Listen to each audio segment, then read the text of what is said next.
going to Abuja. Nobody knew him. All because people wanted change, they just voted for this guy. It was after they voted, they discovered that this guy was actually an Okada rider. That is how powerful it is right now. So please, just join the right alignment. And if God said it's going to be yours, it's definitely going to be yours.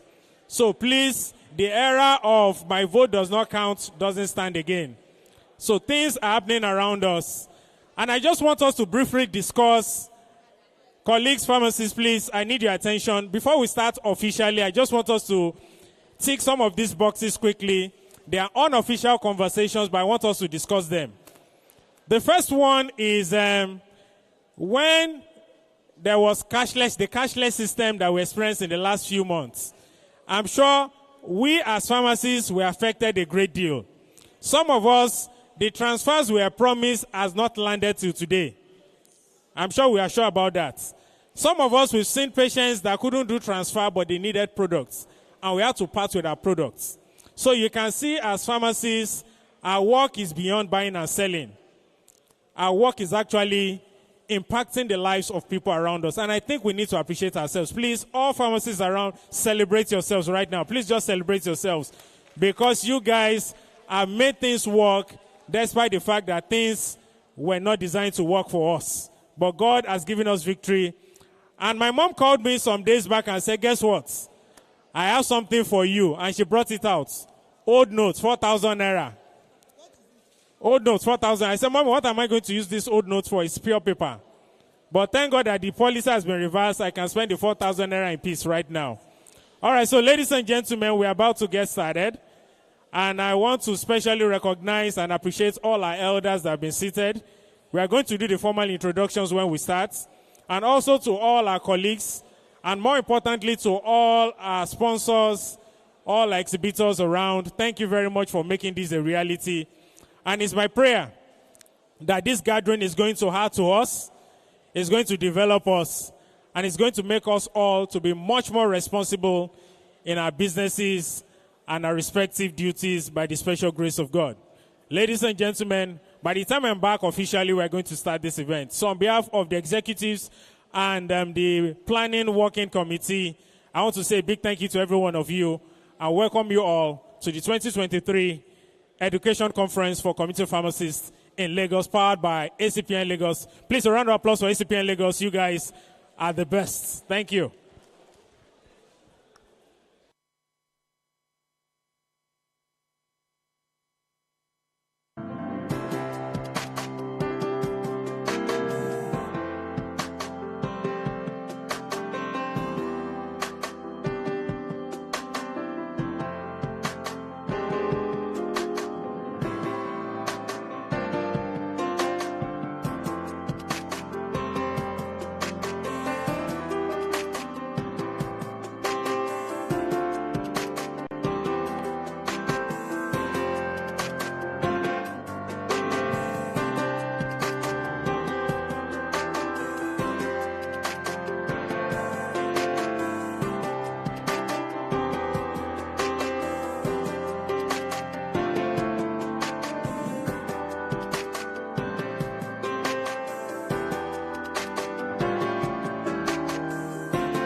Parenthood is a wonderful joy, but some couples aren't fortunate enough to experience it. Do you struggle with infertility? Then let's assist you, bringing to you the Good Seed Fertility Supplement, which supports natural fertility in both men and women, and is ideal for couples who are trying to conceive, reviving the dream of becoming a parent. Start using Good Seed right away to jumpstart your reproductive journey. To get started, go to www.oaklifevitamins.com. Good Seed, restoring hope for parenthood. Parenthood is a wonderful joy, but some couples aren't fortunate enough to experience it. Do you struggle with infertility? Then let's assist you, bringing to you the Good Seed Fertility Supplement, which supports natural fertility in both men and women, and is ideal for couples who are trying to conceive, reviving the dream of becoming a parent. Start using Good Seed right away to jumpstart your reproductive journey. To get started, go to www.oaklifevitamins.com.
is here again. So stand up for the champions, for the champions. Stand up, stand up, stand up for the champions, for the champions. This time is bigger and better.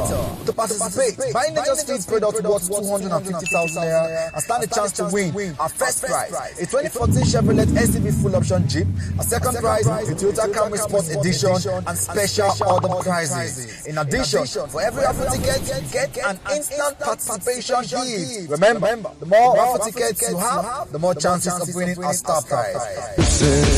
Oh, I have vision, can't you see? I'm on the move, make way for me. Oh yes, Nature's Feeds Retail Raffle Draw Stock and Win is here again. So stand up for the champions, for the champions. Stand up, stand up.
So ladies and gentlemen, officially we are starting right now. So please, I would like to crave our indulgence for every of our members that have registered to be part of this conference. Please, we'd like us all to move into the hall because we are starting right now. To give the opening prayer, ladies and gentlemen, I would like to invite the zonal coordinator of Acpn Ikorodu, pharmacist Adeni, to please come forward for the opening prayer. Please, a round of applause for him as he comes forward. Please, let's celebrate him as he comes forward to declare this event spiritually open with his prayers. You're welcome, sir. Good morning. All protocols observed.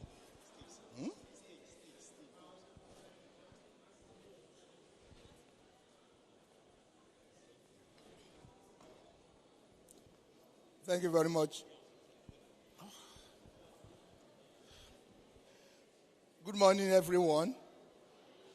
My assignment is simple. Opening prayer. We thank Almighty Allah for sparing our lives. We were here, I think last 2 years or so, and we're here today. We thank Almighty Allah. We pray for the deliberation today to please guide us, to assist us in all the deliberation. The people we invited, or the activity for today, may God please bless everyone that are here. More people are coming on the way. May Allah lead them successfully to the place. And by the time we finish tomorrow, May God assist us, and then we have the life to glorify Him for guiding us. Al-Fatiha. For the people that are Muslim here, Al-Fatiha. Bismillahirrahmanirrahim. Alhamdulillahi Rabbil Alameen. Ar-Rahmanirrahim. Maliki Yawmiddin. Iyaka na'budu wa iyaka nasta'in. Ihdina siratal mustaqim. Siratal ladhina an'amta alayhim ghayril maghdubi alayhim waladdallin. Amin. Sallu ala nabiyil karim.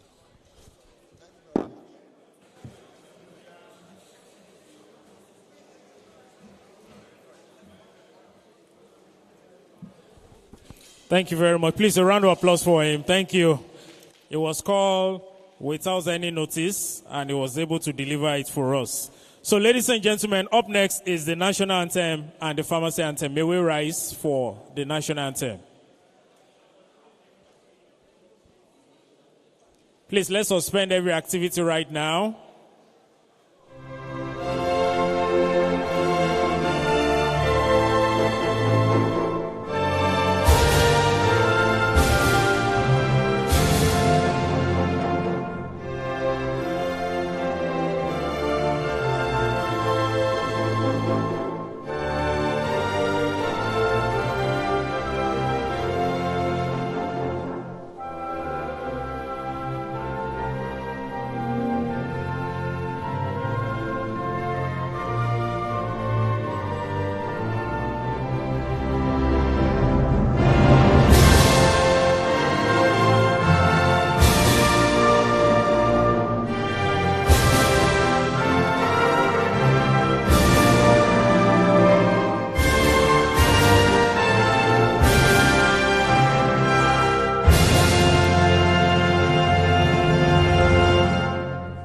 Up next, the pharmacy anthem.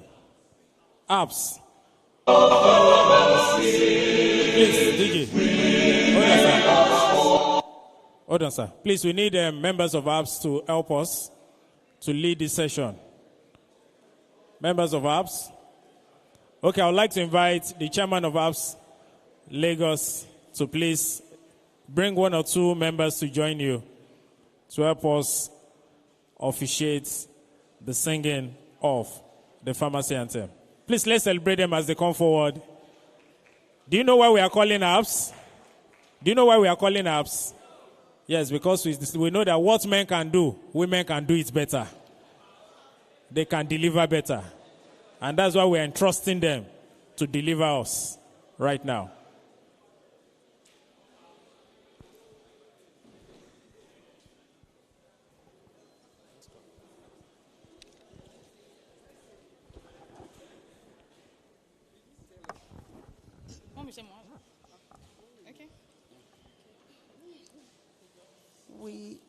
Okay. We pharmacists, we're proud of pharmacy. We members all of the glorious PSN, Pharmaceutical Society of Nigeria. As men of honor, we join hands for pharmacy. Pharmacy, we are drug distribution, we are there. Wholesaling, we are there. Dispensing, we are there. Politics, we are there. Everything, we are there. We are pharmacists, we are for corporation, with all members of our great nation's health team. Say pharmacists, we'll guard our nation's health, and we'll prove that pharmacists can hold its own. Pharmacy, we are there. Drug making, we are there. Dispensing, we are drug there. Retailing, we are there. Everything, we are there. Thank you.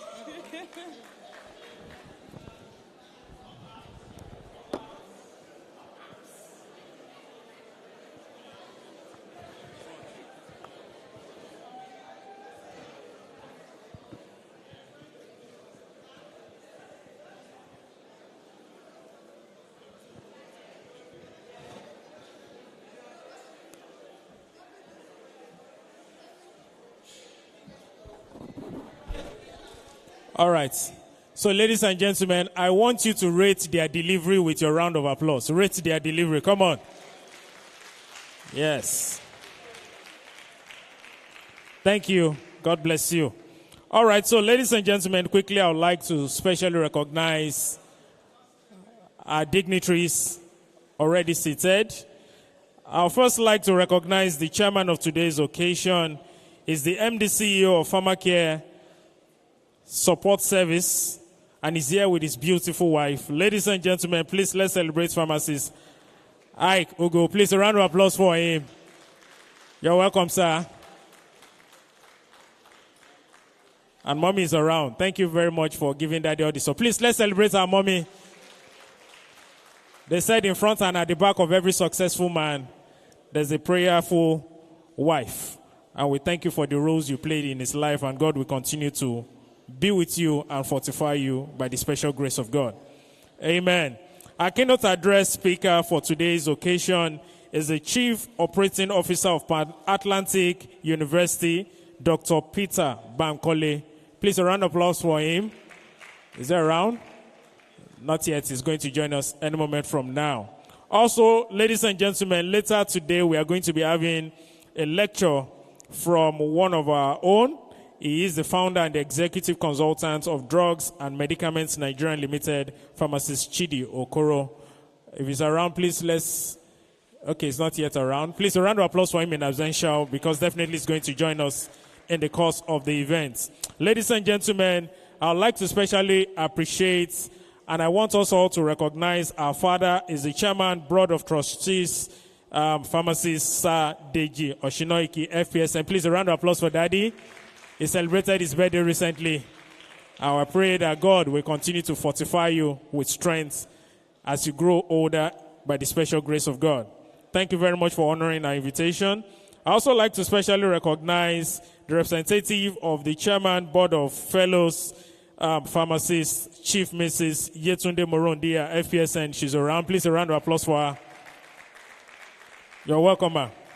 Also, we have seated the member of the Board of Trustees, Acpn Lagos, is the founder of Alpha Pharmacy. Ladies and gentlemen, please let's celebrate Sir Onyechi Ike. Please a round of applause for him. You're welcome, sir. Also, ladies and gentlemen, we are privileged to have in our midst the chairman, APS Lagos pharmacist, Dr. Afsat Adeshina, FPSN. Please a round of applause for her. Thank you very much for joining us. We are privileged to have in our midst the National Treasurer, Acpn pharmacist, Omokafe Ashore. Please a round of applause. Thank you very much for all you do for us from the national level. We are honored to have in our midst a past National Treasurer, PSN pharmacist, Mrs. Adeni. Please a round of applause for her. Thank you very much for joining us. I also like to especially recognize pharmacist Amino, is a past Acpn chairman. Please a round of applause. Thank you very much for joining us. Also seated beside him is pharmacist Obidei. Thank you very much. You're welcome. Please let's celebrate all these wonderful people. We celebrate you a great deal. Also, we have in our midst the chairman of Lagos NAHAP. Is it NAHAP? Napa. Pharmacist Ariola Jordan. Please a round of applause for her. Thank you very much for joining us. God bless you, ma. I also like to also specially recognize all the fellows in the house. If you know you're a fellow, just wave. Just wave. All the fellows in the house. Please let's celebrate all these wonderful people, all the elders of the profession, of the society. God bless you for all the selfless services you've rendered for this profession. And it's a prayer that as you have given mantle to us, we will never let you down by the special grace of God. I thought we were going to say a big amen.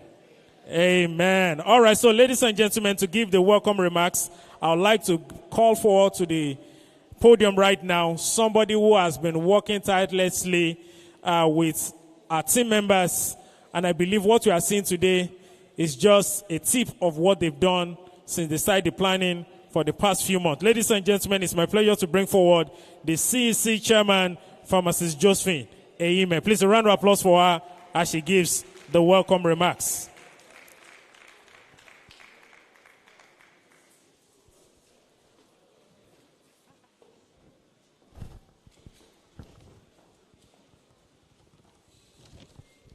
Good morning and welcome to the Acpn Continuing Education Conference for 2023. I think you missed Dr. Okafor. So I'm going to recognize that Dr. Mrs. Okafor. She's representing the registrar. Please, let's appreciate her. Okay. The registrar, Farm Babasheu Ahmed, FPSN, ably represented by Farm Dr. Amaka Okafor, FPSN. The Chairman, Board of Fellows, PSN, Farm Adagazu Joe, ably represented by Farm Chief Mrs. Yetunde Morondia, FPSN. The Chairman, Napa Lagos, Farm Dr. Ariola Joda. The Chairman, BOT Acpn, Farm Oshinoiki Alfred, FPSN. The Chairman of APS, Lagos State, Farm Dr. Mrs. Afusat Adeshino, FPSN. The CEO, Alpha Pharmacy, and member, BOT Acpn Lagos, Farm Ike Onyechi, my big daddy. The Chairman, Healthcare Provider Association of Nigeria, Farm Biola Jose, FPSN. Welcome. On behalf of the Conference Planning Committee, I want to warmly welcome all our senior colleagues and elders in the profession, all conference delegates, our sponsors, and our esteemed invitees to this year's Acpn Lagos State Continuing Education, holding today at the Citadel Conference Center. This is inarguably one of the largest gatherings of community pharmacists in Lagos State. Members of the Conference Planning Committee, with the kind permission of our able Acpn Chairman, Pharmacist Lawrence Ekato, have carefully put together a conference which is quite different from previous conferences. This is as a result of the request by some key stakeholders to make the Acpn Lagos Continuing Education Conference slightly longer to enable us deliver more value to all conference attendees and sponsors. I want to assure you that this year's event promises to deliver on all aspects of our practice as community pharmacists. The theme of this year's conference is Overcoming Brain Drain Challenges in Community Pharmacy. Records show that in the last 5 years, over 5,208 pharmacists have left the country and migrated to countries like the UK, the US, Canada, and so on. This was called from the last speech by the PSN president. And these pharmacists have gone in search of the proverbial greener pastures. This is definitely impacting our practice one way or the other. The conference theme is very apt for this season, and especially for every community pharmacy owner present here today. I want to thank our keynote speaker, Dr. Peter Bamkole, ably represented here today by Mrs. Neka Okekaru, Director, Enterprise Development Center of the Pan-Atlantic University, for graciously accepting our invitation to deliver the keynote address for today's event. As community pharmacists, one of the key takeaways from the COVID-19 pandemic is the urgent need for us to embrace technology in every aspect of our business.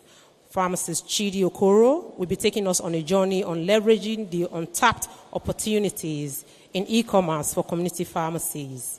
It promises to be a very insightful session.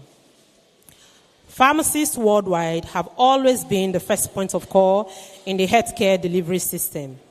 With the current state of uncertainty in our economy, how do we position our practice strategically to facilitate access to care in our different communities? I have no doubt that Farm Dr. B.C. Bright will help us to better understand this. As you can see from our lineup of activities, it promises to be a very engaging and rewarding conference. Please kindly seize the opportunity to visit our exhibition booths and interact with all our partners and sponsors. There will be lots of giveaways and fun prizes to be won by all active participants and delegates. Once again, on behalf of the Conference Planning Committee, I want to thank everyone for coming out to attend this year's program. I also want to thank all our partners, sponsors, pharmaceutical companies, and delegates. And last but by no means the least, I want to specially appreciate the Conference Planning Committee for all your sacrifices of time, commitment, and resources contributed to make this event a huge success. Please, can you help me give them a round of applause? God bless you all.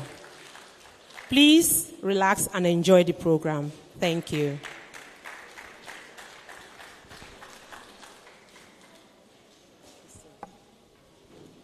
This thing is funny.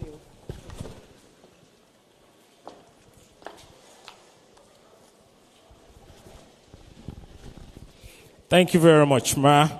All right, so ladies and gentlemen, up next I'll be bringing forward the chairman of today's occasion for his remarks. But briefly, before I do that, I still have a few recognitions to do right now. First on my list, I would like to specially recognize the representative of the registrar, PCN, ably represented by Dr. Okafo Ukamaka, the director, PCN Lagos Zonal Office. Please, a round of applause for her. Thank you very much for joining us, Ma. And also, we are honored to have the chairman, Healthcare Providers Association of Lagos, and the chairman is also a past Acpn chairman of Lagos, pharmacist Biola Paul Oze. Thank you very much for joining us. Please, I thought to celebrate these wonderful personalities. They are giving it all for the profession, and we are grateful for having them.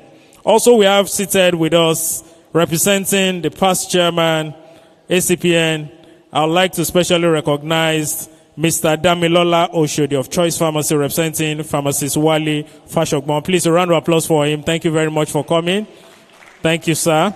And also, we have representing a past Acpn chairman, Lagos State pharmacist Felix, and ably represented by pharmacist Okote Jonah. Please, a round of applause for him. Thank you very much. God bless you all. I'm also going to give more recognitions as the event goes by. Ladies and gentlemen, I would like to specially invite to the podium the chairman of today's occasion to give the opening remarks. Ladies and gentlemen, please put those hands together as we bring forward our chairman, the MD CEO, Pharmacare Support Service, pharmacist Ike Ugo. Please, a round of applause for him. FPSN, as he comes forward to officially welcome and declare this event open.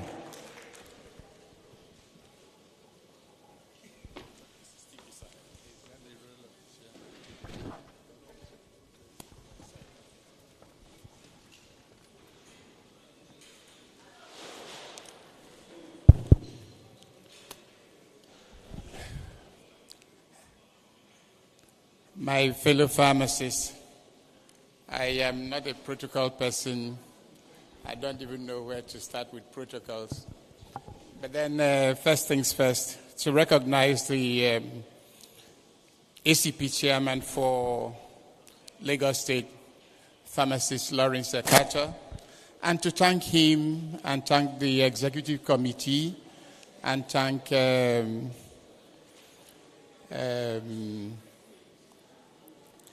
the planning committee for finding me fit to serve as chairman of the occasion. Yes, I said I'm not a protocol person, but I want to. I wanted to say I want to stand on the protocols, but my weight is so big that it might break. So let me just recognize and appreciate the chairman of the BOT, pharmacist Sir Oshinoiki. I also like to recognize the other members of the BOT. I also want to recognize the chairman, the past chairman and chairwomen, or past chairman of Acpn Lagos. And then I'd like to welcome in a special way all the distinguished pharmacists that are here for this continuing education. We now say it's educational conference. I served as the chair for continuing education seminar way back in 1997. And what we did then is so totally different from what we have now. It has grown into a full-blown conference. And then this year is even transformed into a 2-day conference. What we did those days was organize a small seminar in our Latunji house, but it's good to know that we have actually been transforming and transiting. It's my joy and pleasure and privilege to serve today as your chair for this conference. And we already have an idea what the keynote speech is on: overcoming brain drain challenges in community pharmacy. Yes, we have these statistics that about 5,000 or 6,000 of us have left this country in the past few years, or in the past one or two years. Yes, what they call it in normal parlance is jackbuying. It would be nice to know who are these 5,000 and something pharmacists that left. I'm actually curious to know whether they are the best of us, or the cross-section of us, or even the worst of us. But what it just means is that their departure from here has consequences for us as a group. And the keynote speaker today, who is from the Pan-Atlantic University, is likely to explain to us or educate us more on this subject matter and the implications for us, and how we can overcome the challenges that this is presenting. Besides his keynote speech, we are likely to hear from Chidi, who is going to speak to us on the leveraging untapped opportunities in e-commerce. And I think we all need to learn or to hear what he has to say. The continuing education program is an opportunity for us to learn. And of course, we know sometimes for you to learn, you have to know why you are learning. We have to get knowledge because we want to know. We have to get knowledge because we want to do. We also have to learn a lot of knowledge because we want to be. And it's important that we have to make ourselves available to be able to do that. I came here with an open mind, and I am ready with my biro and my piece of paper to learn as much as I can in the hours that we'll spend here. I am looking forward to a very beautiful program, and I hope we all are looking forward to that. I thank you for accepting me as your chair, and I wish each and every one of us a beautiful program. Thank you, and God bless you.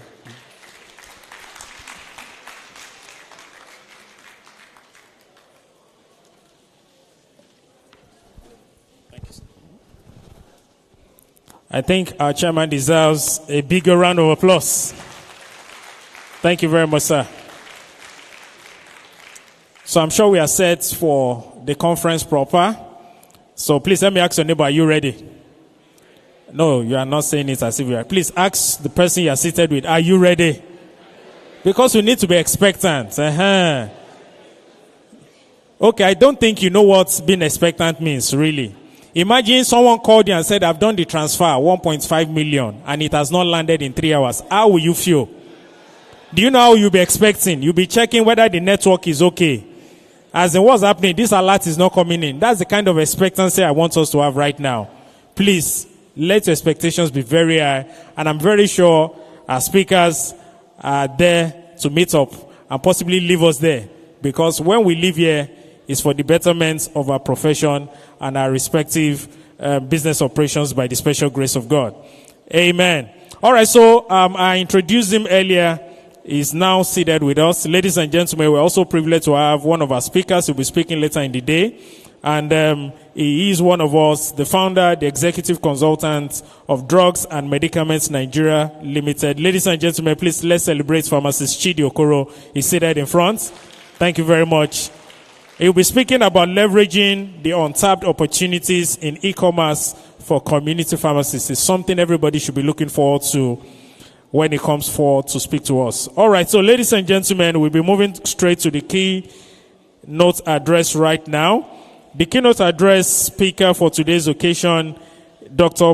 Peter Bankole, Chief Operating Officer, Pan-Atlantic University, is ably represented by the Director Enterprise Development Center of Pan-Atlantic University, Ms. Nneka Okekearu. Please, a round of applause for her. And we are going to have a video introduction of the keynote address speaker for today's event. Media. Nneka Okekearu is the Director and Head of Gender at the Enterprise Development Center of the Pan-Atlantic University. She is a leading expert in enterprise development with over 20 years' experience in entrepreneurship, gender, economic inclusion, and leadership, and has worked with institutions such as United Bank for Africa, Nigerian National Petroleum Corporation, NNPC. Nneka is passionate about creating pathways for process improvement for entrepreneurs through sustainable and innovative solutions that promote inclusive business development that generates decent employment opportunities for all. She is chair of the Learning and Development Africa, a network that seeks to harness knowledge from emerging trends to provide impactful learning and development solutions in Africa. She also sits on the West African Steering Committee of the Acpn Network of Development Entrepreneurs. Ladies and gentlemen, I present to you Nneka Okekearu.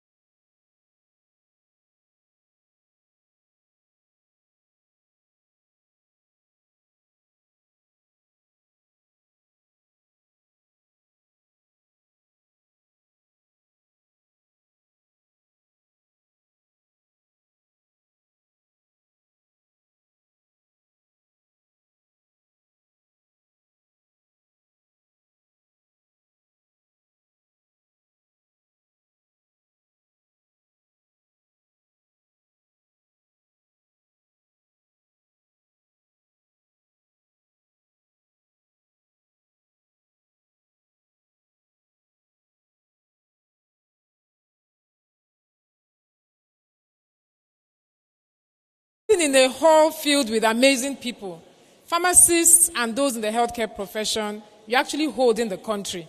So for people that are holding the country, I want more energy, I want more vibe.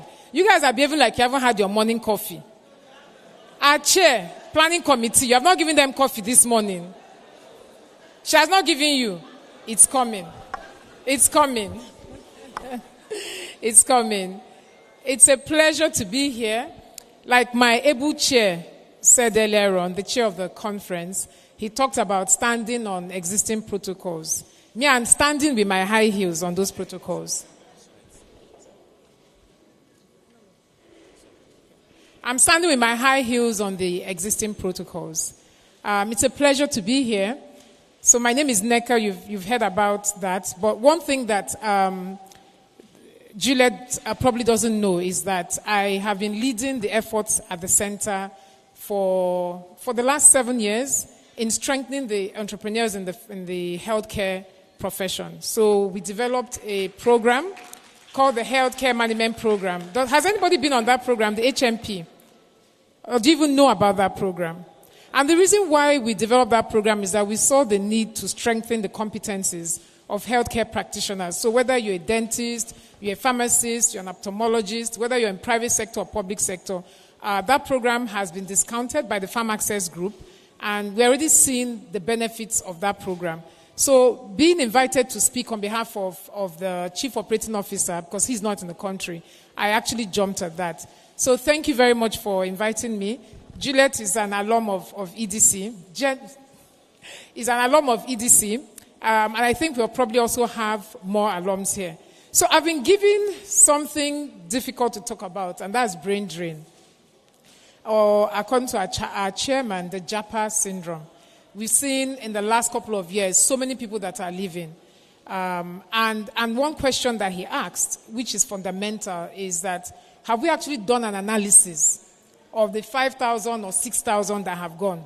And the second thing I want to ask is that can we even just sit down and reflect and think about this? We're getting worked up about 5,000 or 6,000 in a population of how many? 200 and something million. So when we look at that vis-a-vis our population, I think it means that we need to just calm down and not get unnecessarily worried that like we have been. Because what is happening is that a lot of people across all sectors have been worried about Nigerians leaving. We're 200 and something million. I think by the time we do our census next week, or if we still do our census, we have an idea. But whichever way, we are more than 190. So if we look at 5,000 and we look at 190, then it helps us put things in perspective. So we know a lot of people have been leaving. But why are they leaving? What's the main reason why they're leaving? For the most part, when we ask them why they're leaving, a lot of them are leaving because they want more money. A lot of them are leaving because they feel that the job opportunities they are better than the one that they have in Nigeria. And then lastly, because of the quality of life that they'll get. Okay? So for most people, all they do is look at the current exchange rates, Canadian dollars, British pound sterling, and the US dollars. And all they say is that if I can only earn $1,000, that is what? What's that in today's current terms? It's about $1 million, isn't it? 900 and something. And then when they check how much you're paying them and do the mathematics, they say no balance. And they start to run away. But there's more than that. As pharmacists, it's a calling. As pharmacists and those in the healthcare profession, you have a duty. So, and we personally believe that those in the healthcare sector, especially the pharmacists, are the unsung heroes of primary healthcare delivery in Nigeria. And I think all of you need to give yourself a round of applause. Proper round of applause, with energy. You guys are the unsung heroes. And whether we like it or not, for a lot of people, they never get to see doctors. Right or wrong? Most times when they feel ill, what happens? They go to the nearest community pharmacist and say, I'm having a headache, I'm feeling like this, I'm feeling like... So most times, you're actually the first point of contact with our patients. And there's so many of them. So that places you in a very good position and in a good light. Okay? So we've heard the numbers, 5,000 have left and all that. The World Health Organization says that for every 1,000... that the healthcare ratio should be 23 to 1,000. But in reality, in Nigeria, what we are finding is that we have 1.95 healthcare workers to 1,000 Nigerians. So they're advocating 23 per 1,000, but we have barely 2 to 1,000. Now, the matter gets grimmer because from the Pharmaceutical Society of Nigeria, what we're hearing is that in actual fact, we have 0.07 pharmacists per 1,000 Nigerians. Okay? And yes, like our chairman mentioned, over 5,000 have left in the last 5 years. And whether we like it or not, with what is happening, more people will plan to leave. Okay? So we know the issues. We know what the problems are. So let's even start thinking, what can we do? Is there something that we can do? Do you think there's something we can do? Do you think there's something we can do? Yes? No, I'm hearing some no. By show of hands, how many people have something we can do? Is there anything we can do? We have pessimists in this hall. Oh. They don't believe there's anything like... So why did we come for the conference? To learn. Okay. So, you know something? If we look at Nigeria, we're more than 200 million. Out of the 200 million, 70% are under 30 years. 42% are under the age of 15. That's an amazing number. At times, people wonder why so many expatriates keep coming into Nigeria. When they look at the sheer numbers that we have, and they're very agile, mobile, young people, it's enough to get a lot of economies excited. Okay? So the size and youthfulness of our population offer a lot of potential to expand our capacity so that we can be, a very strong regional economic hub in Africa. However, we need to harness it. And that's the role government needs to play. Okay? So the first thing is that let's look at this thing called dignity of labor. Okay? For the most part, a lot of healthcare practitioners, and even my own profession, so I'm in education, there's no dignity of labor. We're looked down on, they don't regard us or anything until they require us. So our first thinking is that, can we start to have a conversation with I don't know whether it's the NUC, and look at the curriculum that is currently being offered. Okay? So if we look at the higher education, the institutions, the pharmacy program that we have, we need to start saying to them, how fast are you accrediting? How many pharmaceutical departments have been accredited? How many schools that are coming up are thinking of having pharmacy department? That's one. Then the second thing is to start to champion the building of certain universities that are focused only on STEM. That's what is done globally. We have universities that are liberal arts universities. We have universities that are just STEM universities, and that's all they're focusing. At my university, I'm at Pan-Atlantic University. We don't even have up to 10 courses. We don't. And our plan is never to be a university that has 100,000 people. That's not our plan. Our plan is to focus on what we know that we can deliver very well on, and make sure that as we are delivering on that, our graduates, once they are coming out, two things are happening. They are transforming the economy by being entrepreneurs, working for people and being creative and innovative. And the second thing is that they're going out to set up businesses that will transform the economy. And if we have more schools that are doing the same thing, we'll be better for it. There's so many universities that we have that people are going to those schools, but at the end of the day, what is happening is that we're churning out wealth seekers, not wealth creators. For us to have a change, for us to have a difference, we need to have a system whereby we're able to churn out wealth creators. So in addition to looking at the curriculum, another thing we need to look at is a value chain. So for the most part, pharmacy has its own value chain. I understand that we have professions called pharmacy technicians. Do we have that in Nigeria? We have that in Nigeria. Do we have a lot of people going into that? Not really. Not really. A lot of people don't go in because why? They want to go and become pharmacists. But all over the world, we have people that have their clear lines, and they also see that there's a career path for them. So that's another thing. Can we start to have that conversation where we're encouraging more people to look at, beyond looking at pharmacy, but pharmacy technician? The same thing for dentistry. We have dentist technician. We have, even in nursing. In nursing, you have the auxiliary nurses. You have the certified nursing assistants. You have all that. And all those roles, they're critical. We need all those roles. So we see as children trying year in, year out, trying to get into university for one thing or the other. But for us that are in this room, we need to look at pharmacy as a whole, holistically, and say to ourselves, what can we do so that the pharmacy is not only made up of pharmacists, but people start to see it as a career option for other things beyond being pharmacists. Okay, so we need to look at what we teach, why we're teaching, and the outcomes that we're expecting. And in addition to that, we need role models. We need a lot of role models. So there are role models for young people that are in STEM, for engineering. We have them for medicine. But for pharmacists, we need to deliberately start to cultivate, develop those case studies, and start to project the role models better. And in doing all those things, we need to encourage more young people to go into pharmacy. A lot of people are scared of going into the sciences, going into STEM, but there's no need for that. So for all of us in this room, we have to take it seriously as an association and say to ourselves, do we start to have a drive? Do we start going to the high schools and encouraging them to read pharmacy, giving them the reason why they need to read pharmacy? We need to do that. So a lot of people, a lot of professions do that. We go to NYSC camp. I'm constantly looking for people that study business management.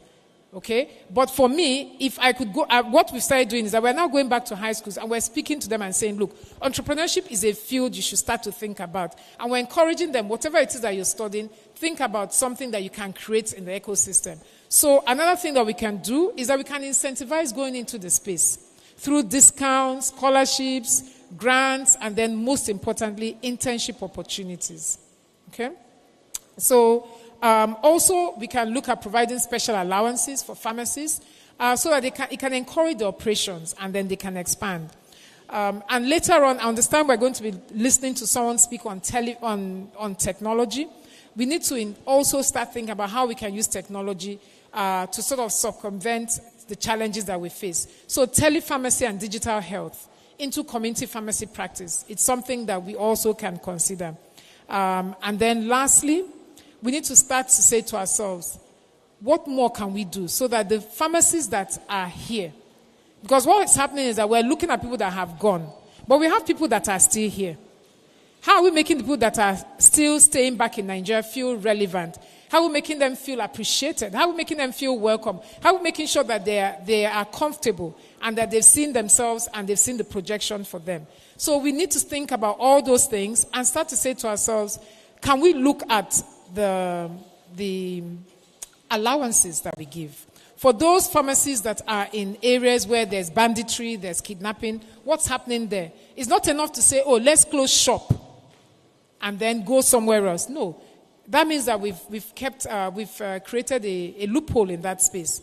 So can we start to say to ourselves, are we able to have more conversations with the government? Can we have more town meetings? Can we influence policies, starting with expanding the pipeline? And the pipeline is getting more children to study pharmacy.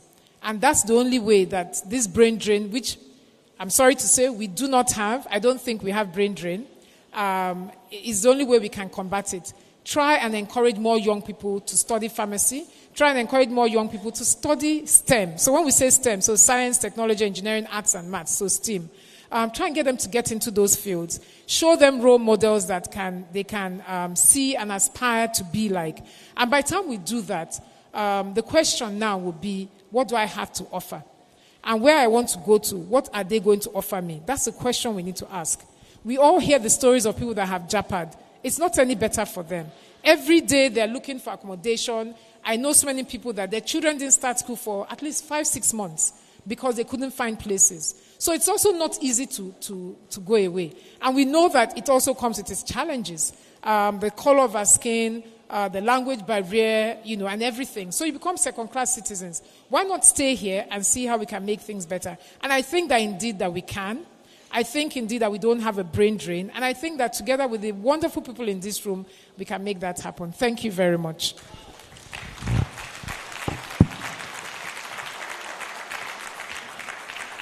Thank you, Ma. Before you leave, please, I'd like to know if we have questions, clarifications. So please, you can come forward. You tell us your name and then your questions. Good morning. Good morning, everyone. Thank you for that awesome presentation. There's something you said, but you didn't finish. You talked about security challenge. There's something we are trying to work on, see how we can get community pharmacies to the rural areas.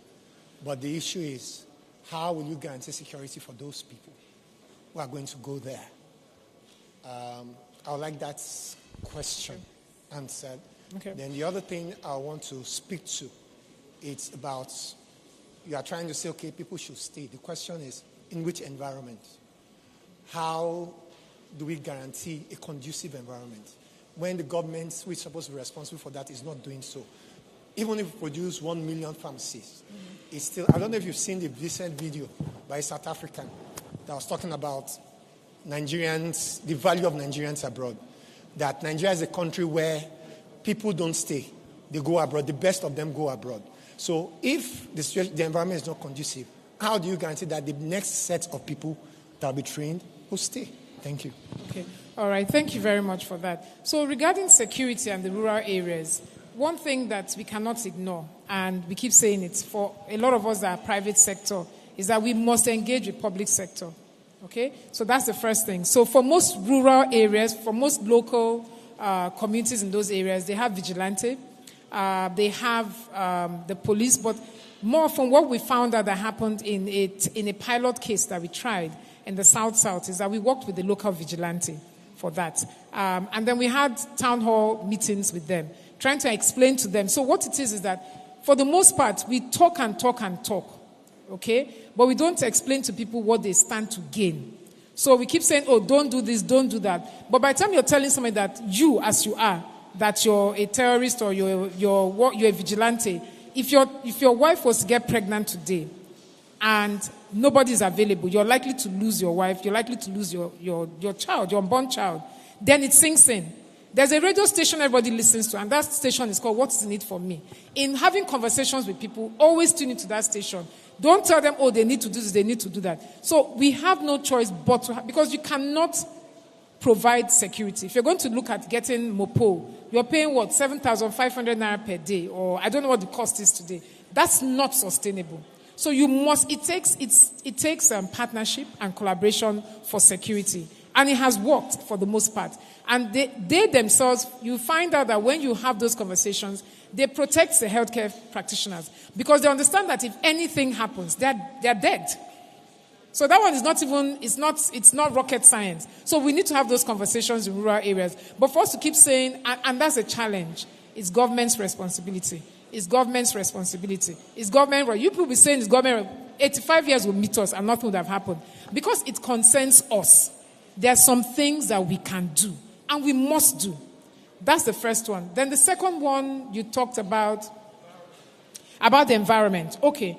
So what it is that we have no choice. It's not business as usual. You cannot conduct your business the way you used to conduct it. I want to share something. The very first cohort of the health management program that we ran had a very good friend of mine, Dr. Dada. So he's the medical director for Ebutemeta Federal Medical Center. So it's a federal medical center. And what that means is that there's little that you can change because you're a government worker, right or wrong. He came on this program, and today, a few years after, that's a model FMC. He went back with the same people he was given. He went back with the same budget he gets like his mates and transformed that FMC to the extent that HMOs now pay money ahead of time. So normally they'll go and then you're going back and forth. You're owing me, you're not owing me. Doesn't have time for that nonsense. They pay. When their money is reducing, they go and top it up. Beyond that, some people are started going. Why? It's leadership.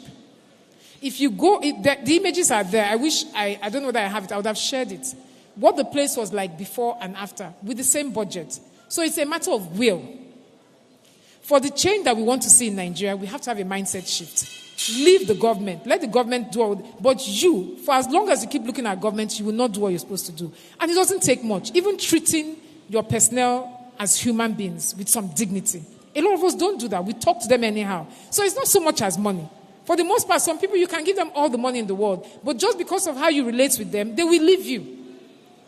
I've been working in my organization for 20 years. My staff attrition is less than 1%. I have people that have worked with me, and it's a school, right? So we don't pay that much. And when you ask them why they're staying, they'll tell you because it's a great place to work. It's more than salary. For as long as people are collecting money and they haven't bought into a big picture, and there's no purpose, you can't keep them. So my challenge is that for all of us that have our pharmacies, look at those pharmacists, the younger pharmacists that are working with you, start to think about their path, groom them. Show them the big picture. Let them understand what it is that you're there for. And if you started your business for Naira and Kobo, that's not a problem. But for you to be sustainable, for you to last, to get to the next generation, it's going to take more than Naira and Kobo. It's going to take purpose. It's going to take passion. Okay? Thank you, Ma. Wow. All right.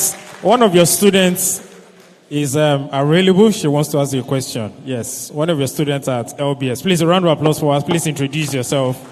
And shoot your question. Good morning. Falashada Ajayi, Road to Growth. Okay. I just want you to look at, I appreciate what you have said and the way you have presented what we can do. But I was part of a committee that did a report for when Mr. Aminu was the Acpn chairman some years back. And we had a document that even in Houston, Texas, are projected Nigerian pharmacists will be 15,000 Nigerian trained pharmacists. They have a research. They are done. We are talking 5,000. They are talking 15,000 by 2025. That would have gone? That would have gone, migrated from Nigeria to Texas. They have a document. What I'm saying is that they are monitoring who is coming even more than us here. You understand? So those points that you have raised are important. But the perspective I want us to look at is you mentioned the dignity of labor. And I was on a trip to Togo and to Ghana. And we were able to interact with the pharmacists there. The respect the system gives to the pharmacists and the remuneration is not contested. The remuneration in Nigeria is being contested by the system that we run, the healthcare system as far as I'm concerned, both within the pharmacy and outside the pharmacy, with the doctors, and is chaotic. And these things really needs to be addressed so that we have a framework where we can individually begin to look at the next generation. I mean, I'm just saying in my mind that there is need to look at an enabling environment that the pharmacist is comfortable to be able to help to mentor the next generation. I don't want to say more than that, but I want you to look at that perspective. Okay. All right. Thank you very much. And you're right. So 5,000, 10,000, 15 or 20, they are leaving. But one thing is very clear, and I still stand on that. We need to collaborate if we want to see a change. And that collaboration I'm talking about is with the stakeholders. For the most part, we admire healthcare practitioners because we believe that you guys are smart. For you to have studied pharmacy, lab science, medicine, you're very, very intelligent. So we admire that, but the respect is not given. And that conversation has to start from the association. It has to start from the schooling, which is why I talked about the curriculum. We have to go back and look at the whole curriculum that we have. So that even we that were studying, when we come out, there's a way we carry ourselves, not with pride, but with someone that has a lot of purpose and wants to change the world. That's one thing. The second thing around remuneration is that, for the most part, globally, we know what people are likely to earn when they study certain courses and they come out. There's a range.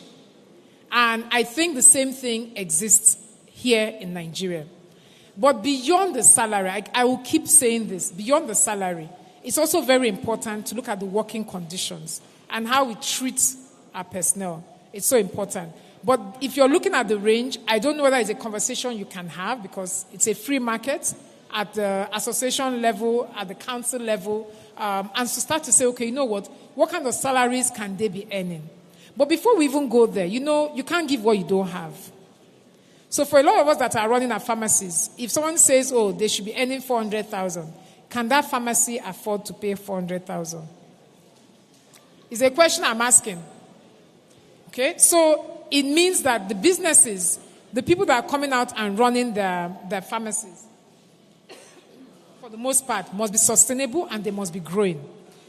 And that's where capacity building comes in. We need to come back, sharpen the saw, and see how we can transform our small pharmacy of one to a chain of pharmacies that is sustainable to the extent that you can get an equity investor to invest in your organization. But by the time we grow our businesses, we're able to pay more. But beyond pay, we're able to give better working conditions and treat them with some sort of dignity. Thank you very much. Good morning. Mrs. Mayor Hedogasi, I think you've touched a little bit on the question I wanted to put up, and that's about we, the pharmacists, shooting ourselves in the leg. We're talking of brain drain, and you're talking of rural pharmacies. You go to our estates, maybe a distance of 1 kilometer radius, living estates. I'm not talking of a bus stop. You have 10 pharmacies. You have 12 pharmacies. You will say, no, this one can never be registered. Tomorrow, another set of the inspectors will come, maybe between this NNPC and this place. They will measure to the staircase, to this place, to make it 200. And then you're having 10 pharmacies, 15 pharmacies, and then you say you're talking about paying 400 when you can't confidently pay 50,000. You see, I said, if this is why the only reason I will gain from coming here, you can see the reaction from the hall. Let's not be talking about brain drain. And my daughter has been working with me, even though she's not a pharmacist, but because of the niche I carved out for myself, I know what I'm doing to pin her down. Somebody needs to take over from me. And it's because of that niche, which is not just the regular Acpn thing, orthodox. That is why she's able to stay. If she doesn't see the future and the need for her to stay here, she would have jackpot since maybe 5 years ago. You know what I'm saying? So let us look at ourselves. Nigerian Factor has entered into pharmacy. Thank you. Thank you. I love what she just said. Thank you very much. Please clap for her. So it's very easy for us to be pointing fingers at government, but let's look at ourselves. And I love that she's the last person that spoke, because that's also my charge to everybody. That can we look within ourselves? Can we tell ourselves the truth? And say to ourselves, are we sure we're not responsible for some of the young pharmacists leaving, by the way we've treated them, or by the way we should have treated them that we didn't treat them? And lastly, please collaborate and speak amongst yourselves. Together you can do more. Thank you very much. Please, you can't leave, ma. You can't leave. Please, let me leave your laptop. Okay, for the other questions that were directed to the registrar, we have the representative of the registrar here. Possibly she will say one or two. We have our technical arms here, Acpn. They will attend to all that. She has delivered one of the best topic on something that has affected everybody, and I think she deserves a big round of applause. Thank you very much, ma.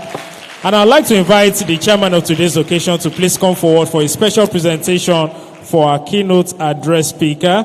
Please let's celebrate our daddy as he comes forward to do this presentation on behalf of Acpn Lagos. We have a very special presentation for you.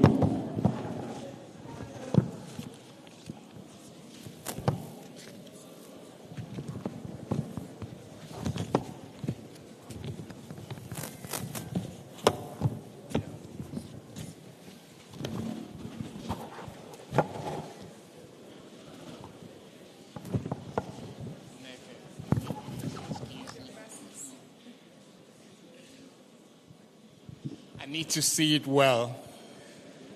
Distinguished pharmacists, I have the honor, the privilege, and the pleasure to make this wonderful, beautiful gift to our guest speaker, Nneka Okekaru.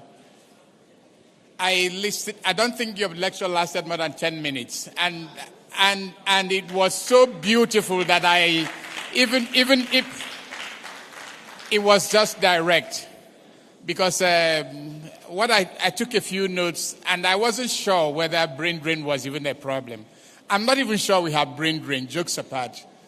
Sometimes we need to question this. That people leave doesn't mean it's brain drain. And then they keep giving us the impression that the best of us leave. I'm yet to see the best of us that are leaving. And until they prove it to me that the ones that are living are truly the best of us, then it might not really be brain drain. And then, even then, we can still help ourselves.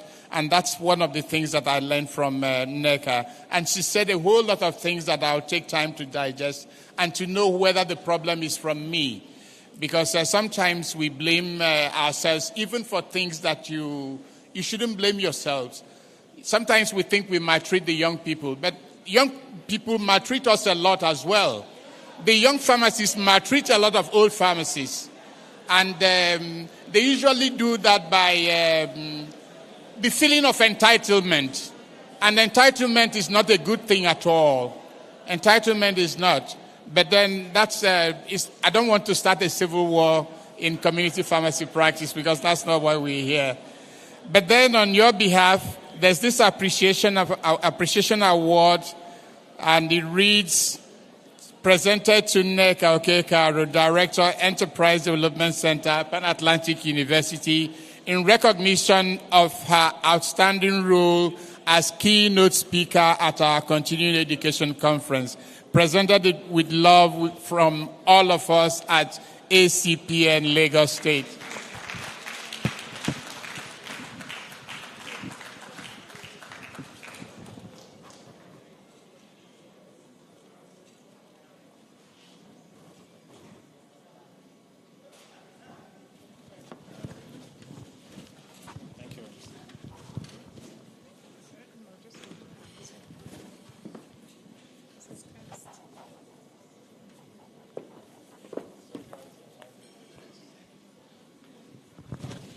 Wow. Please, a round of applause for our keynote address speaker. One of the shortest keynotes I've ever heard in my life. Straight to the point. And I'm very sure we have so many to think about from all she has said. Thank you very much. And I'm very sure we can also still see her to get more information about how pharmacists can tap into what Pan Atlantic University has in stock for pharmacists. All right, so we'll be taking goodwill messages right now. Goodwill messages before we invite the chief host to give his address. So the first keynote will be coming from the registrar. I would like to invite the representative of the registrar, Dr. Okafo Ukamaka, to please come forward. And she's gone. Okay, she stepped out. Okay, when she comes back, I'll definitely bring her forward. I would like to invite the chairman, Board of Trustees, Pharmacist Sir Deji Oshinoike, to please give a keynote address for us. Shall I bring the mic to you, sir?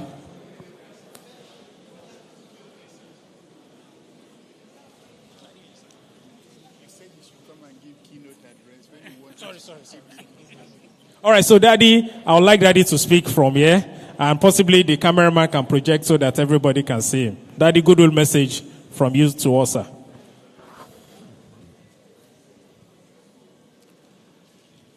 Good morning, my dear colleagues. We are all happy to be here. We thank God for everything. We'll be here next year again by the grace of God. Don't jaffa at all. Try to endure. If we endure, we will reach the top by God's grace. It looks as if things are going here and there, but I assure you, by the grace of God, things will be stable. Why am I saying that? By yesterday, you can't get Naira notes, whether old or new. But today, we have been assured that whether new or old, they are all will be available. Thanks to God. So the same thing will happen very soon. And by God's grace, pharmacy profession, community pharmacies will rise and shine in Jesus' name. You are welcome. Thank you. Thank you very much, sir. And Daddy said we are short. So we are waiting on assurance from the CBN that we are going to get cash. Amen. All right, so next I would like to invite, the registrar is back. I'd like to invite the representative of the registrar, Dr. Okafo, to please come forward for our goodwill message. Please, a round of applause.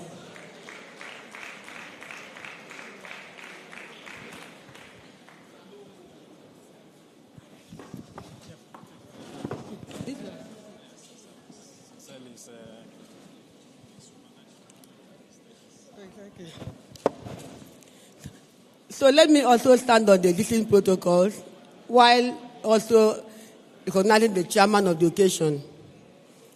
This good message is from the Registrar, Pharmacy Council of Nigeria, Pharmacist I.B. Ahmed. I'm delighted to be invited as a special guest of honor at this event aimed at updating your members on current trends in community pharmacy practice and sector development. I doubt if there is any team that would have been more apt at this period than your team overcoming brain drain challenges in community pharmacy. The pharmacy profession has experienced a massive loss of human resources in the last few years due to the brain drain. A total of 1,255 letters of good standing were issued to pharmacists who have traveled out of the country in 2021 and 2022 only. This figure does not include those that have traveled but are yet to apply for letters of good standing.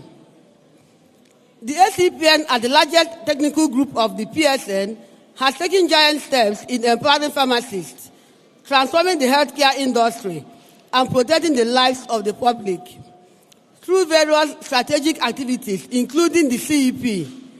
It is on this note that I bring warm greetings and felicitations to the leadership and members of the Acpn Lagos State Branch. As an association and in partnership with the Pharmacy Council of Nigeria, we have executed various projects such as the Integrate E Family Planning Project, the HIV self-testing program, which are undertaken in collaboration with the NACA and SFH, the hub and spoke supervision of the PPMVs, to mention but a few, all towards delivering optimal health services to the community, despite the challenging operating environment. The excellence in which members of the Acpn all over the country attended to the healthcare needs of the public during the COVID-19 pandemic lockdown is highly commendable. The PCN, in collaboration with the PSN Foundation, had been able to achieve a major policy change in the tax shifting and tax sharing policy, to which the community pharmacists are now officially recognized as primary healthcare service providers. The guidelines and protocols are being developed, and the objectives of these efforts are to enhance service delivery, job satisfaction, and to empower the community pharmacists. It is noteworthy that your engagement during the COVID-19 pandemic strengthened the advocacy for this recognition and has indeed paved the way for the inclusion of the community pharmacists at official centers for some vaccine distribution and delivery. Therefore, on behalf of the management and staff of the PCN, I reiterate our commitment to continue working with the Acpn toward the expansion of access to quality healthcare service delivery to the Nigerian populace. It is expected that this event will articulate some practical solutions that would address the menace of brain drain in the community pharmacy sector and beyond. I wish you fruitful deliberations. Thank you very much.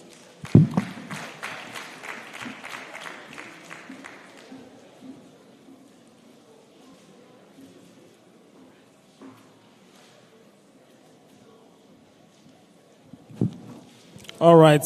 Thank you very much, the registrar. And while she was speaking, the PSN Lagos chairman walked in. Please, let's celebrate him as we give him all the accolades he deserves. Pharmacist Baba Yemi Oyekunle. Please, let's celebrate him. Welcome. Thank you for joining us. And also, the immediate past chairman was with him when he came in. Please, let's put our hands together as we celebrate this wonderful giant of pharmacy. Thank you for all that you do. And we pray that God will continue to preserve your lives by the special grace of God. Amen. Up next, next goodwill message will be coming from the chairman, board of fellows, and I would like to invite the representative of the chairman, pharmacist chief, Mrs. Yetunde Morondia, FPSN. Please, a round of applause for our mommy as she comes to give the goodwill message from our elders. Please, let's celebrate them now. Come on.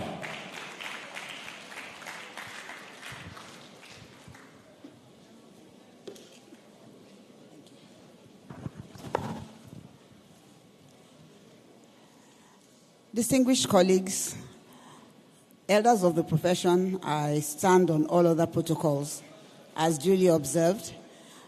On behalf of pharmacist Joel Adagazu, the chairman of the Board of Fellows, who is unavoidably absent, I want to congratulate the Acpn Lagos State and indeed all pharmacists who are here. Dr. Adagazu sends his very warm greetings, and I'm particularly happy because the keynote address speaker mentioned what is very, very dear to the heart of the chairman, Board of Fellows, and that's the issue of role models and mentoring.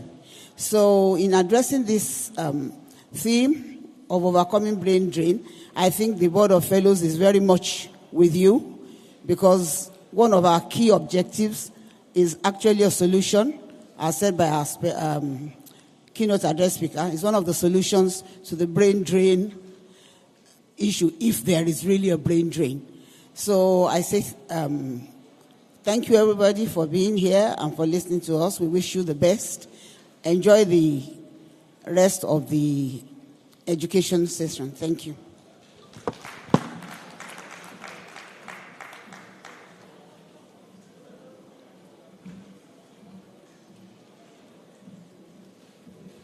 Thank you very much, Ma. Up next, I would like to invite the PSN Lagos chairman, pharmacist Baba Yemi Oyekunle, for his goodwill message to Lagos Pharmacy. Please, a round of applause for him as he comes to speak to us. Thank you so much. Good morning, everybody. Good morning, colleagues. Actually, this happens to be my first official outing. Thank you very much.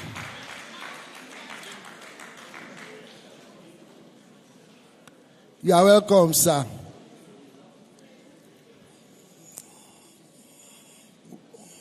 The chairman of the occasion, my elder brother from Acpn, the chairman BOT Lagos State, Sir Deji Oshinoiki, all the fellows of the Pharmaceutical Society of Nigeria, past chairman of PSN and Acpn Lagos, other national officers that are represented here, colleagues, ladies and gentlemen. Today we are gathered to partake in one of the very, very important, events that marks a professional. Like I had always argued that pharmacy should never be taken as an occupation. We are actually professionals. That is why even up till 1890, one can practice as a pharmacist. If it is an occupation, after some years, you will have to retire. Then also, in this event that we are partaking in continuing education program. Continuing education program is actually one of the determining factor that also marks a professional. So many of us have graduated over 40, 30, 20 years ago. Our brains and our knowledge needs to be retooled. We need to be, know what the current trends are. We need to also know how to practice better than we were taught in school. That is why continuing education program is very important. I also want to congratulate Acpn on this occasion. This program used to be a one-day event, but now, to God be the glory, they told me that they are trying to experiment whether a 2-day program will be appropriate or not. I wish you all the best, because maybe we need it, so that from time to time, we'll be able to meet together, share knowledge, and, get to know the current trends, the current practices all over the world. As I am trying to round up this short, goodwill message, I want to say that, fortunately PSN is represented. I've always argued that an event like this should also earn MCPD point. So I and the Acpn chairman will also meet again together. We will discuss with PCN so that such an event like this, because I know that what is going to be discussed, the lectures that we are going to hear in these 2 days, they are going to be very, very relevant, and they will be appropriate even in our practices. So such an event, I beg again that PCN should consider an event like this for MCPD. Thank you so much. Finally, I want to say this. I will work with Acpn such that the PIC, will not just be PIC in name, but it will be PIC in action. Thank you very much.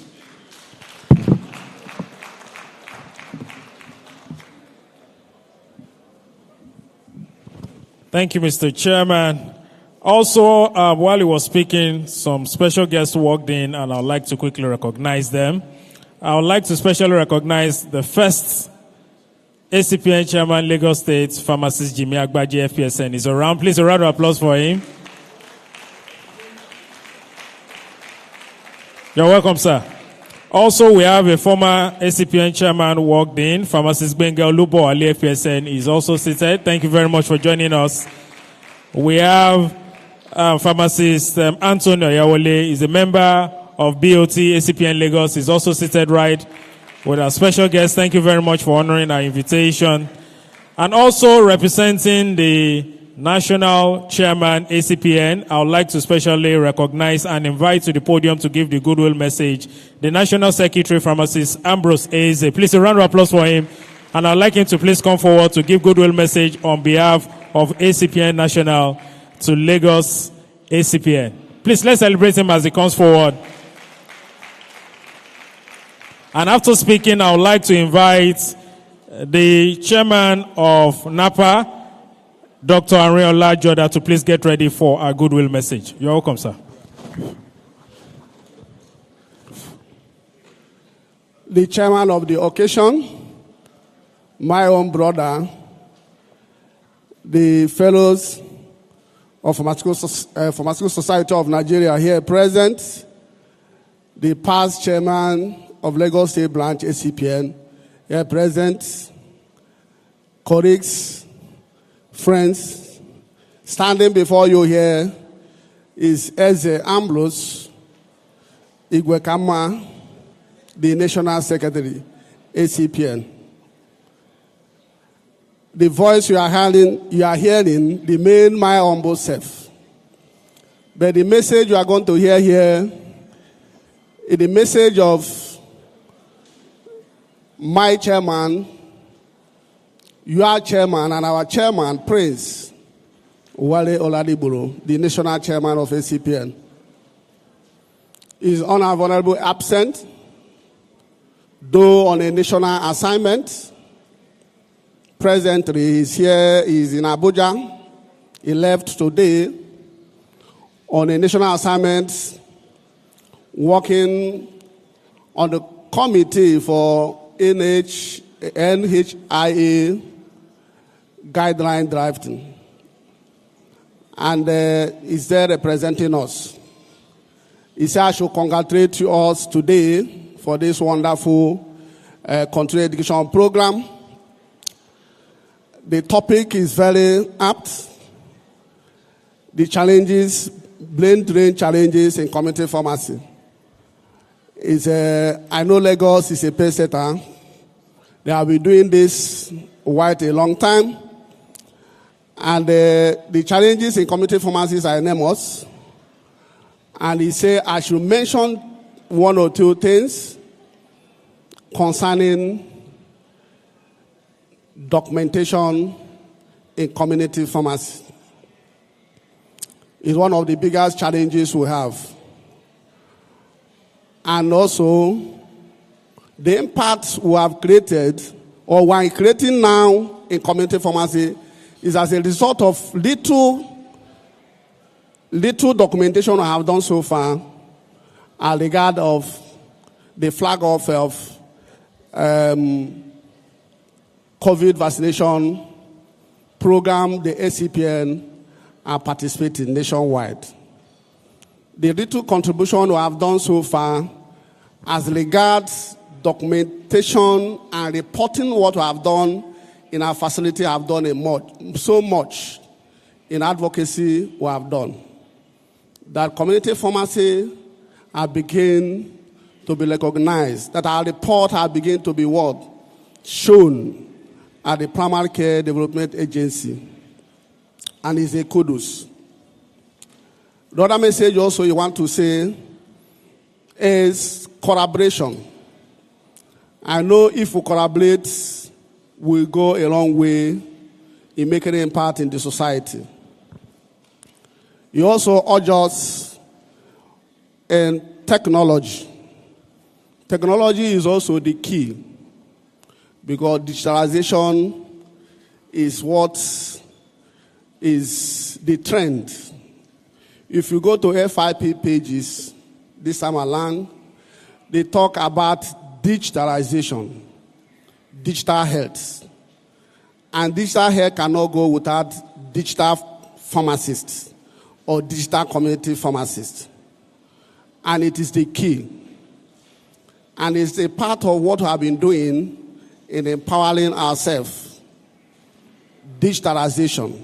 And that is why ACPN at a national level have adopted a reporting tools called healthserve.com, where we can collate all the things we have been doing in our facilities. Collate what we have been, report it, so that people will see the impact. Digitalization is very, very important, and it is the key for us to follow. If you go to FIP page also, in terms of empowerment, they're also talking about leadership workshop. And that is why our foundation, Transgen, in collaboration with ACPN, are working enormously on the issue of what? Leadership College, which the National Health Schools and the NEC are trying to embark to enroll on that Leadership College, which I know is a form of what? Empowerment. We'll talk about on empowerment in training we'll do at the national level. We'll also talk empowerment in financial empowerment and all the other things we'll be doing at the national level. The chairman today in summary say we should try to imbibe and emulate what is happening at the national level so that the issue of documentation will be a key where we can document and how what we have in our national secretariat, send whatever we have done to any of the funders or the NGOs, and also send to the National Primary Healthcare Development Agency so that people will see the impact of community pharmacies nationwide. As we are clamoring for fee for service in NHIS, if you don't report anything or document anything we are doing, we have not done yet. We encourage us to do much. Thank you and congratulations on this country education program. Thank you very much, sir. I'd like to bring forward Dr. Ariola Joda to please come for a goodwill message from NAPA. And finally, I want pharmacist Dr. Afusat Additional to please get ready. She'll be speaking on behalf of APS. Please, let's celebrate our mother as she speaks to us. You're welcome, ma. Thank you very much.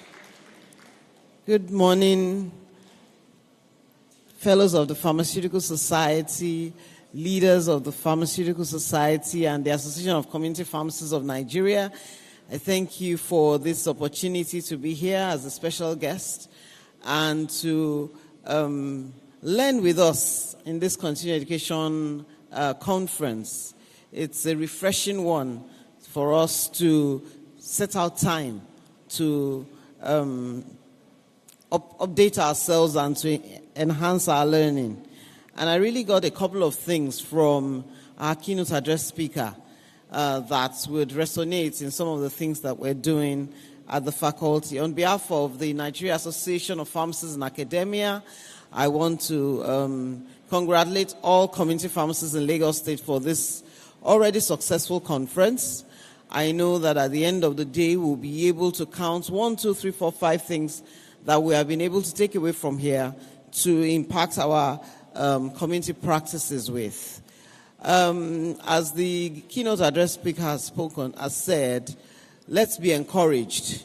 Let's try and encourage others, those around us, to study pharmacy so that the pipeline is bigger. Unfortunately, just as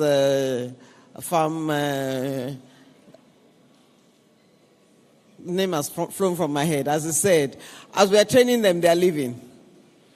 But they won't all leave. At least some of us didn't leave. We're here. So if we open the pipeline up, get more students interested in reading pharmacy, so all of us, HAPS has been doing it before now, these outreaches to secondary schools, So maybe we should all take it as a deliberate aspect of our activities at ACPN, NAPA, NAIP, AHAPN, all of us, CPAN, to have outreaches to secondary schools, to talk to them about pharmacy. We do it very infrequently. Talk about pharmacy, the prospects in the profession, what the benefits of the profession, so that may help us to get more students to study pharmacy. So on behalf of the Association of NAPA, I want to thank you for this opportunity, for inviting me, and I wish all of us a very great conference. Thank you very much.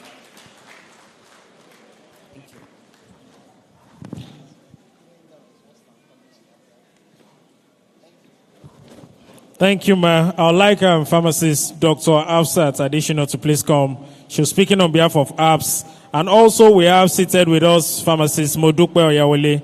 She is representing HAHAP Lagos, Association of Hospital and Administrative Pharmacists of Nigeria. Please, I would like you to come forward after APS Lagos. Thank you very much.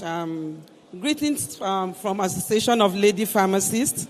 All protocols duly observed. I want to congratulate the ACPN on this occasion of the continuing education.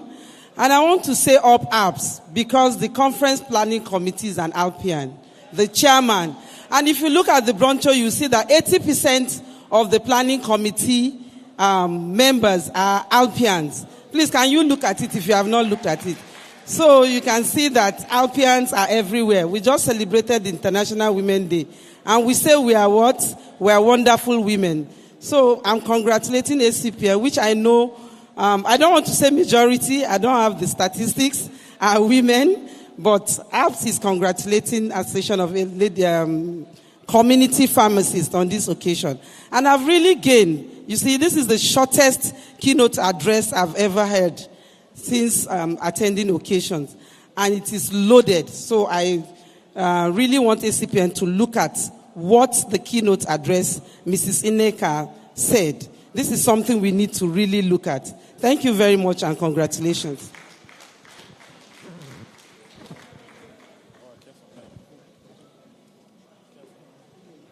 Thank you very much. I would like to bring forward pharmacist Modukwe Oyawole. She's representing please a round of applause for us. They give you a goodwill message. That will be the final one for now. And afterwards, I'll be bringing forward the chief host of this event. I'm talking about the chairman, ACPN Lagos, will be coming forward to speak to us right now.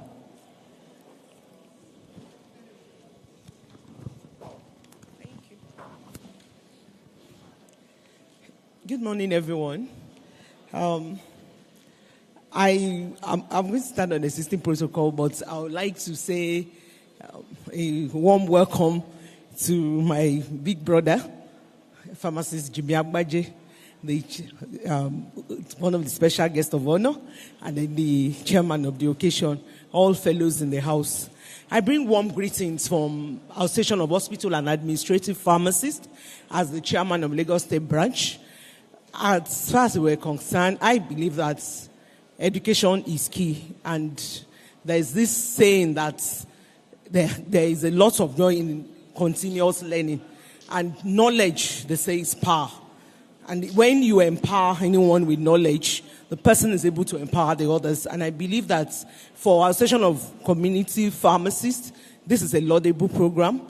And I congratulate them because this has been going on for a while and they've been consistent with it. And this is a good one. We're open to partnership because we're all doing a lot of clinicals. And concerning the team about brain drain, this is definitely happening. This is what we see all over. And I'll tell you, it's not only with ACPN. It's even endemic. That's the word I can use in the hospital setting. And anything and any that can be brought to bear to reduce this will go a long way. Thank you for inviting us, and I wish you all a very lovely conference. Thank you.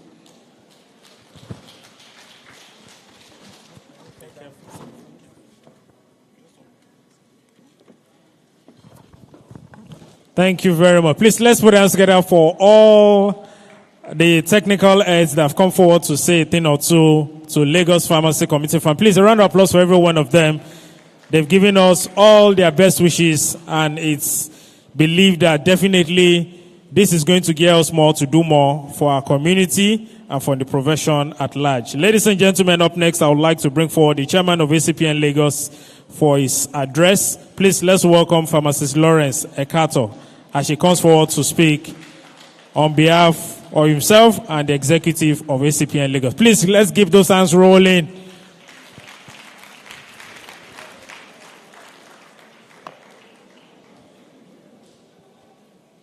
Good afternoon, everybody. Yes. I'm so glad. Before I begin the speech, I want to thank God for today.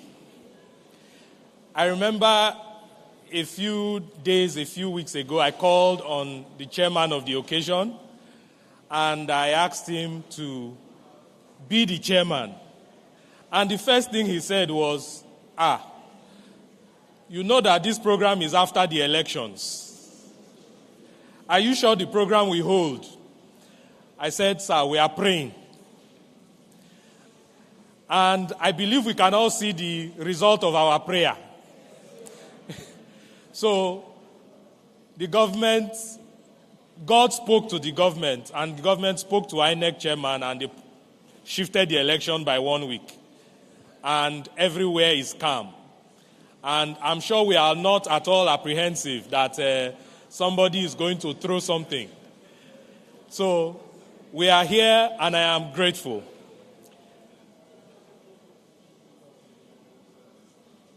Fellows and elders of our society, the College of Past Chairmen of the Acpn Lagos branch here present, Merit Award winners, zonal coordinators, colleagues, gentlemen of the press, ladies and gentlemen, today is indeed the day the Lord has made. And as I can see us all, we are rejoicing and we are glad. He has spared our lives to see another continuing education conference, albeit after a 1-year hiatus, occasioned by the hosting of the Acpn National Conference. So we could not hold it in 2022, but I'm glad we are here. The break in itself had become an advantage, enabling the planning committee to plan a 2-day rather than the usual 1-day conference. And the events of the past 2 years has seen a mass exodus of able-bodied Nigerians from our shores. And this has not gone unnoticed by all and sundry, and including pharmacists, especially community pharmacists. Community pharmacists have not been left out, and these occurrences have occasioned the theme of this year's conference, Overcoming Brain Drain Challenges in Community Pharmacy Practice. And we have seen that our keynote address speaker has done justice to this topic, and she has dissected various issues in this regard. The various opportunities yet untapped in the community pharmacy space will also be delved into by our erudite speakers, such as Pharmacist Chidi Okoro, founder and executive business consultant, drug and medicament, who will be educating and reminding us on ways of leveraging the untapped opportunities in e-commerce for community pharmacists. As community pharmacies are gradually becoming recognized by the government as primary healthcare providers, our very own pharmacist, Dr. B.C. Bright, a fellow of the Pharmaceutical Society of Nigeria, the Chief Executive Officer of Live Well Initiative, will be taking us through the topic, Community Pharmacies as Strategic Health System First Responders in an Uncertain Economy. And I also want to urge us to take advantage of the pharmaceutical masterclasses that will be going on by industry giants, as we have said, and the various product presentations by our partners to broaden our knowledge horizon with a view to serving our communities much more effectively and efficiently. Dear colleagues, I urge you not to experience just this conference without a purposeful visit to our exhibition pavilion, to avail yourselves of the various novel products and services by our conference partners. Colleagues, on behalf of the executive committee, I want to, at this juncture, express my utmost and unreserved appreciation to the planning committee of this conference, ably led by the indefatigable pharmacist, Mrs. Josephine Ahime, the MD, Net Pharmacy, for their commitment to birthing this conference against all odds. We sincerely thank you for your efforts in making this day a success. Sincerely, as the chairman of our noble association, I cannot appreciate enough the planning committee. Sometimes I would say, no, let's not do this. She would insist. No, we can do it. And we can all see the results today. More than half of the things, in short, about 75% of the things I see here, I'm not aware. It is the effort of the planning committee. So I want us all to please, on my behalf and on behalf of the executive committee, give the planning committee a resounding round of applause.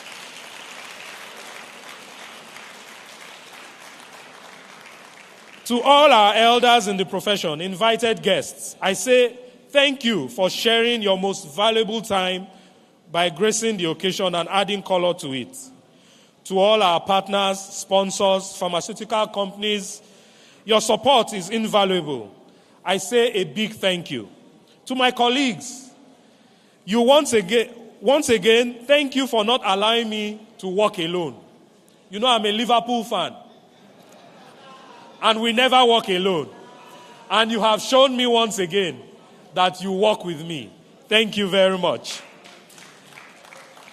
You have turned out in great numbers, and this testifies to your support for me and my executive. God bless you as we pray that the impact of this conference will resonate in our various practices. Thank you, and God bless you.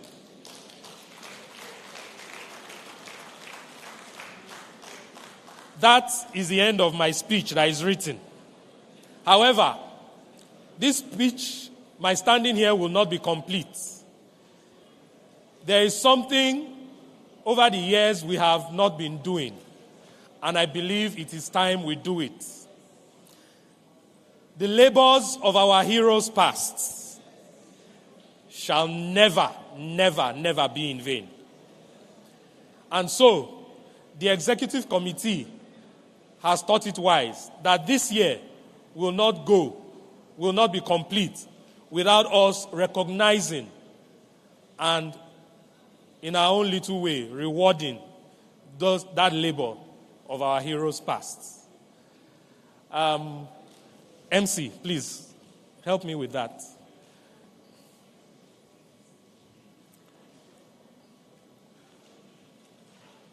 I would like to call on, please, sir, chairman of the BOT of Acpn Lagos, you might have to join us, and the chairman of the occasion, Pharmacist Aikugu. I cannot do this by myself. The weight is too much for me, so I need your help, sir. I need your help, sirs. There is...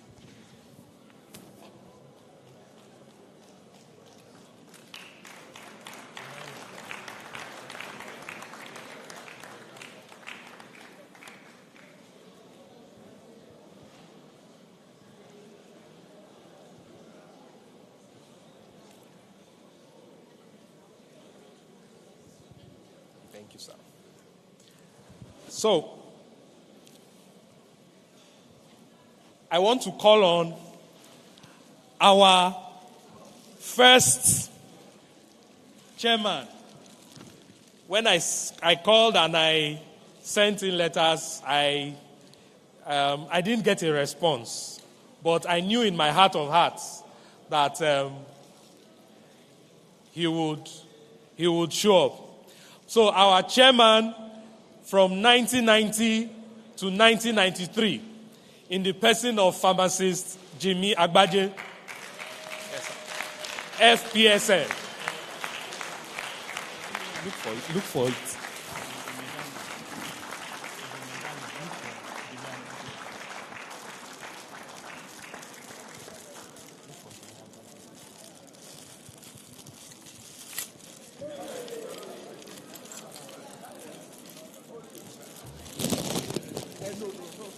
In fact, I'm not sure. Usu was the first chairman, was it not? Yes, Lagos. It has energy. We should know that. Anyway, no problem. So we want to call on the BOT chairman, pharmacist Sir Deji Oshinoiki, to decorate our chairman, our past chairman, pharmacist Jimmy Agbaje, fellow of the Pharmaceutical Society of Nigeria, with his medallion.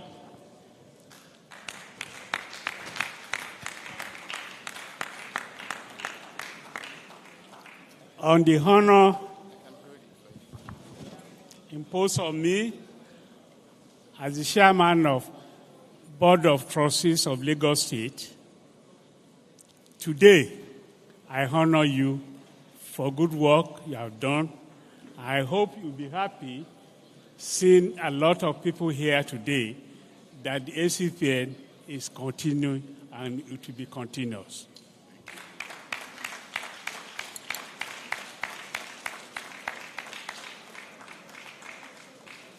Thank you, sir.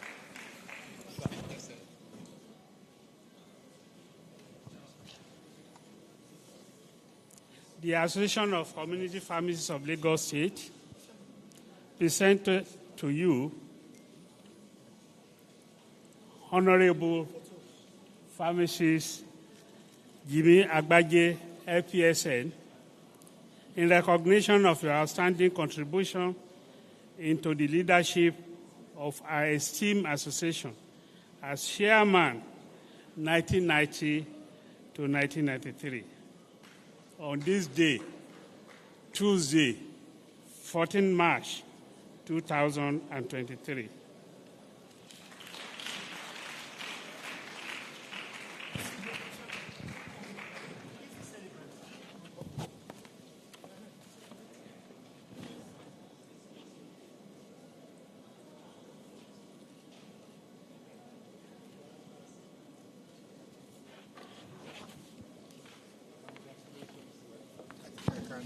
Say something, Abi. The chairman of the occasion, Chairman Acpn Lagos, Chairman BOT, fellows, distinguished colleagues, I didn't know I was coming to get an award.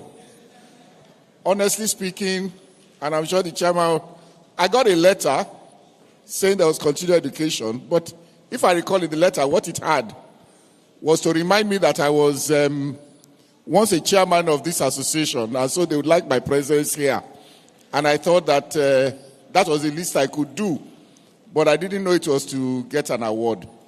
Also to maybe make one or two corrections. When they said first chairman, I said, I'm not that old. I definitely was not the first chairman. Somebody celebrated 80 very recently. That was Chief Opoduwusu. I remember I was his secretary. So he was the chairman. I believe he was the first chairman, Chief Opoduwusu, but I was his secretary. So to that extent, I know he was chairman before me. Having said that, I'm honored to be so honored. The person who is giving me this honor, this award, is somebody that I also honor very much, because I was also his own secretary as national secretary of then NAGPP, and he was the national chairman. So you can see that we've come a long way. The chairman of today's occasion, before we had this formal continuing education forum, some of us came together and did continuing education. We had a group of, I think, about 15 or 20, am I right? And we used to do continuing education lectures, I think every week it was, or every 2 weeks, I can't remember now. We actually formalized it. and set up a group of community pharmacists that continually educated ourselves. And I'm happy that pharmacist DBC Bright is coming because she was one of our resource persons at that time. So it's a good thing to see that it has been elevated to this level. And let me say that I'm proud. I'm proud of being Acpn. I keep telling people wherever that I'm first and foremost a community pharmacist, whatever else. So thank you for this honor. I really appreciate it. I'm sure when I get home and I say I came with an honor, you didn't tell us you were going to collect medal. I thought I was coming for continuing education. Thank you very much. God bless.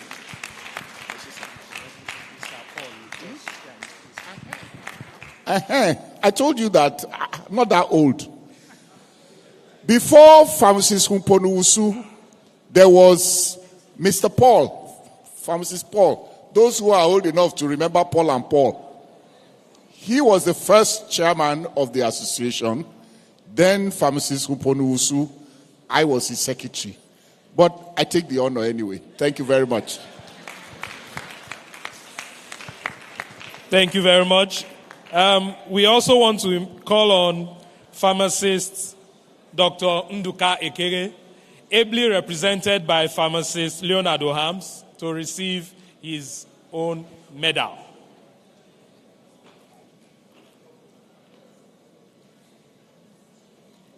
Pharmacist Ekere could not make it. He's a bit incapacitated, so he sent a representative. So I cannot give you the medal, but I'll give you the plaque in his...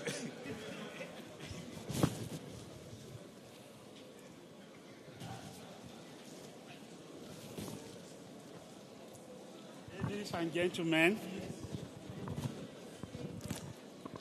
the Association of Community Pharmacists of Nigeria, Lagos State branch,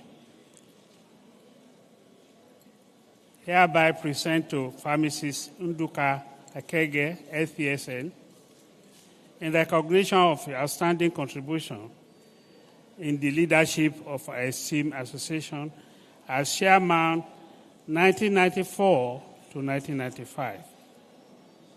This day, 14 March 2023.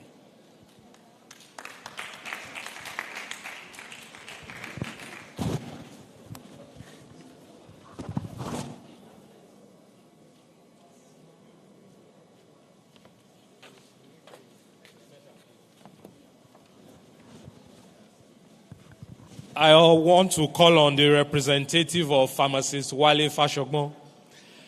Please, you can come up, sir, to receive the plaque on his behalf. And I just got some information that pharmacist Wale Fashogmo will be supporting the continuing education with a sum of 20,000 naira.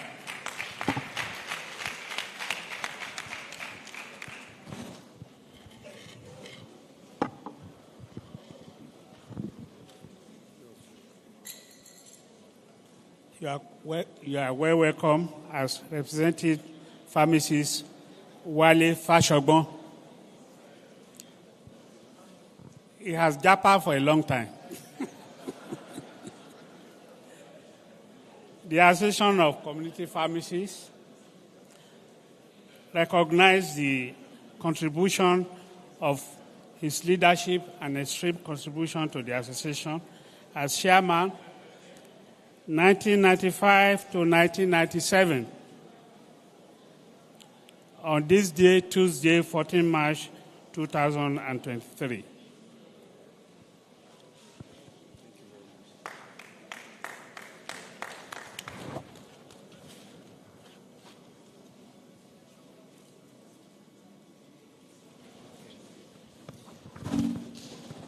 At this time, I want to call on pharmacist Ambrose Eze, who will be standing in for pharmacist Azubike Okwo. Pharmacist Azubike Okwo.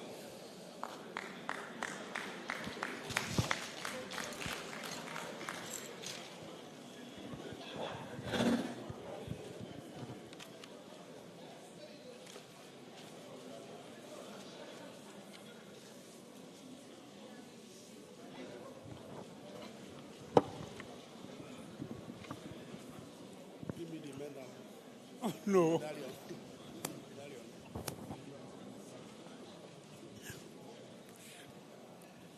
Pharmacist Asubike Oko, LPSN, was past national president of Association of Community Pharmacists. We hereby recognize his contribution in the leadership of the esteemed Association of Community Pharmacists Lagos State Branch. And we here today present to him for his role 1997 to 1999. On this day, Tuesday, 14 March 2023. Thank you.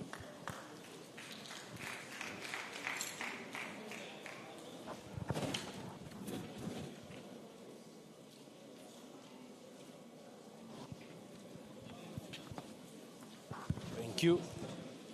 I'd like to call on the zonal coordinator of Amuwo Zone to stand for the late pharmacist Pius Abanom, Fellow of the Pharmaceutical Society of Nigeria.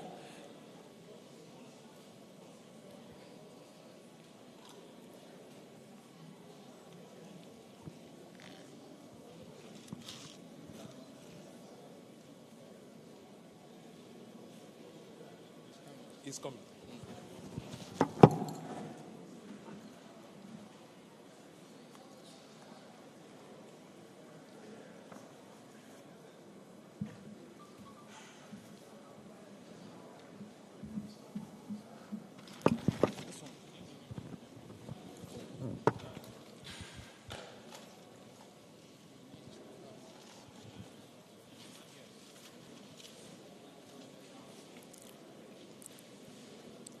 Pharmacist Pius Abanom, FPSN, before he left this world, he was also the National Secretary, Pharmaceutical Society of Nigeria. We today remember him. Can we please stand for a minute silence?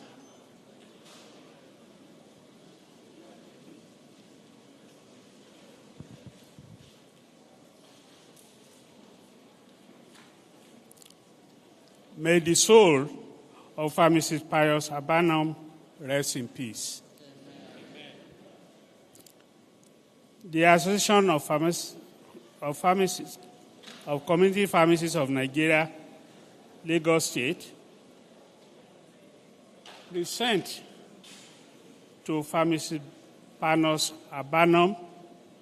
This will be given to the family to hang in a conspicuous place in his house for remembrance. In recognition of his outstanding contribution to the leadership of our esteemed association as chairman 1999 to 2003, we honor him this day, Tuesday, 14 March 2023, with this gift.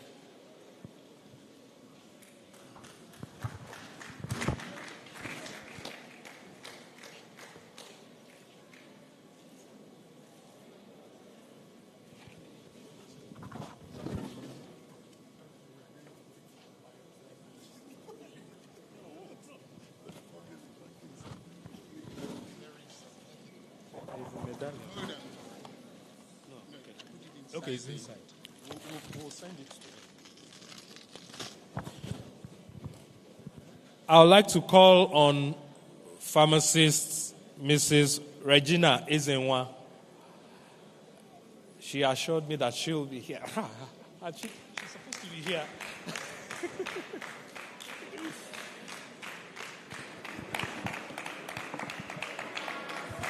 Ups.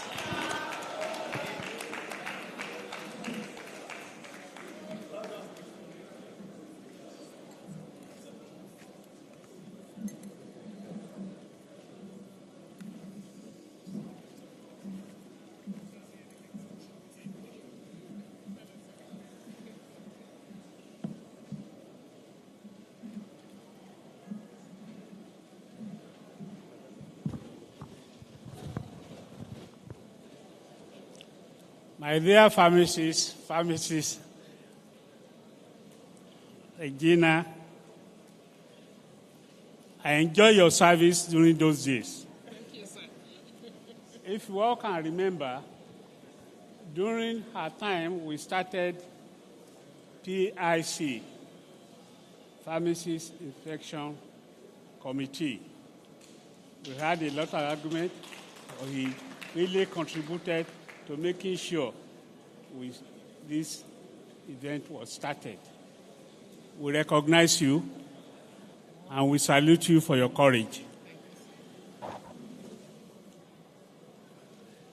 Thank you, sir.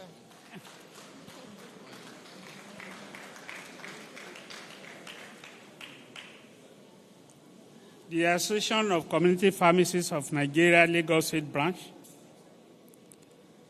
present to you, pharmacist Mrs.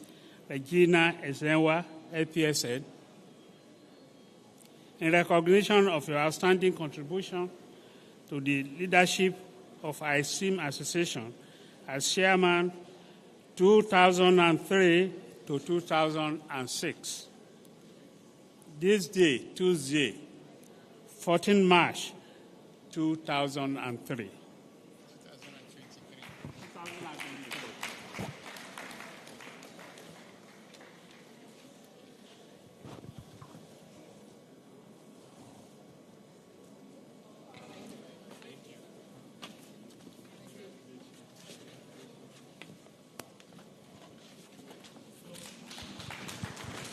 Now, I want to call on the only GO of pharmacy. The only GO of pharmacy. Let us make welcome pharmacist Benga Olubowale, fellow of the Pharmaceutical Society of Nigeria.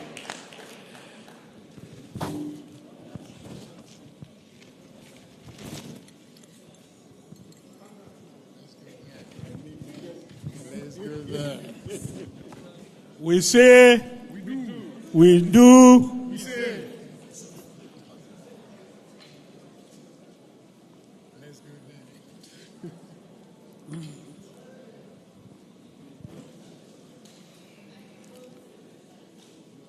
Association of Community Pharmacists of Nigeria, Lagos State, present to you in recognition of your activities and your contribution to the profession and to the community. As chairman 2006 to 2009. This day, 14 March 2023.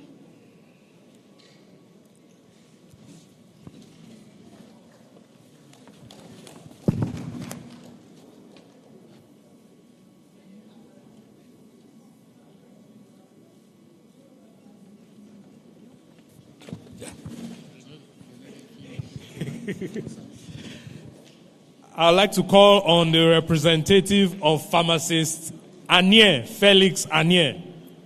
Pharmacist Okotie Jonah, Omona Jonah.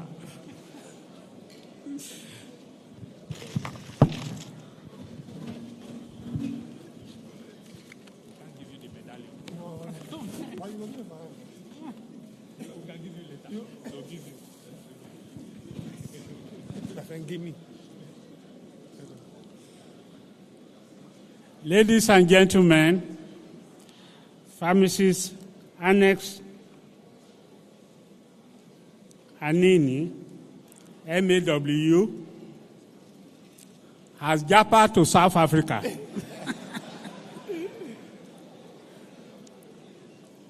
So, on behalf of Association of Community Pharmacists of Nigeria, Lagos State Branch, we present to him this day in recognition of your standing contribution in the leadership of ACPN Association as chairman 2009 to 2012.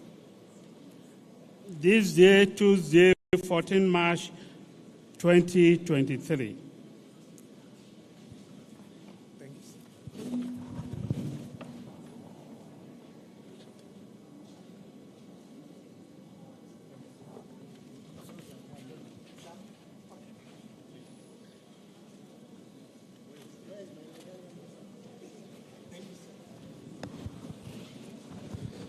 I would like to call on pharmacist A.Y. Aminu. Yes.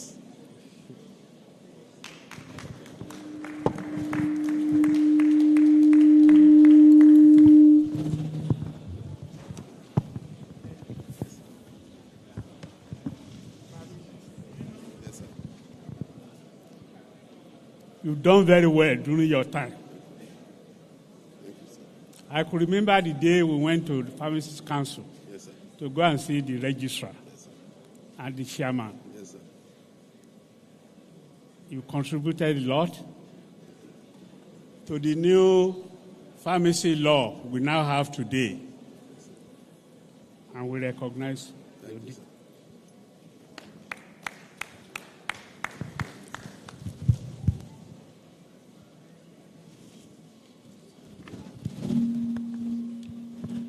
The Association of Community Pharmacists of Nigeria, Lagos State, will today present to you pharmacist Yinka Aminu, LPSN, in recognition of your outstanding contribution in the leadership of our esteemed association as chairman 2012 to 2015. This day, Tuesday, 14 March 2023.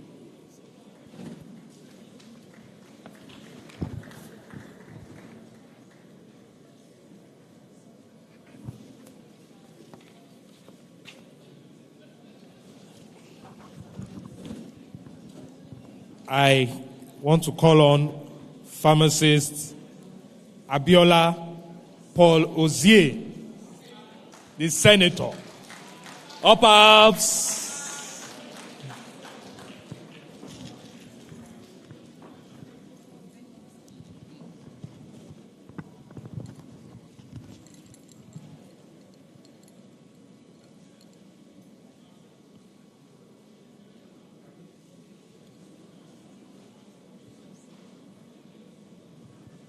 My dear pharmacist Paul Ozier, you've done very well.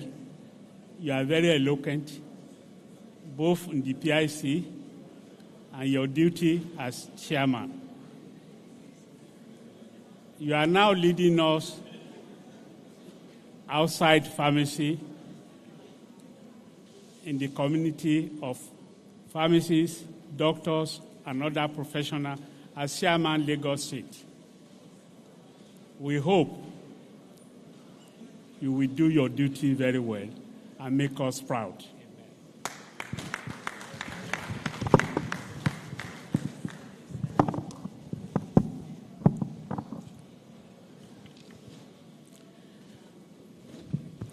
The Association of Community Pharmacists, Lagos State, present to you this day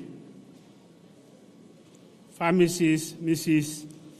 Abiola Polose, LPSN, in recognition of your outstanding contribution in the leadership of our esteemed association as chairman 2015 to 2018.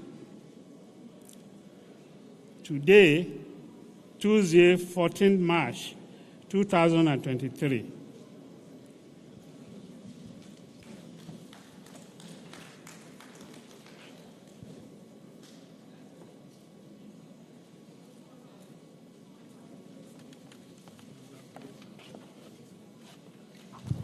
Last but not the least, my very own immediate past chairman, pharmacist Obideyi Olabanji Benedict.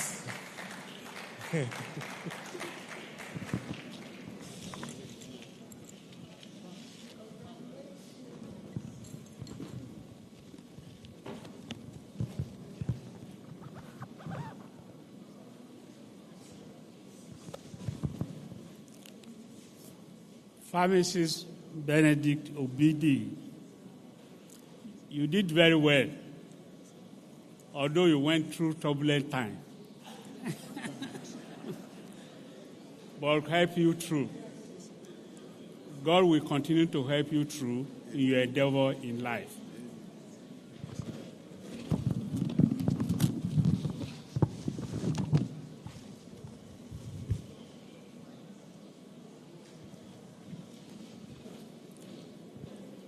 The Association of Community Pharmacists of Nigeria, Acpn, Lagos State, will present to you this day for your contribution to the association in the leadership position. You pharmacists, Olabangi Obideyi, MAW, you will soon become FPSN in Jesus' name. Amen. For your contribution as chairman year 2018 to 2021. We present to you this plaque this day, Tuesday, 14th March, 2023. May God continue to help you.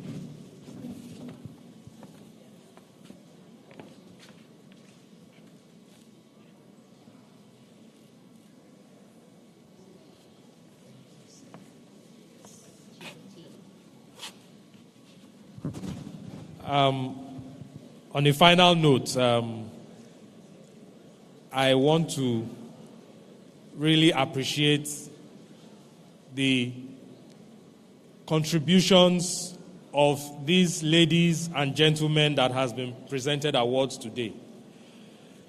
You know, you might not understand what they went through until you pass through it, as I am currently passing through.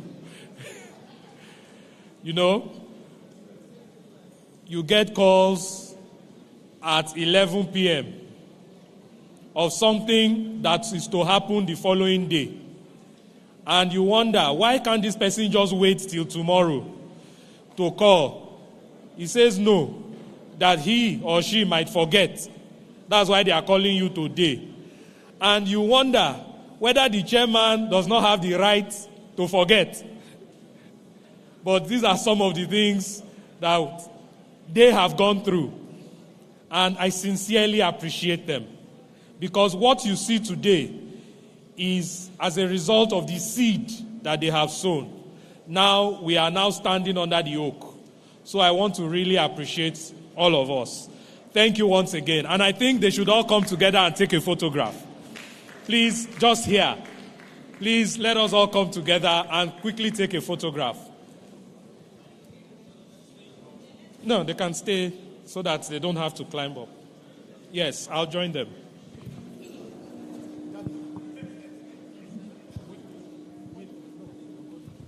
With the chairman BOT and the chairman of today's occasion.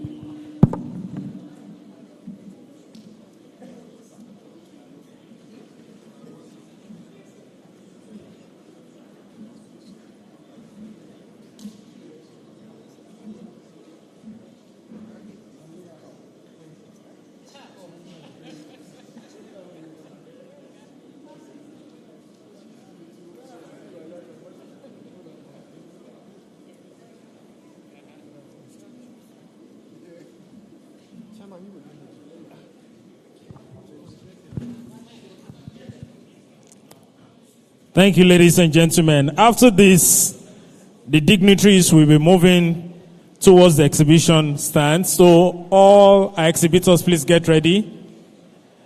Guests are coming over to you. All our exhibitors, please get your session ready right now, because as the Yoruba will say, Emagba Lejo. They are coming to greet you. So please get ready to receive them. And after that, please, I want Pharmacy Plus to please be on standby for the first product presentation. It's our continuous education, and this is giving us an opportunity to learn, to relearn, and possibly to unlearn. So, and I'm very sure Pharmacy Plus is bringing something new on board for us to learn from. Mr. Chairman, please, I'd like you to invite the dignitaries to the exhibition stand. Mr. Chairman, exhibition stand, sir.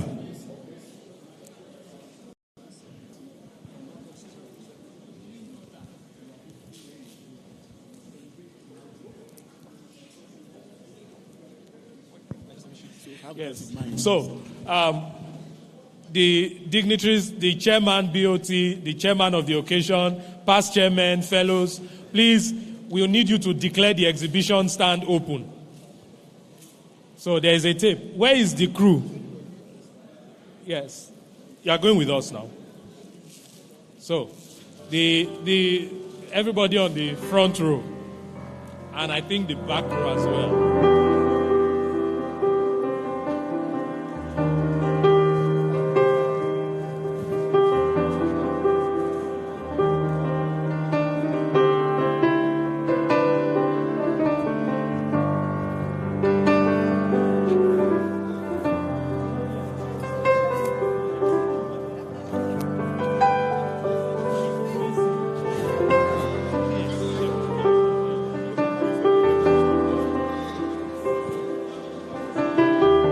Ladies and gentlemen, we are honored to have the representative of the DPS, Lagos State. You're welcome. And please, a round of applause for her. Thank you very much for joining us. Thank you. So while our dignitaries are moving towards the exhibition stand, please let's put our hands together for them as they exit our sitting area. They are moving to the gallery above to visit the exhibition stands. Thank you. Pharmacy Plus, please, I'd like to have you right now for your product presentation. Pharmacy Plus, we are going on with the rest of the program. We are not stopping, we are not pausing. We value your time, and we are moving on with the next item on the agenda. Pharmacy Plus.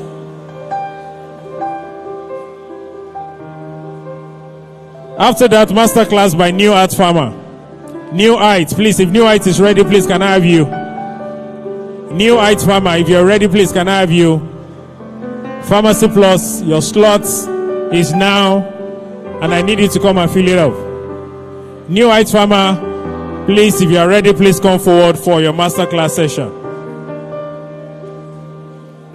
New Height Farmer and Pharmacy Plus, please come forward right now.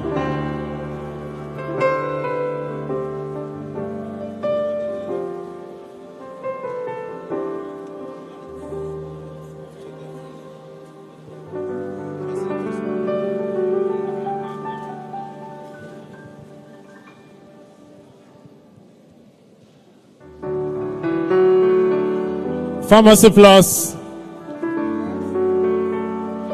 New Heights Farmer,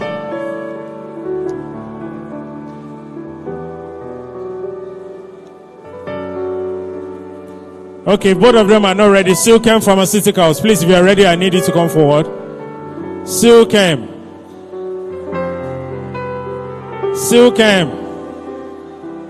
New Heights Pharmaceuticals, Pharmacy Plus. We do not want to keep our people waiting.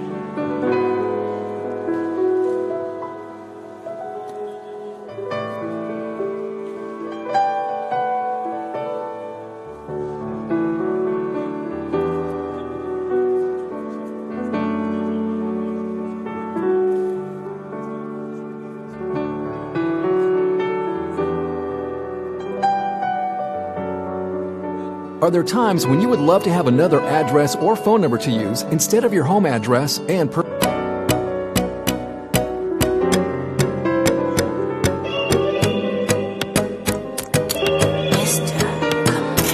do this for you, I do this for us. Me admit for you, baby, you have my trust. Yes, I'm in love, beautiful love. We mama love, blessing from above. What I say, love is a beautiful thing. When you have a great queen, love is a wonderful thing. When you have a great king, if you want anything, I'ma give you everything.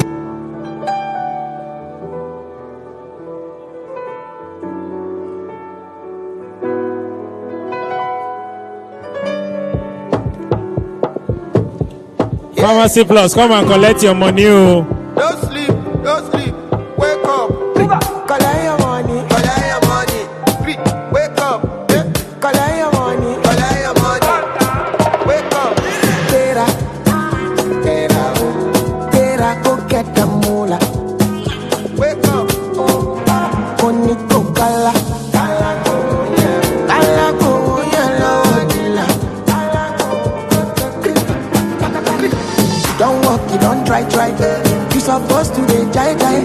Kill up, come, person, matter, person, we don't mind, boy. When I land softly on the sofa floor. So far, so good, Koni Bajo, let me see you. Go, lo, let me see you. Go, lo, Bukao, let me see you, de Buka. Go, lo, let me see you. Go, lo, Bukao, let me see you, de Buka. Go, lo, let me see you. Go, lo, Bukao, let me see you, de Buka.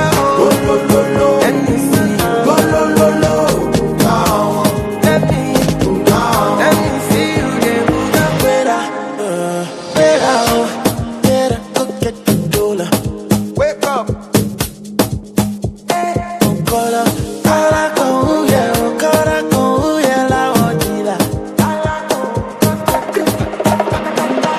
Don't walk, don't try. Supposed to be high. Kilo come chef water. They see when I'm mad. When I land so free on a sofa floor. So far so good. Koni Bajo, let me see you. Go lo, let me see you. Go lo. Bukao, let me see you, de Buka. Go lo, let me see you. Go lo, Bukao, let me see you, de Buka. Go lo, let me see you. Thank you. Go lo, Thank you, sir. let me see you, de Buka. All right. So you can see Pharmacy Plus, when they here collect your money, they knock him out. So they've come, and I'm sure you've come to give us money too, or value for money. Ladies and gentlemen, please a round of applause for Pharmacy Plus, the first product presentation for the 2023 continuous education for community pharmacists in Lagos. Please a round of applause for Pharmacy Plus. They are one of our sponsors. Thank you very much for being part of this wonderful initiative. Over to you, sir. Thank you. Good afternoon, everyone. The chairman, please permit me to start on the existing protocol. Today, I'm bringing Reload to us again. My name is Pharmacist Ali Alex. I am from Pharmacy Plus. Today, I'll be bringing to us Reload, and in the course of my presentation, I will introduce one of the newest range of our Reload.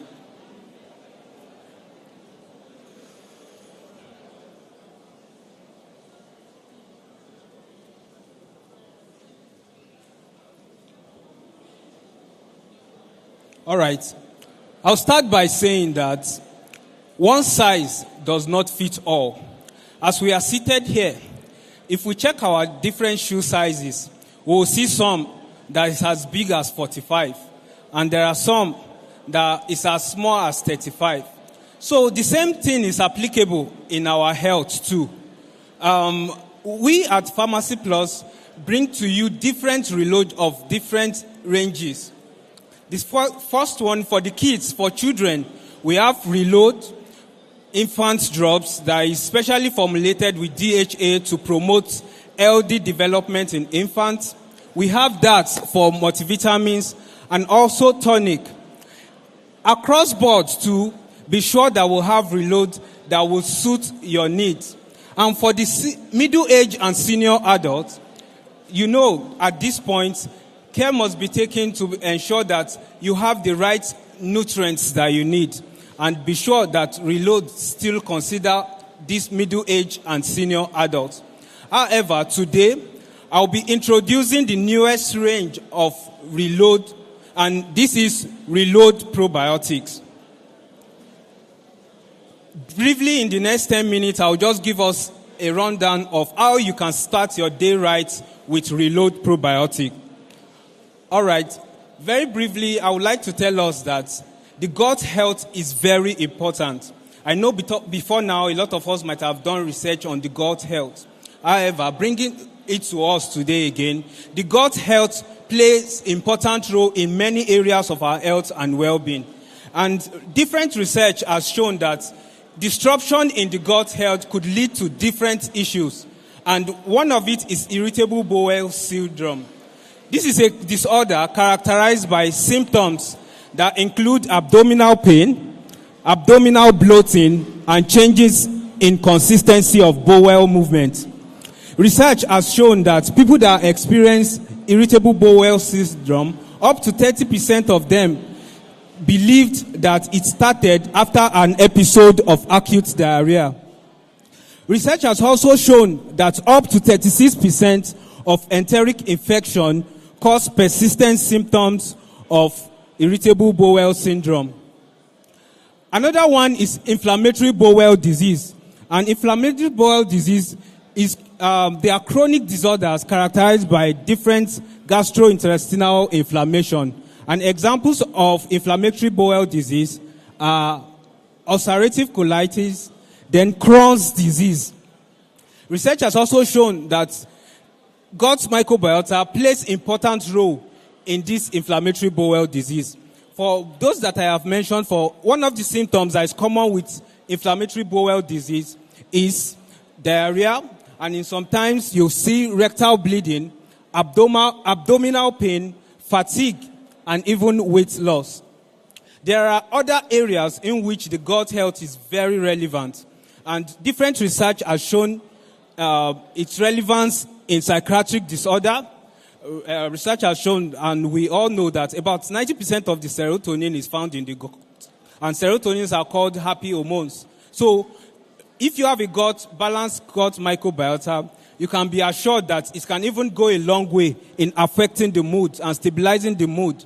Research has linked it to obesity and even allergy, including type 2 diabetes, which could be a long-time consequences of you having a disruption in the gut health. Also, gut health has also found relevance in immunity. Research showed that 70% of persons' immune system is found in the intestinal tract.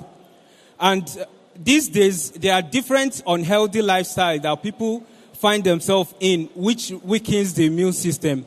Some of these include inadequate sleep, poor diet, excessive alcohol intake. Or you can bear me witness, we are community pharmacists, and you can bear me witness that a lot of these are on the rise these days.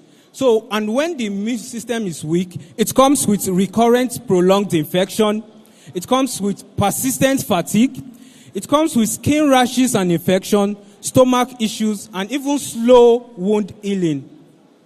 Today, I bring to you a product that you will take and you will be confident of a journey to your desired God that will prevent both the immediate and long-term consequences of the long-term. And in addition to you taking that and helping you achieve that, the right energy for your day activities, and also you are getting enhanced immunity against diseases and germs. Reload Probiotic is a premium probiotic and vitamin blend that is specially formulated to rejuvenate your gut health, enhance the natural immunity support, and keep you fit all day. The content includes vitamin C, different vitamin B blends, different probiotic blend, and also in addition to this, you have a prebiotic, which is the natural supplement that serves as food to the already present microorganisms in the gut. All this put together will make and ensure that you have a complete gut health, enhance your immunity, and also release the energy for what you need for the energy for the daily activities. How will probiotic work? For you taking a stick pack of probiotic daily, you are guaranteed of accelerated restoration of the beneficial microorganisms in your gut. In addition to that, you are guaranteed of improved cell structure and function of the epithelial cells in the intestine. And also the fast maturation of epithelial cells through the production of polyamines. A lot of issues that occur when you experience this irritable bowel syndrome and inflammatory bowel disease could be attributed to inflamed epithelial cells and even immature epithelial cells. Once you take Reload Probiotics, you are guaranteed of fast maturation of epithelial cells and improved cell structure.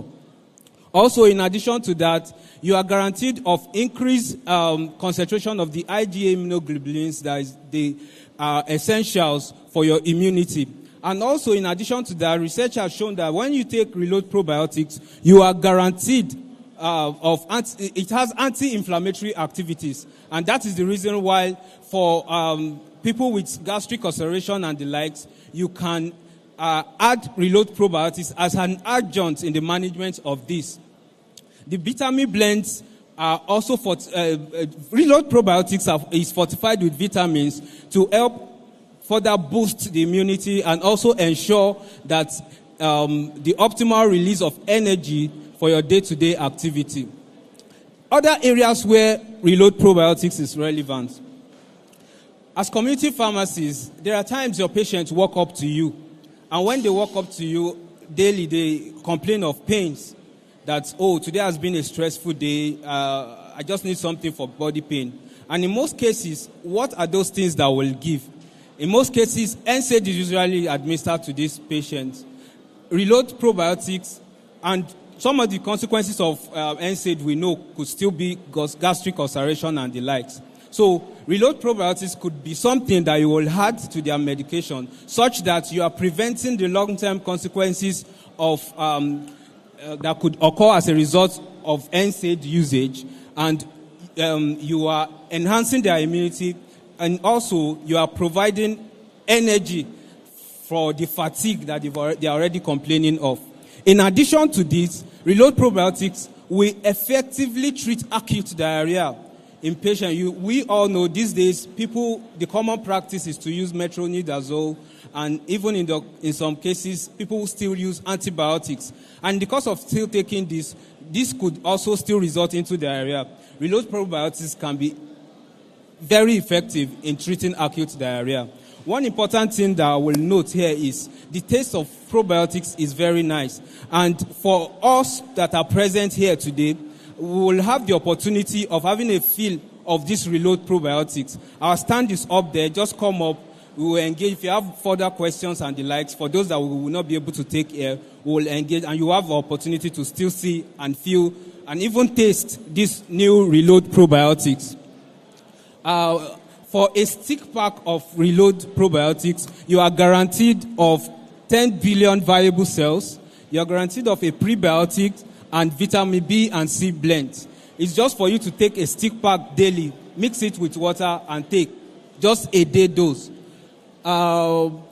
Before now, we might have heard of different probiotics in Nigerian market.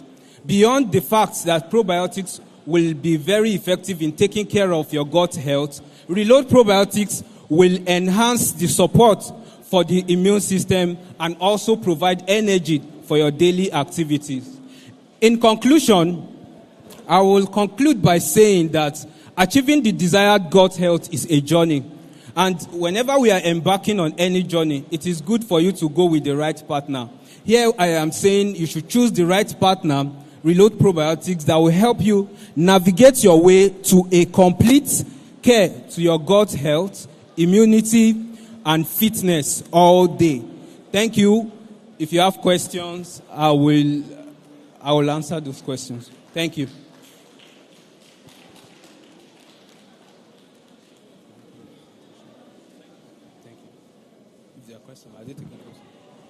All right, any question? One question? Any question? All right, well understood. Please, a round of applause for Pharmacy Plus. Thank you. So, their stand is... Okay, their stand is up there. Okay, right over there. So, please, in the course of the conference, we can visit their stand and patronize them accordingly. Up next is the first masterclass from New Heights Pharmaceuticals. Please, a round of applause for them. New Heights Pharmaceuticals. They have a special presentation. They have two, actually. They are giving us one today, and tomorrow another masterclass from New Heights Pharmaceuticals. Over to you, sir.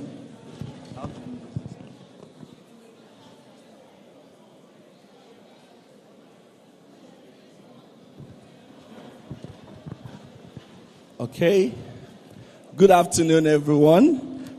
Honorable pharmacists in the house, my dad, my mom, sisters, and friends. First announcement, I am still in Nigeria. I have no japa. And what will determine if I will japa finally is the kind of business transaction that will happen after this meeting. So I'm expecting that by the time I finish this presentation, if you want me not to join the list of the ones that have been drained, stop me. Please, can we give ourselves a round of applause, please? It's good to see us once again. Okay. My name is still Olayinka Ebenezer, and I'm still in New Height Pharmaceuticals. Now, while they are trying to bring my slide on, there's something I also know that can help us for people not to japa. There are two kinds of Nigeria. There is the global Nigeria, and there's the Nigeria of your company or of your office. Even if you are frustrated with no cash, but you get into the system, you get to work, and you have a very beautiful environment, maybe you will not japa. But if you have a frustrated road, and you are under a frustrated manager, at the end of the day, your japa will be catalyzed. True or false? So I've added to the keynote address now. Please give me a round of applause. I've tried. Thank you. Good. So in order for us to encourage our team, one thing is certain: as long as the bottom line is good, business will survive. Maybe I should add this before I continue. I can see when the keynote address speaker was talking about why people want to japa or not. The real issue for us is devaluation of Naira.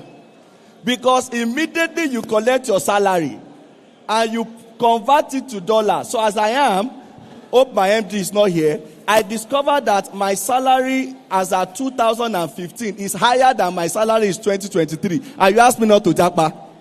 Because by the time you look at the amount you are collecting and convert it, you will discover that you will not stay. So please, one of the ways for us not to japa is everybody should start paying us in dollars. True or false? Please, all the YPGs, let's agree. Do you want us to be paid in dollars? If you are paying us in dollars and pounds, anywhere we are not living, we will stay here.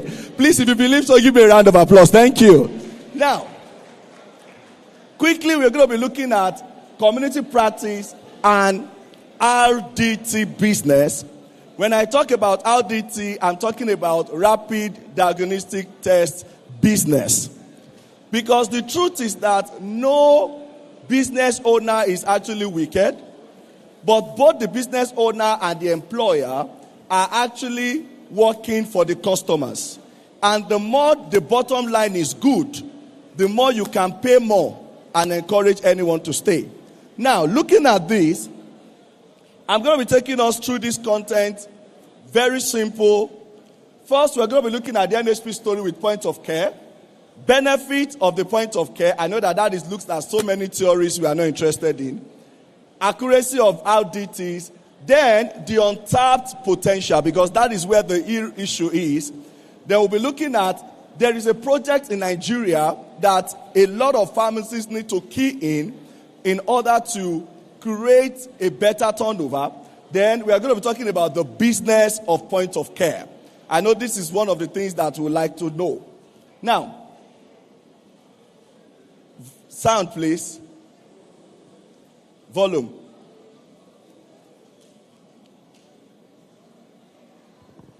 Okay.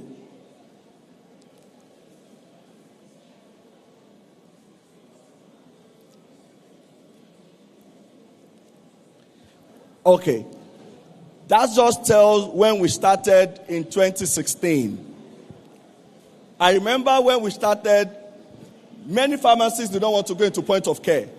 Then we have to look at, do pharmacy guidelines allow us to do this? What will these people say? What will that people say and all that? But New White Pharmaceuticals, we brought it to table the fact that FIP actually encourage community pharmacists to go into point of care tests. That is actually the video that didn't come up. Is it going to play again? Good. And since then, we actually started with Cholestech LDX. I don't know how many people that can still remember that device, where we launched how to check a complete lipid profile at the pharmacy level. We moved from there to the home run devices, where we started with the blood pressure. Most people stay with blood pressure. Some have moved to what we call the body composition checks. A lot of people have made some volume of turnover from that.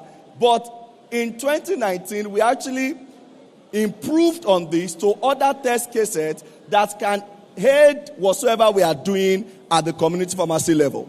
Now, while we are waiting for the video, can I continue, please? The audio will not come. No problem. Let me just go ahead. Take me back to my slide.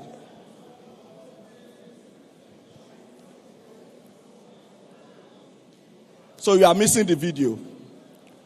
Now, we are going straight to the next thing, the benefit of RDTs.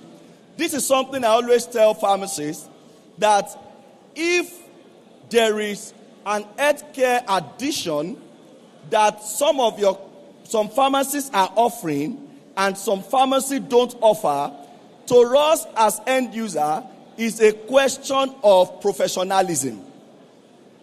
I'm talking as a customer now, as a client on the street. If I walk up to a pharmacy and I ask, can I run a malaria test? And you're like, no, we don't do that here. But I know that a nearby pharmacy offer this kind of care for me. I'm going to rate them high. So the first thing is that the benefit of implementing a rapid diagnostic testing in your pharmacy is that it gives undoubtedly improved outcome for your patient. When we started this journey, one of the things that pushed us into it is the fact that you go to a pharmacy, you want to run or you want to take an anti-malaria. Government said test before you treat. You go to a lab, the lab will not give you your result, or the lab is far from the pharmacy. You have to go first to the lab, then the lab will now tell you come back later and you need to take medication. If you look at this journey, something is missing. And most people will sell anti-malaria based on symptoms, even though we know it's supposed to be test before you treat. But in the management of malaria, we discover that many people are suppressing a particular issue, which is the hepatitis. Because most times, hepatitis will not show you. People don't pick it until at almost the last stage when there is yellowish of eyes. Because at the beginning, what you'll be seeing is the same symptoms of body aches, symptoms of I'm tired, and you see people coming for anti-malaria almost every month. And we keep selling to them. Even when we run a test to them and we discover that it is not malaria, we say, no, this test case set must be the problem. This test case set is the issue. We are not also ruling out some issues when it comes to these audits. Now, so the first thing is that it also enables the pharmacy to ensure that you attend to your patient more quickly. These are some of the things that happen. Now, the point 3 where we are going to be staying today is the fact that the major benefit of rapid diagnostic test is the fact that it contributes to improve public health. Community pharmacy cannot be ruled out of public health management. There is no how we can rule out community pharmacies from public health management. And when we talk about public health management, 2 things, 2 particular illness that the whole world is shouting about must be our concern. Number 1 is still the issue of HIV/AIDS. Number 2, the issue of 2021, the theme for Hepatitis Day for that year is finding the millions. And I'm going to be showing us the prevalence of these things even in our own nation, beside us there. So now, if you look at this, rapid tests can also reduce the burden of diagnosis and treatment, and costs are reduced. Costs are actually reduced. Somebody will tell me, my patient prefer to buy the anti-malaria than to run the test. It's because they are dying slowly. Death can come once. Death can come slowly. Loading your body with anti-malaria when your body do not need it is actually, we develop resistance. But one thing is that, as we all agreed, all drugs are poison, especially when you use it when it's not needed. So we cannot still continue to allow our patient to take medications without running some of these tests. Now, the next one is this. When it comes to our DT business, the major question in the mind of people is, how am I sure this test case set is actually correct? I'm trying to stay in the middle. I don't want to go partisan to talk about my products because this is a master class. The truth is that most our DTs are actually accurate. That's the truth. But we discovered something. I was part of the team that wanted to bring in how DTs to Nigeria during the time of COVID. COVID test cases, when for us to get PCR was a big deal. I was part of the MLSCN team that says, okay, guys, go and look for test cases anywhere and bring it so that we can validate. I was very happy that at least Medical Lab Science Council took that over for themselves. And we brought in a lot of samples. The first sample we brought in was antibodies. The people that remember the COVID period, the first test case set in the market was antibodies. And when we brought it in, I was part of the team. We saw some positive, we saw some negative, almost everybody get positive. And during that period, research continued to discover that, okay, this antibody can actually be triggered by many other things. We should be looking for antigen. So we moved from antibodies to antigen. And when we brought in a lot of samples of antigen as well, we discovered that period of exposure also affects your results. So when we talked about RDT, most of the time, the problem is not the test cassette. But we also know we are in Nigeria. Some people do not place quality as priority. They go anywhere, get test cassette, bring it to our market. But as at today, most test cassettes all test cassettes that should be in our pharmacy should have Medical Lab Science Council validation. This actually costs money for business owners because if you want to run an RDT business in Nigeria as at today, you will pay NAFDAC. You will register with them. But now, Medical Lab Science also are saying you cannot do only NAFDAC. You must come and register with us and get what we call IVD number. It is actually very expensive for us. But the truth is that the expertise of confirming the accuracy and the sensitivity of a test cassette lies in the hand of Medical Lab Science Council people. That is very important. So for us, a test cassette that is actually registered by NAFDAC and validated by these people can actually be trusted when it comes to the issue of accuracy. I will not want to spend so much time there. Now, this is where the green button is. The untapped potential that is available for us in the pharma space. I read a book recently, and the book said there is difference between a good company and a great company. Good companies actually have data. But great companies actually analyze data. Every day we are exposed to information. We are exposed to one information or the other. But the problem is, what are we going to do or what have we done with that information? Now, as at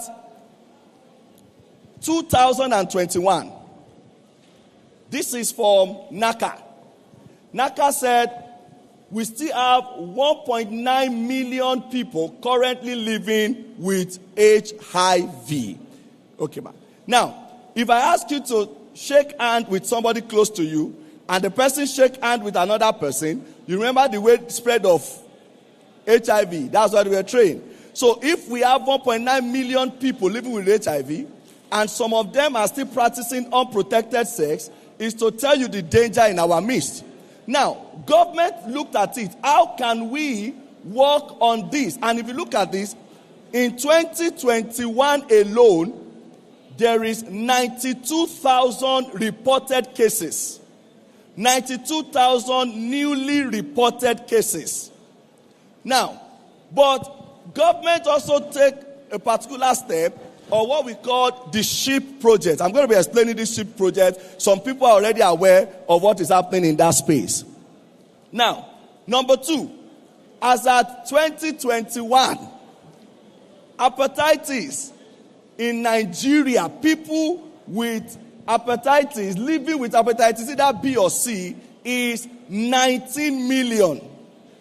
Wow, that is big.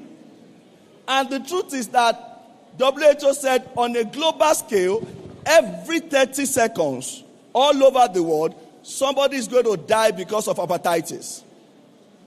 Now, these two particular issues, government actually started something we called the HIV-ST project. We call it HIV self-testing project. And that is the main message I'm bringing here. This project was launched in 2016 by WHO that in Nigeria, in Kenya, and some countries, that for them to manage HIV very well and to prevent the spread, they should allow people to do what we call self-testing. Because the truth is there are some key populations that will never expose themselves to free tests. Even if you are doing it for free, if you are going to pay them. Key populations will not. Many people will not open their status out like that, whether it's in the hospital or it's a free screening. So government said the only way to catch these people is for us to launch an self-testing approach to this. This was launched in 2016.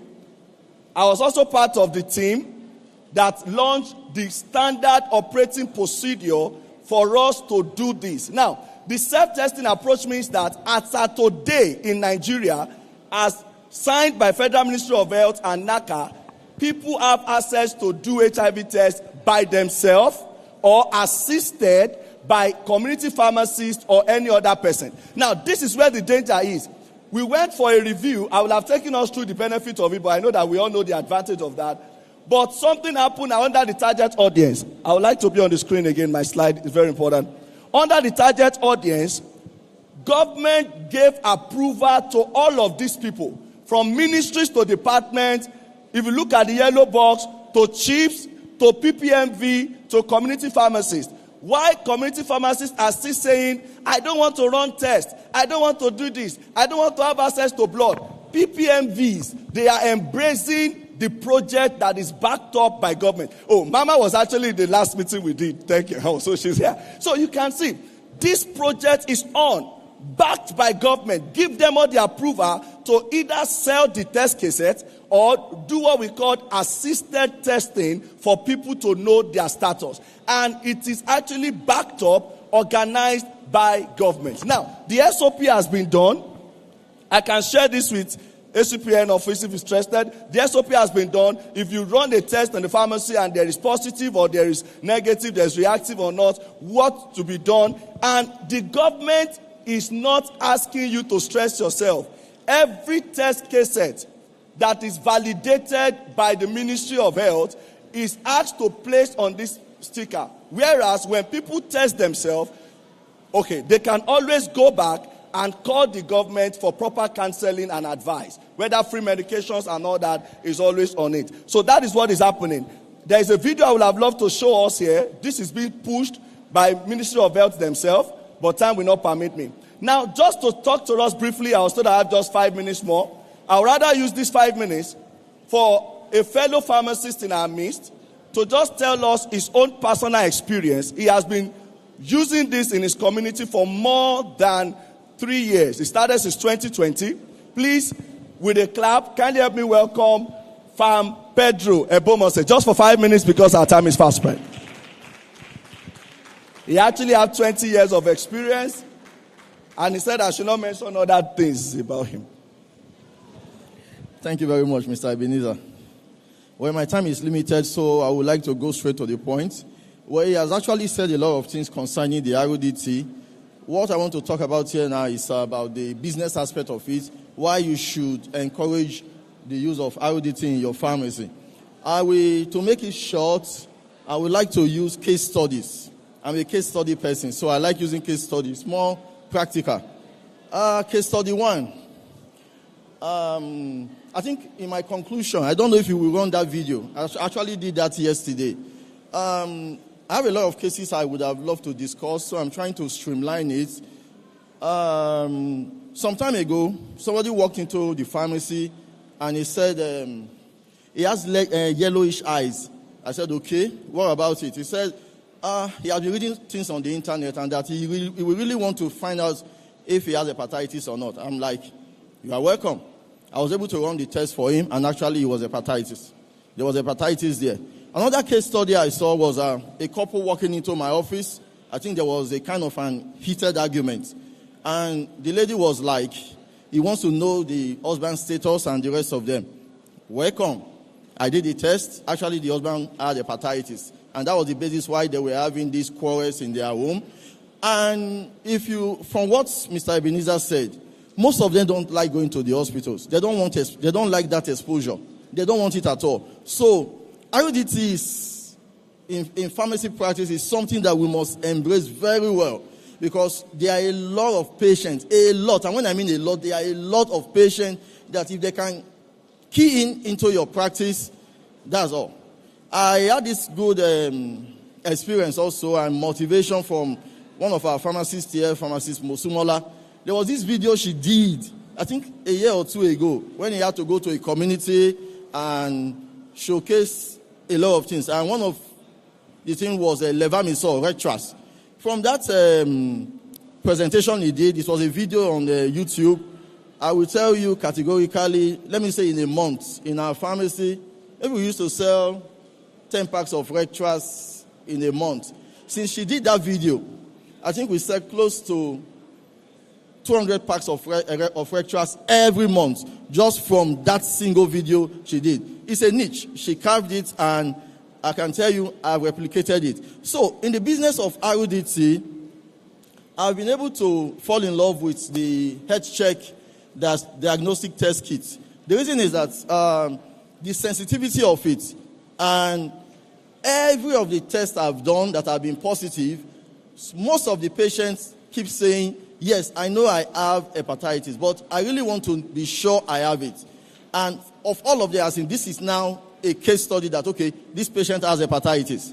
So I'll be using the kit on them, and it has always come out positive. So with that, they have been so impressed that, okay, we have a place, a community pharmacy that we can come to and actually get this test done. And for others also, social media is a big thing now. They've read it, like the case study, the test I did yesterday. They are going to run the video. I did an amateur video. I'm not good in photography, in camera. So I did an amateur video actually yesterday. He was like, he had been placed on hepatitis drugs for a long time, and he doesn't think it's working. So he really want to find out, is he still having the hepatitis? And just yesterday, I was able to run the test. And each time I have a positive result, most times I send either the video or the picture to New Heights to further validate their test kit.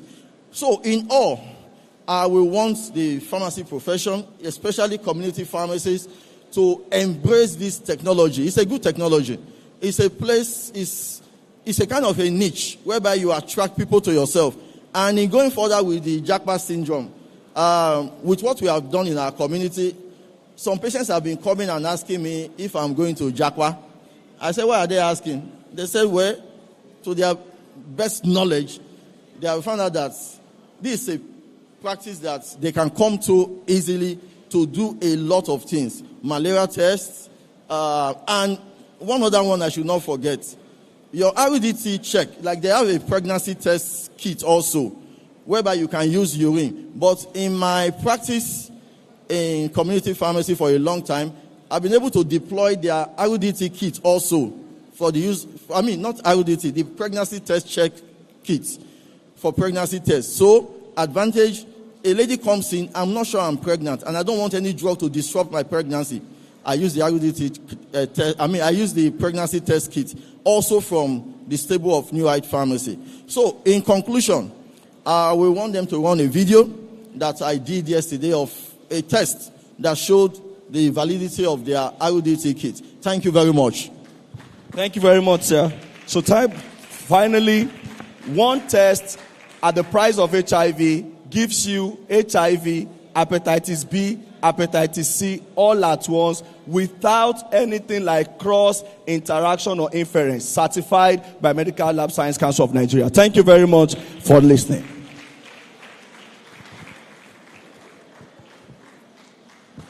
Thank you very much. They deserve a big round of applause, ladies and gentlemen.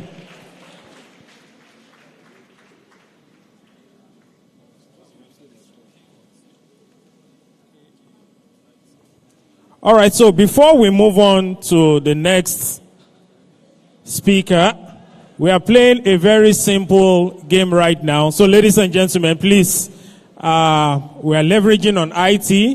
If you have Kahoot app on your phone, please can you get it out right now? And or you can go to the website, kahoot.it, www.kahoot.it, Kahoot.it. Please, let's bring out our phone. Go to your browser. We have massive gifts for you. 5 questions, not so technical, but engaging questions.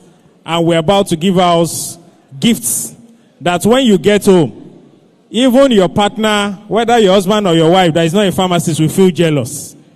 That's the kind of gifts we want to give you. Head-shaking gifts. Record-breaking gifts. Please, let's get our phone quickly. Go to the browser. Kahoot.it. We can see it. Kahoot.it. If you are ready, please, can you just wave so I know that we are ready to move? After this, the next speaker will be coming forward to speak to us. We want to keep our spirits up, and we have something good to give out right now. If you are ready, please, can you just wave? Are you ready? Are we even interested? I want to be sure. Are we interested? But I'm not seeing any form of, you are not bringing out your phones. So please, the questions will be displayed, but you have to enter like a password that will give you access to this particular game we're about to play right now. It's going to be displayed on the screen. So let me leave the screen so that you can see very well. This one, we don't need INEC. We don't need INEC to help us regulate this. It's very transparent and everybody is going to see it. So please, can we have, where's our password?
Hello, no, so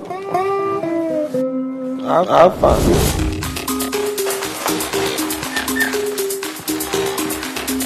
I did it, you good, it's sweet, I did it,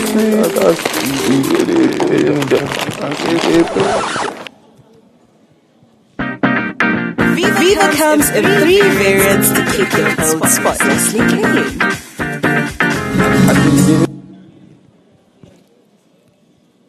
All right, so ladies and gentlemen, that is from Aspira Nigeria Limited. They're one of our sponsors. We appreciate them.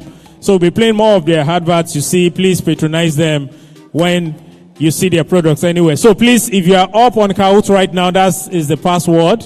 So enter that as the game pin, 58522350. Quickly, we can see people signing up.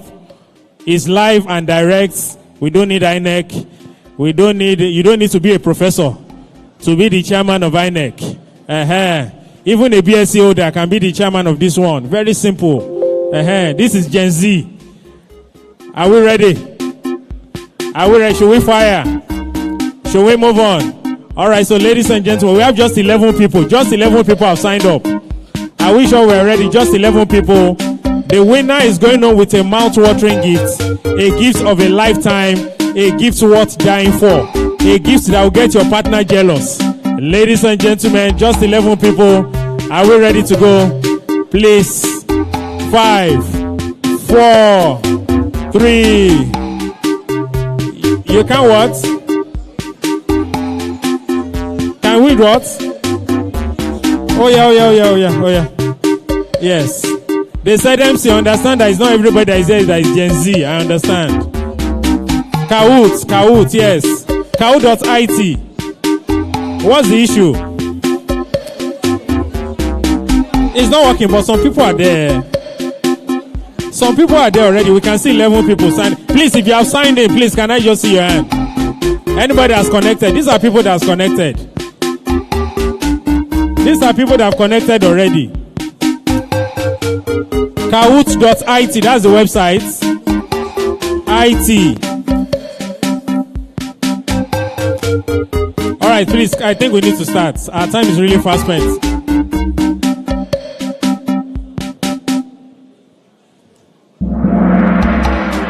Alright, so this is Acpn Lagos Trivia. The first question is dropping right now for those that have signed in. Alright, so what was the theme of the last Lagos Continuing Education Conference? Pick the correct answer.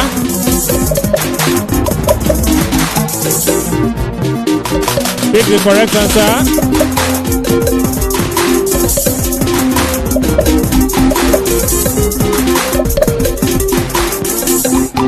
All right. 4 people got it right. Congratulations. Can we move on?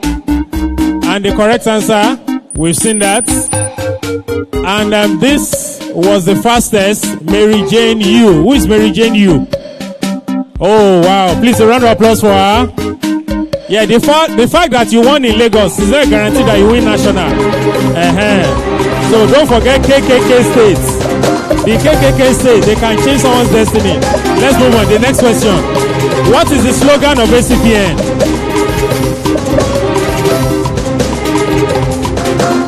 Slogan for Acpn.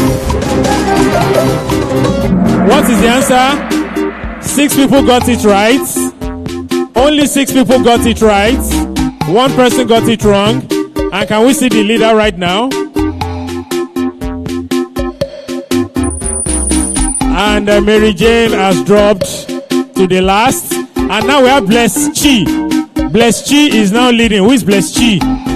Yes, these are human beings. They are no robots. Congratulations. All right, so can we move to the next one?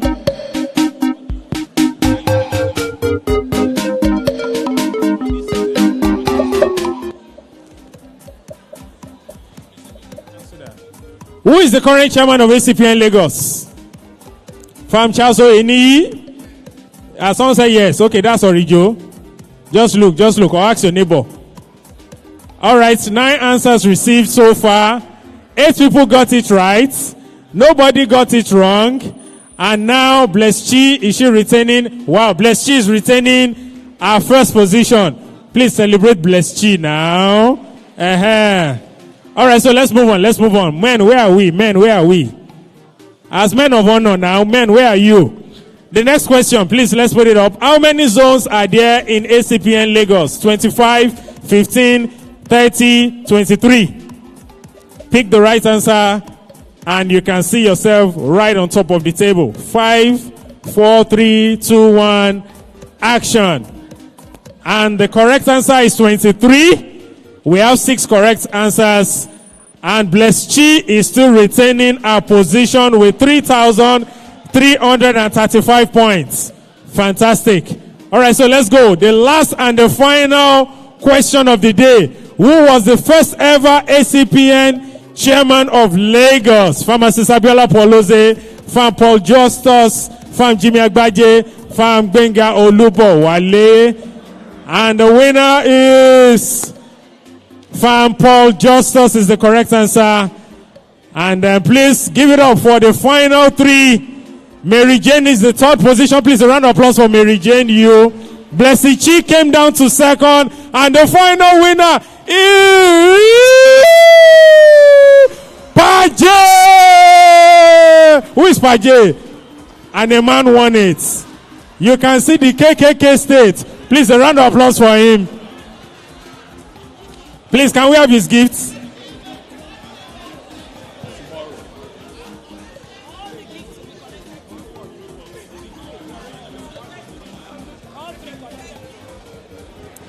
Wow. Why? I said we should clap. We are not clapping for him. Are we jealous? Supreme Court. We are going to tribunal. Sir, how many sons do you have, son? How many sons are joining your list? Son. 100. Blessing J. How many sons are you bringing to court? She said 25,000. Correct. Please, let's celebrate the three winners. Congratulations. Please, I need you guys to come out. Please just come out. We are not collecting your gift today. All gifts will be handed over tomorrow. But I want us to identify you so that tomorrow they will not change it with a placeholder. Do you understand? And I say I am representing. Please, I want the other two winners to please come forward. Let's see you. Let's see you. And possibly know you guys. You guys know so much about Lagos Acpn. So tell us your name and your zone, sir. My name and your pharmacy. My name is Okotie Jonah. I practice in Grace Pharmacy, Idimu. I belong to the wonderful zone, number one zone in Lagos, Idea Zone. Idea Zone, congratulations, sir. The next person, please, your name, your zone, and your pharmacy name. Okay, I am Mary Jane Udemezwe. So I am Abundant Grace Pharmacy, Ikeja Zone. Ikeja leads, others follow. I am Blessing Wachuku. Okay, I'm Blessing Wachuku. I'm representing Wenex Pharmacy, Isolo, Ejigbo Zone. Please, a round of applause for the three of them. Congratulations. Please ensure you're available tomorrow to receive your gifts on behalf of the organizing committee. Thank you very much. I think we are going to have another one tomorrow. All right. Yes, so ladies and gentlemen, are we ready for the next lecture right now? We are going to have a video introduction for him. The topic is leveraging on untapped opportunities in e-commerce for community pharmacists. Ladies and gentlemen, our speaker is pharmacist Chidi Okoro, the founder and the chief executive consultant of Drug Medicaments Nigeria Limited. The video introduction after now.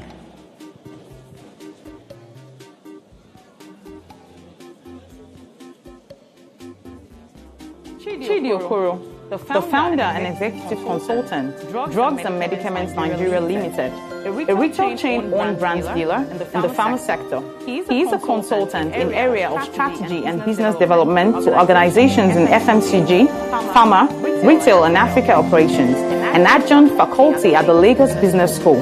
He is a general management level executive with over 30 years experience across industry sectors and geography, pharmaceutical, personal care, food, telecommunications industry sectors.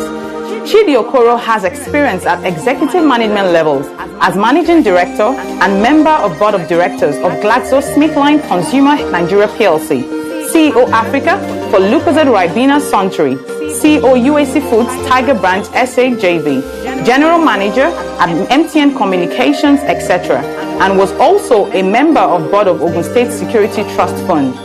Pharmacist Chidi Okoro is currently a member of the board of directors of the following companies: Mikio Pharma Industries Limited, Drugs and Medicaments Nigeria Limited, Ati Industries Limited, Spar Retail, Frontvine Investments Limited, also a member of advisory board of Lagos Business School and Hadiel Health Management Company, respectively, a partner at Titron Consulting Groups Limited. He holds a bachelor's degree in pharmacy and an MBA and executive master's degree in positive leadership and strategy.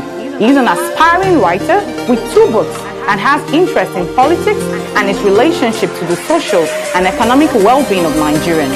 He is a recipient of many awards, including Pearl Coated CEO of the Year 2013 and GSK Turnaround Management Award. He is married and he has children. Ladies and gentlemen, with a pharmaceutical applause and a rousing welcome, pharmacist Chidi Okoro. Ladies and gentlemen, please give it up for pharmacist Chidi Okoro, our next speaker for our conference. You're welcome, sir. Good afternoon, everyone. I'd like to stand on existing protocol if there's any. I want to assume there is, yeah. So I'm going to be speaking about, can you hear me? I'll be speaking about untapped opportunities in e-commerce for community pharmacy. I'm also a community pharmacist, by the way, okay? But I get involved in so many other things. So I got speaking to a couple of players in e-commerce, the top 4. And I asked them, what's the size of the e-commerce industry in Nigeria? The top 4, you can imagine the top 4. What is the size? And none of them said it was above $1 billion. They said somewhere below $1 billion. And you know why we use dollars? It doesn't change every day. So I spoke to someone who had studied it. He said it's $20 billion. Can you imagine the difference, the gap between what the players think and what the people, the analysts think? You can see the gap. Okay, that's the first one. I think the second thing I want us to understand is Amazon is the biggest e-commerce company in the world. Amazon is the biggest. But they bought Whole Foods. Whole Foods is brick and mortar, your kind of pharmacy. They bought that. Very important to think about that. Walmart is the biggest brick and mortar store, and they bought Flipkart. Flipkart is e-commerce. And the takeaway for me is your brick and mortar pharmacy is still very relevant, by the way. So let's start with that. It's very relevant. Don't shut it down yet. Don't throw it away.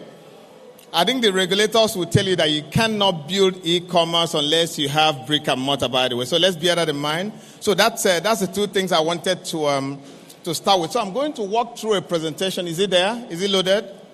Hello? Hello? Yeah. So I'll walk through my presentation. If we have time, we can take a couple of questions, but I hope we do have time. It's not moving. It's not moving.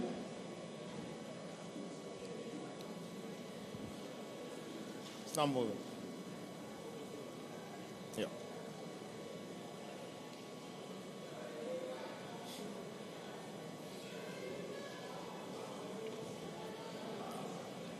Is it moving?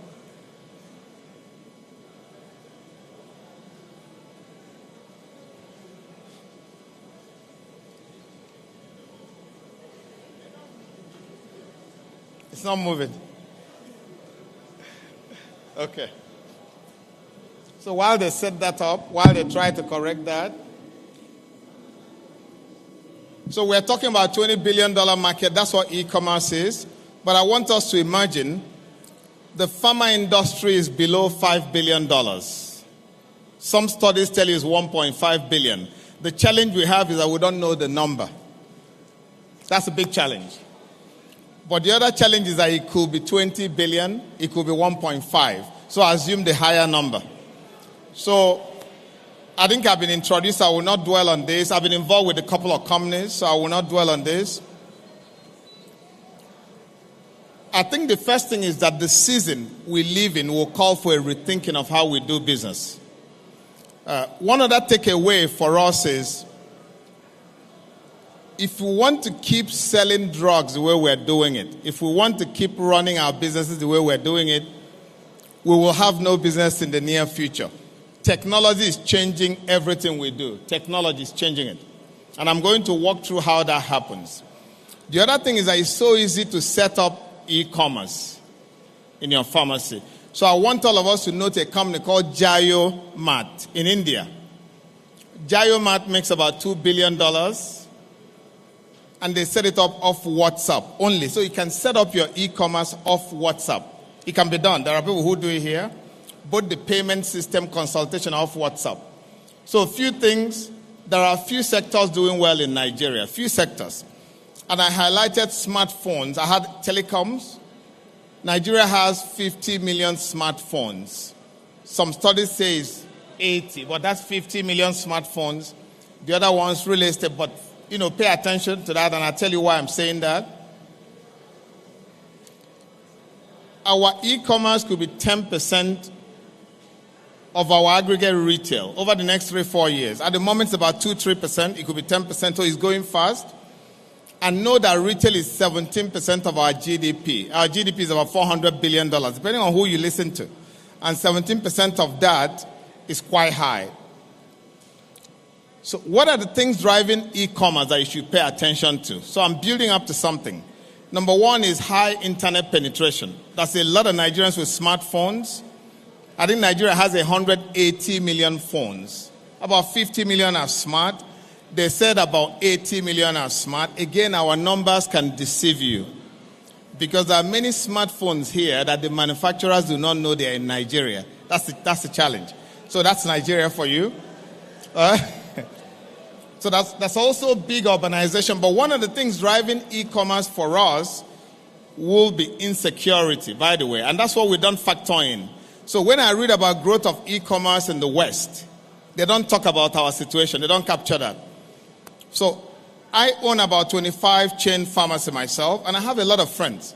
And every day I get about 10, 12 orders to my phone. They send it to my phone.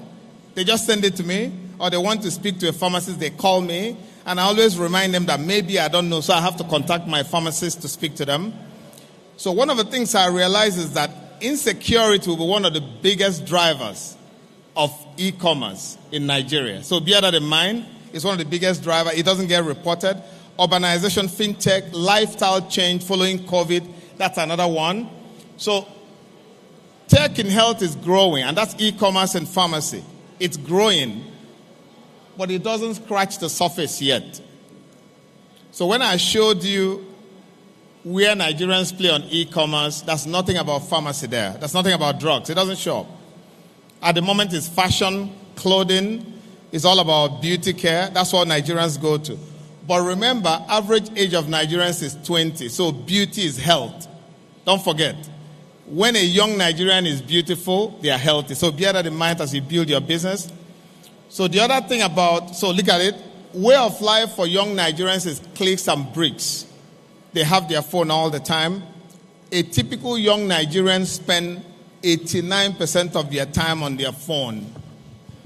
So check your stuff. They spend all of their time on their phone. Bear that in mind. But that will help. Community pharmacies are very well positioned to profit from this. We're very well positioned. One of the things we don't do is we don't take advantage of what we have. That's key. So we keep talking about the problems, but we don't take advantage. So here is e-commerce. I mentioned this about furniture, clothing, fashion, beauty care. That's nothing about pharmacy yet. That's a $20 billion market. That's nothing about pharmacy. We don't play yet, but I think we're going to play because there's a lot of money coming. So CVS, here's CVS. CVS used to be simple pharmacy, retail, medications. That's what they used to be. The last 5 years, they are now retail, e-commerce, clinics, point of care tests. I saw New Heights showing that. Vaccination delivery. The way community pharmacy is practiced is changing, and it has to change here. Otherwise, the environment will make you change. That's very important. So some players have tried to simplify this. Just know that building an e-commerce community practice is not complicated at all. So I encourage you to go to Jayoma. There are a lot of young men who can build that for you. It can be built within 24 hours. It's not a big deal at all. So the other thing is that just bear in mind that many of the actions we take here actually destroy value. So here is a bank offering doctor consultation for free. I don't know if you've seen some of those stuff where doctor consultation is 200 naira. I don't know what kind of doctor. And one of the things I tried to do, I tried to get my pharmacist to charge for consultation. I just tried it. And we tried it in Kenya, in Uganda. Nobody wanted to pay for that. Nobody wanted to pay, and I think we need to discuss that. How do you bring that? Now, let's narrow down to community practice in Nigeria. Let's just narrow down. It's very easy to say there's opportunity in e-commerce for community practice. But you know Nigeria's demons lie in wait. if you get what I mean. The people that are in business will tell you, our demons, it'll be easy to set it up, but Nigeria's demons lie waiting for you. We will continue to be the primary point of care for healthcare in Nigeria. We will be. We will be. We will continue to be. I hope government comes in. One of the things we need to do is to try to exploit that, and I think technology will help. This industry is very dynamic community practice, and there are things I want to point out to you. Number one, it's very fragmented with many players. So what we're doing now is a land grab. And remember, with e-pharmacy, with online pharmacy, there's no boundaries. There's no 200 square meter there. Remember, I can build an online and supply Maiduguri from here. The second one is our customer footfall are all declining. Just raise your hand whose customer footfall is not declining. Basket value is going down. We're fighting on margins. We're all under pressure. And I think we'll continue to be. Another one is cost of setup. If you continue to build brick and mortar, it's a question of when you go down, not if you go down. Mark that word. It's a question of when you go down. All our balance sheets are shitty. We cannot pay. I think I saw my sister Famford coming to greet me. I'm sure she came to remind me that I'm due to make payments to her. I know she came to remind me, and I got that. The big deal for us is we are unable to differentiate between the practice and business of pharmacy. We don't tell the difference. So we say we're doing business. Some of us say we're doing business. Some say we're in practice. I say, but you got to merge the two. That's a business and the practice. You need to find that out. And many community practitioners don't know that. Staff turnover is there. And there's value-destroying competition. So I operate in a lot of areas. The only thing we do is to drop our margin. That's all we do. It doesn't help. So one of the things I did the last 2 weeks is to take my margin up by 5%. I just took margins up, and I operate in areas where they don't have a lot of money. And I said to my team, let's take our margins up. They said, no, customers will run. We did that, and sales went up, by the way. Sales went up. It didn't go down. And here's what I said to a lot of community practitioners. There's little fortune at the bottom of Nigeria's pyramid. The guys at the bottom do not come to pharmacies. Bear that in mind. The other one, we don't understand how to use data knowledge. We don't do that. We don't look at the external trends. We're not putting marketing into play. Because you cannot just keep opening stores. And I'm building to something. Regulations and regulators are evolving. One of the things I see happening with online pharmacies is that the hands of regulators will be forced.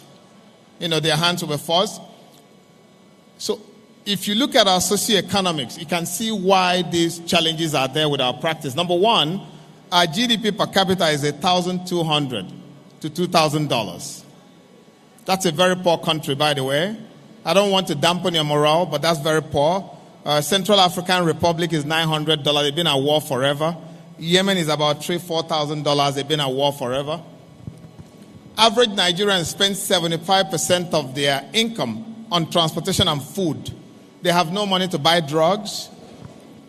Beautiful is healthy for a 25-year-old. I went to university for 5 years. I can't remember taking one pill. I cannot remember. Many of us are owing rent. Inflation is 20%. And one of the things we see is that some of our most productive population are leaving the country. So what's happening to your sales is that the most productive people who earned about the highest money are the ones leaving the country. And industry structure is showing that we're competing to kill value. So we need to understand this to understand our problems. So I spoke about trying to introduce consultation charges in Nigeria and in Kenya. It didn't work. People pushed back. And I'm driving at something. I want you to pay attention. Community practice, pharmacy practice is a growth sector. It's one of the sectors growing. Still at 6%. GDP grows at 2.5%. Chronic ailments are rising. We hear that an average average age of Nigerian is 21 years. I'm not sure, but we need to question those data. We need to question if an average Nigerian is really that young. We make claims I'm not sure it's true. Because the number of chronic ailments we meet will shock you. You start to wonder what's the age. The other one is wellness-seeking population. People are seeking wellness. Remember, when people have chronic ailments, they will be with us forever. They have to be with us forever. There are many underserved locations. I used to hear about underserved locations until I started opening in Ikorodu. I realized there are more pharmacies in Ikorodu than the whole of Nigeria. Assortment is an issue. Partnerships, purpose-built digitization can unlock the opportunity. So, really going the e-commerce route is what could unlock our opportunity. So here are a couple of things that we can find. Number one, e-commerce for community pharmacists have a lot of opportunity. Number one, it will open up the sector. So you can have one outlet in Benin and serve Maiduguri. You can actually have one outlet in Aguda and serve all the way to Ibadan. It can be done. You can build partnership with a pharmacy in Ibadan, put the software in there, and you're serving. The guy I use for my online pharmacy is based out of Gambia. So I use his software to serve people in Onitsha, in Kano from here. So that's the first one. The other thing is it helps with marketing analytics. At the moment, we don't know who our patients are. We don't know when they stop taking their medicines. So we did a study of people on chronic disease medicines. Nigeria has a compliance rate of 13%. That's our compliance rate in Nigeria. That's why our life expectancy is 54 years or 60 years, depending on who you speak with. We don't know what it is. One other thing e-commerce will enable us is to optimize our brick and mortar investment. A typical pharmacy, a typical one will have about 25 customer footfall per day. And we pay a pharmacist to stand and speak to 6 of the patients. Because Nigerians walk in and tell you they know what they're looking for. So why do we pay a pharmacist to attend to 6 patients every day? What the e-commerce will do is that your pharmacist could attend to 100. I was involved with one e-pharmacy, and we're having 1,500 people every day. The pharmacists were really earning their pay. That's very important for us to be here. Cross-selling, upselling, synergies with diagnostics. One thing e-pharmacy does for you, or e-commerce and community pharmacy, you can synergize with diagnostics, doctors, beauticians. At the moment, our healthcare is too fragmented. So the doctor sits angry, hungry, the pharmacist is hungry, everyone is hungry. Patient management is better when you have e-commerce, when you integrate e-commerce, because you have everything on the plate. And also, you can have the virtual pharmacist. And I will explain that. One big opportunity for all of us, we're speaking about people exiting the country. You can actually have a virtual pharmacist in some of your stores. Because many of the pharmacists we have no experience. They have 2 years experience. You can actually attach them to another pharmacist, another corner, so they can gain experience doing that. So here is big return on investment for everyone with e-pharmacy, access to basic health care, digital economy is boosted, increasing adoption. I think we have no choice but to digitize our brick and mortar. We just have no choice. And it's not that difficult to do. So the setup is very simple. I'll talk about the setup. It's very simple to do. And there are consultants everywhere to do that for you. One of the things I say is it's not building an e-pharmacy that's the problem. It's operationalizing it. Anybody can build that. $200, you have it. It's so cheap. You can buy it. It's a very simple theme that you need. You can buy it offline. The challenge is how do you operationalize e-commerce in that? That's where the challenge is. That's what you must think about. And I have some ideas for all of us. And the process is very simple. What I say to people come to me, they want to build. I say, why don't you outsource it to a young guy, they build that for you. That's not a problem. So this can be done. And I can give you that consulting for free, how to build that. That's not a problem at all. But how do you set them up? There are a couple of ideas I have for all of us. And I want us to think about, is either you go standalone on your own. I mean, the likes of Alpha, Net Pharmacy, JK, you guys are big guys, you can build that. But the smaller ones cannot. One of the ideas you can give is find someone who has a software and you have brick and mortar. You guys come together and do a revenue share. The guy that brings the software takes 2 to 3% of revenue and you have the brick and mortar. Very simple way. It's a standard contract. And the way to get the 2-3% is to mark up by additional incremental 2-3%. So you don't have to look for money to do that. Get somebody who has the software and you own the brick and mortar and you build one. But for community pharmacies, what works is collaboration. So you probably have about 40 pharmacies in Festac. They can build one e-commerce site. You can all come together and build one and then lay all your names on the site. So when someone clicks online pharmacy at Festac, all of you will pop up and that person can choose. What it does is that you can share delivery van, you can share consultancy services, you can share everything. If you build one yourself, it's very cheap. If you operationalize it, it's very expensive. The other thing you share is marketing cost. It costs you about $8 to win one customer to your e-pharmacy. $8. So if you multiply, that's $5,600. I don't know what your average basket value is. And this customer doesn't buy more than 3 times, they disappear. So building it alone, I do not suggest for small players.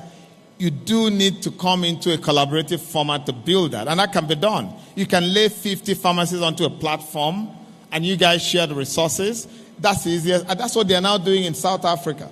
They are doing that in a lot of countries like India. I was in India 2 weeks ago. So they come together, 200 pharmacies come together to build one, and they optimize the resources they have. So my advice, as I round up, when you're building e-commerce for community pharmacy, do not build a trading post for drugs. So what I see a lot of people do is they build a trading post where people buy drugs. You will be beaten by everyone. Everyone can sell drugs. It has to be full-on framework. When people come to your platform, they want to speak to a pharmacist. They don't just want to buy drugs. A typical community pharmacy is about patient care. That's what we're about. It's patient care. But when we build e-commerce for community pharmacy, we focus on the trading of drugs. It does not work. And that's why no one is making it yet. I see a lot of people do that. They're not making it. You have to build in a lot of things. I mean, someone mentioned vaccination. Telehealth has to be enabled. You can partner with a doctor with diagnostic. You can do all of that. Electronic prescription processing, online store, point of care. Remember, we can all say the doctors are all struggling. Everybody's struggling. You have to build a full-on framework. That's a very important part of my presentation. Do not build where you sell drugs. The guys at Idumota will have us for breakfast.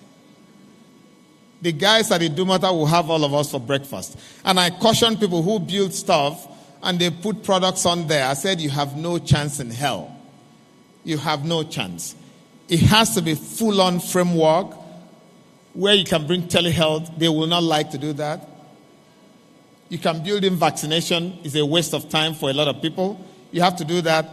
And the other thing is your last mile delivery, share resources is very expensive to do. So that's the framework that tells everything I'm talking about.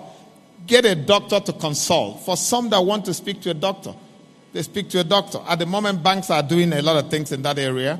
So there are a couple of things to watch out as you build. Very important. Please watch out for this. Number one, it's not the setup that's a big deal. It's $200, $120. You have one. It's operationalizing it. So think about that before you go. The other thing is digitization does not solve the problem of our industry. Our industry has a problem of unit economics, of fundamental structure. It doesn't solve it. If you digitize selling of drugs, it doesn't solve the fact that somebody's going to mark up by 10% tomorrow. It doesn't solve that. Okay? The other one is customer acquisition costs about $8 to $12 to acquire one customer. If you spend $8 to $12 acquiring a customer that spends $3,000 every month, you do have a problem. So think about that. The unit economics in Nigeria is broken. So most pharmacies' average basket value is probably down 50% from what it was 5 years ago. It's going down, and it will continue to go down because our GDP per capita is about $1,200, but we're told it's $2,000. It's $1,200 if you did that. So you need to be realistic. it takes time and patience to build. So when you build this, don't expect to break even in 9 months. It could be 5 years. It could be 10 years. Know what you're going into, please. Don't jump in. The other thing is, you got to distinguish between trading and professional services. And how do you monetize your pharmacy care service? That's a big dilemma you need to sort out. How do you monetize your pharmacy care service? Critical. So the guys you have on the platform got to be better than the guys you have in the front store. Remember, when you speak to a pharmacist in the front store, they may not know what they are doing, but you forgive them. There's something called emotional connection. You want to forgive them. Over the phone, they don't forgive you. Over the internet, they don't forgive you. If they think you don't know what you're doing, they say you're not a pharmacist. In fact, in Kenya, in one of the e-pharmacies I'm involved in Kenya, they once said that the person on the other side is a carpenter, not a pharmacist. And they put it online. That is a carpenter. Because they were trying to recommend another medicine and they made a small mistake with the name. He said it must be a carpenter. You know, Kenyans have a way of presenting things. The other one is my sister is looking at us, regulatory matters. Think about regulation. But one of the things I have to say is that the hands of our regulators will be forced in this area.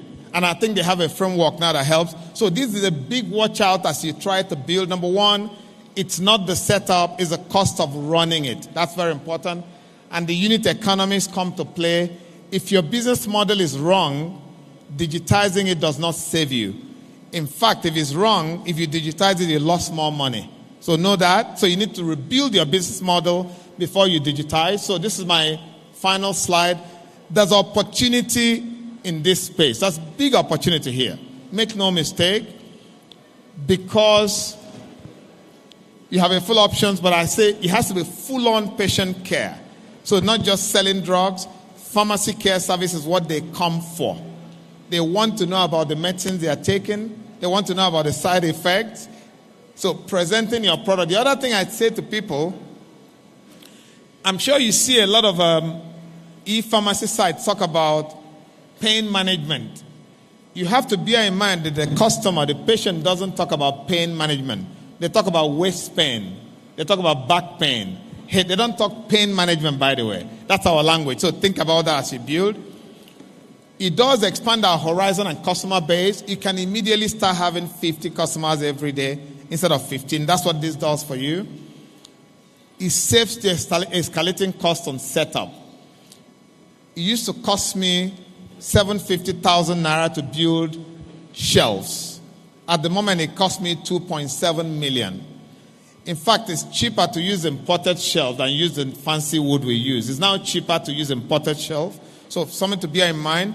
One thing I encourage all of us is we need to come together and build our e-commerce for community care. Do not build it alone for the smaller ones. The big ones can go alone, but the smaller ones, please come together, build it together, because operationalizing it is very, very complicated. It's very expensive. It could take 5 years to break even, by the way. Don't think it breaks even after 9 months. You need time to market the proposition. Regulations need to get more adaptable. And finally, this opportunity, bear in mind, is open to all. So a young pharmacist graduating today can also open their own. They have lower costs. They can compete with you. Anyone can open their own. I think finally the opportunity is there for all of us. And I hope we take advantage of the opportunity. But bear in mind the watchers that I showed up here.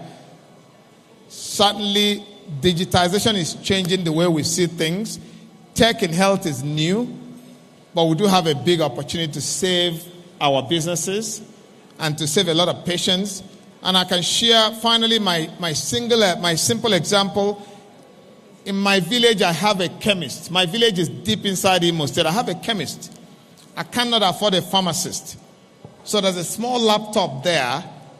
When my uncles want to get consultancy, my pharmacist in Oregun gets on the laptop and speaks to them. Because I cannot afford a pharmacist in my village. So you can see how tech is the way to go for all of us. But let's go with sense. Thank you very much.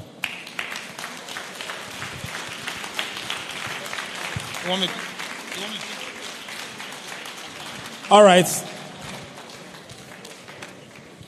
Please, questions. Questions. Thank you very much for that wonderful presentation. I can see everybody appreciated what you've given to us. So we'll be taking questions. Please, we'll take 3 and then we move on from there. Please, if you have questions, just signify by please. And also I want you to come to this side so I can recognize you. Over to you, sir. Thank you, sir. I don't know. In this, your presentation is a lot of, will I say, solution to some of the things that has been plaguing us as community pharmacists. But unfortunately, we don't have them aggregated and warehoused.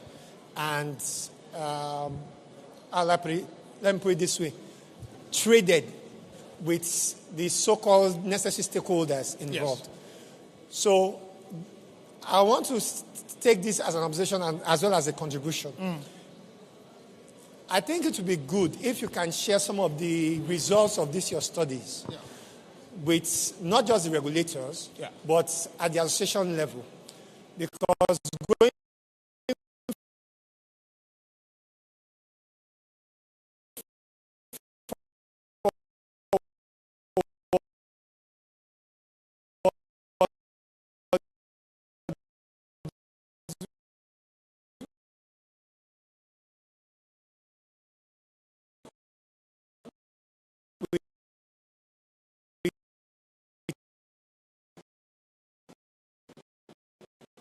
I told even the chairman since 12 o'clock, but I had to stay back.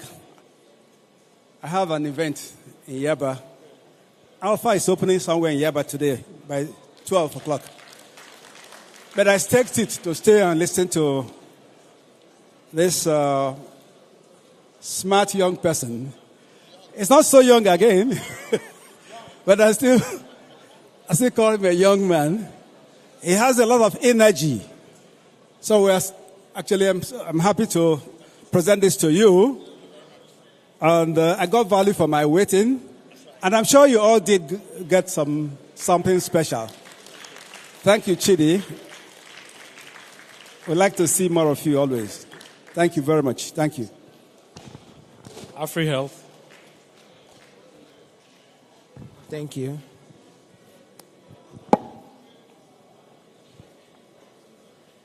Good afternoon, colleagues. I want to stand on existing protocol. My name is Pharmacist Cornelius Omanze. Actually, I should have taken a first part of this presentation to make a business case from what we have been talking since this morning. But the business case has been made by the last presentation. So, what I'm here to say is, if you have an e-health system that brings into the same ecosystem the doctors, the patients, and a cluster of pharmacies online, where even prescription can be transmitted straight to the pharmacies, won't we sign up for it? And that's exactly what you have in the flyer like this that has been given to everybody. And Mr. Jude is a tech man. I'm a pharmacist. I tell him what the regulatory people expect. He goes around and put it into a tech format. So Mr. Jude will present the product that address all the issues we raise here and now. Thank you. Thank you so much. Good afternoon, everyone. My name is Jude Chikezi, the VP Partnerships at AfriHealth. And I'd like to present the products we've built specifically for everyone in this hall, or every pharmacy and every major healthcare provider in the African healthcare ecosystem. So first of all, I'll go by telling you what our company does. I'm an employee of AfriHealth, and AfriHealth is a healthcare tech startup. It's a tech company democratizing access to quality healthcare. In Africa, we have a significant problem with identifying what our problems are in the healthcare ecosystem. Now, when we say we are digitizing our healthcare ecosystem, we're talking about providing convenience to our customers. We're talking about people having access to healthcare at the comfort of their homes. People having top-of-the-line healthcare without compromising the quality of care we get. Now, there's a big pharma problem we've identified in Africa. In Africa, we have a $45 billion pharmaceutical economy that's set to grow at 10% to a $100 billion economy by 2030. And as we all know, in Africa here, 67% of all manufacturing facilities are domiciled in Nigeria. So this is poison Africa to direct so much economic growth to Nigeria. And with all this growth we're expecting to come to Africa, we've seen that we struggle with highly fragmented supply chains, we struggle with undercapitalized supply chains, and we struggle for access and affordability for this healthcare. We have thousands of patients die annually. We have counterfeit medications at 20 to 40% in circulation. I think 2 years ago, when we were doing our research and discovery, we spoke with some manufacturers here in Nigeria, and a lot of manufacturers identified that 30% of their drugs in circulation were counterfeit medications. And with this circulation, they made losses in their revenue. A lot of drugs that are counterfeit, when these disastrous medications cause deaths, it's all pointed to the manufacturers. So when we identified these problems, we went about building a platform for pharmacies, for manufacturers, for doctors, basically digitizing the entire healthcare ecosystem. We've built an e-commerce pharmaceutical marketplace that goes beyond just purchasing medication. We've built a platform that puts power back into the hands of retailers. We've built a platform that decentralizes access for manufacturers, for retailers, for distributors. Now, this is an interface of what our platform looks like. For retailers, you can actually find a dashboard of every manufacturer, distributor in Nigeria. Now, these manufacturers and distributors, they put their MOQ and they put their prices, and you have access to purchase at your discretion. This solves the problem of price irregularities. We all know in Nigeria here, where we're doing our survey, I walked around Admiralty Way. And when I walked around, you will find out that a lot of Nigerians, when they are buying medication, they validate the authenticity of that medication by psychological evaluation. If the pharmacy looks big and good enough, they feel the drugs are authentic. If it looks like a small kiosk, they feel this is a fake drug.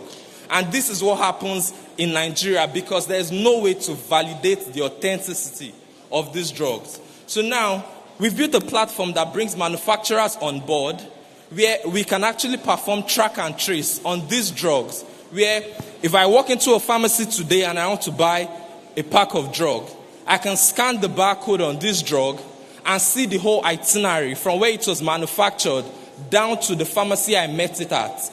Now, this gives every retailer the power to actually confirm the authenticity of drugs when you buy it from your distributor or your wholesaler.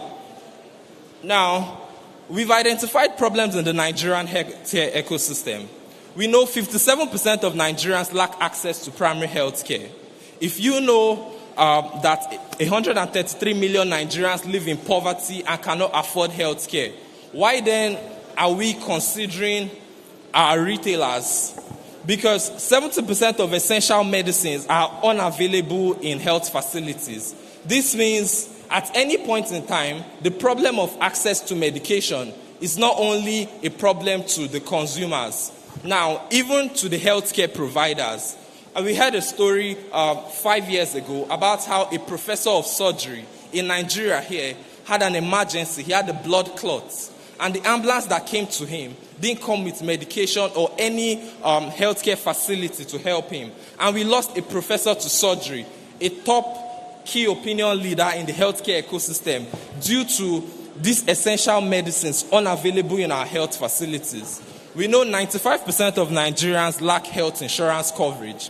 And what this means is every Nigerian typically pays out of pocket for every medication you buy.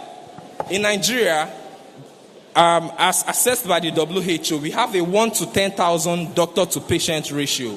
Now, just to give you a perspective of how bad this is, it means without technology, if you have an emergency in a state where you don't have enough doctors for the patients, you stand a chance to lose your life. You can either lose your life or get access to doctors that are quack doctors. And this is what a dwindling economy brings to you. We also know that there are 132 deaths from every 1,000 beds. Now, there are problems in the Nigerian pharmaceutical ecosystem like price irregularities. I can tell you this for a fact because at AfriHealth, we spent millions of dollars in research and discovery to build these products for retailers, build it for the ecosystem, and we found out I can walk into 2 pharmacies on the same street and buy the same medication for almost 20% price difference. One drug in one pharmacy is 5,000 naira, and in the next pharmacy just beside them, you see it at 3,500 naira. This is because we have price irregularities. People are buying from a very fragmented supply chain. We have counterfeit and substandard medication in circulation in Nigeria, and even the manufacturers complain about this. We have access to credit facilities and loans for scaling pharmacies being a problem. I can tell you this for a fact, that when I spoke with a lot of pharmacies, what they identified were manufacturers were acting as the lenders. Manufacturers were giving out drugs on credit, and the retailers were paying back when they sell. In a typical economy, we are supposed to have banks give out loans to retailers. Banks give out loans to these healthcare providers that are helping to improve the economy. We have a problem of human resource and brain drain due to our people leaving. We have healthcare personnel with every quarter of the year. We are losing doctors, pharmacists. We are losing all our healthcare personnel. Young people are leaving because the economy does not look promising. We have lack of proper cold chain storage facilities for optimizing supply chain processes. As a retailer sitting here, you know at some point in time, you have tried to give out medication to a dispatcher. And from the point of giving that medication out to when it got to the consumer, you found out some of the drugs melted because a dispatcher puts your drugs in the same logistics bag that they put hot food. And some of these problems are because we don't have proper cold chain storage for logistics. Now, it also speaks about the problem of no accountability in tracking and tracing. For example, if I get a drug from a pharmacy and I take this drug and I find out this is either substandard medication because my body is not reacting to it as it should, or I find out that this is a product that is actually counterfeit. When I tell that pharmacy, this is the problem with the product, they tell you that this product was given to them by a distributor. And the distributor, when you tell them that problem, they tell you it was given to them by another wholesaler or another distributor. And that is how it goes, because there is no direct chain of supply. So this is a problem because products can be recalled and it still exists in your pharmacy because there is no accountability. Now, how we are solving these problems? All these problems I identified to you are problems that we are solving with a pharmaceutical e-commerce marketplace. We've built a marketplace that can connect you to every manufacturer, every distributor in the pharmaceutical ecosystem, where you can connect to about 2 million plus users in Nigeria and have them access your pharmacy from the comfort of their homes. Now, we are connecting retail pharmacies to importers, manufacturers, and distributors. We also have a robust inventory management system to stop the problem of products expiring in your warehouse or your storage facilities, because you have pharmacies that have a very significant backlog of products. They are not able to constantly check on the products that are close to expiry, and they lose products. Now, for this, we've created a seamless integration where pharmacies can actually exchange products. When you have products that are close to expiry, you can exchange it with pharmacies that have higher demand for those products. Now, when this happens, you find out that you have lesser drugs expiring. We also give you stock-up reminders for your fast-selling drugs. We have direct access to manufacturers. We also talk about our seamless logistics and distribution chain. We've spent about 3 years doing research and discovery to build these platforms for you so that we can curtail these problems we've identified in the healthcare ecosystem. We are offering credit facilities to pharmacies on our platform where you pay when you sell. We give you these products, you stock it up on your shelves and pay when they get sold.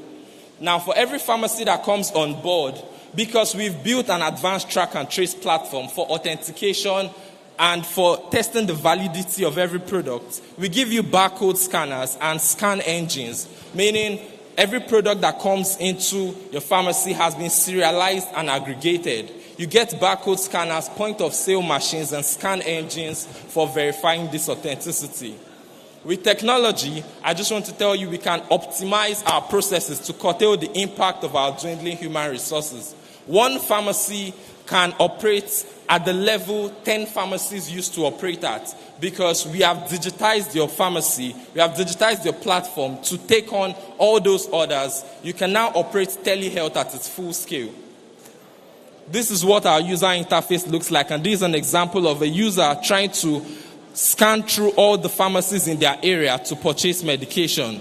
You can discover new products from manufacturers very easily because manufacturers put up their products there before it even goes out into the market. Our user interface is user-friendly, and users are able to purchase medications, have consultations with your pharmacies. If you're interested in this, I do really want you to be a great part of this initiative, and we have a process here, right? I think for some pharmacies here, we've given them some vendor onboarding forms where you register and upload your license for verification, and an account officer will be assigned to your pharmacy. And this is all free. You upload your store inventory, and an account officer helps you with uploading this inventory for free. You dispense and sell when you have orders, and we get between 5 to 10% of transaction value based on the volume you are dispensing. We've partnered with some very credible pharmacies like Alpha, Net, Insights Pharma here in Lagos and Nigeria at large. And we are looking to make a next presentation where your pharmacy will be on board as one of our partners. Thank you so much for this presentation. Thank you, AfriHealth. Ladies and gentlemen, up next, I would like to call on Silchem Pharmaceuticals to please come forward for their presentation. Please, a round of applause for Silchem as they come to present to us Nature's Fields supplements.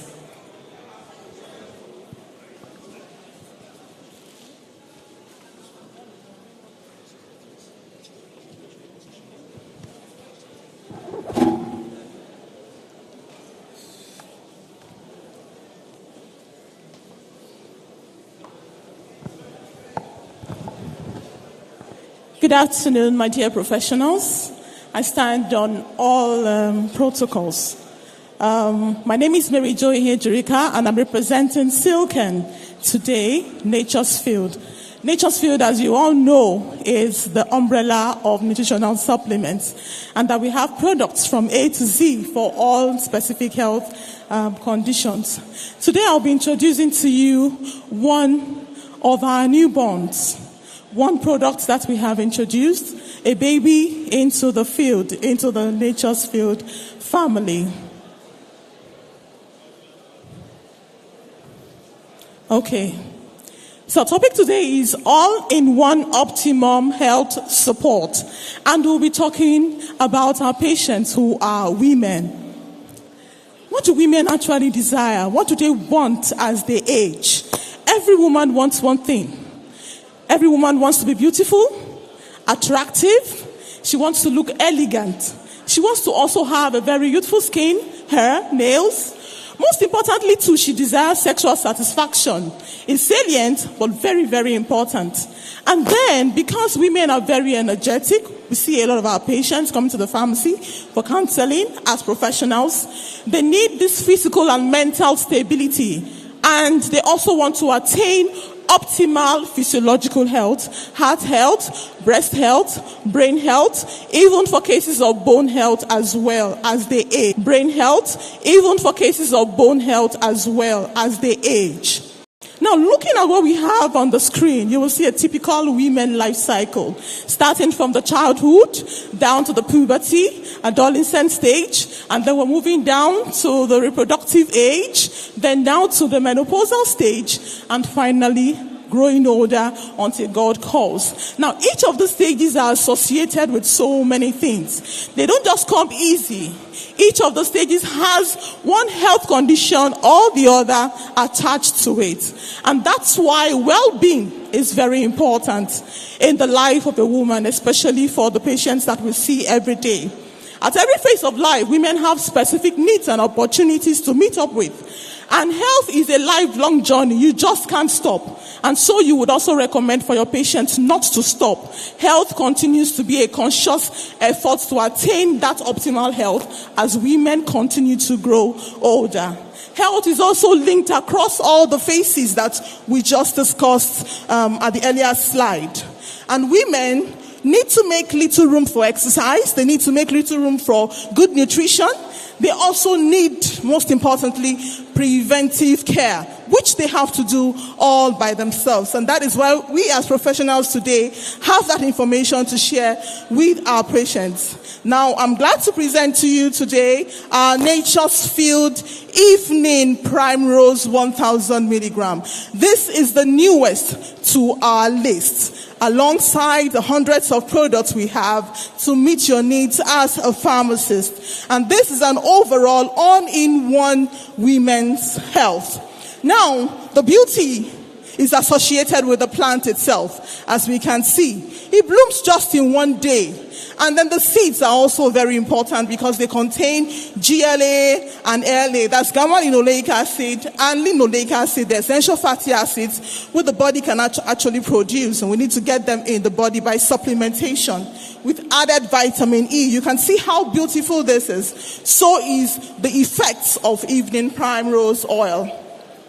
Now, evening primrose oil is associated with royalty.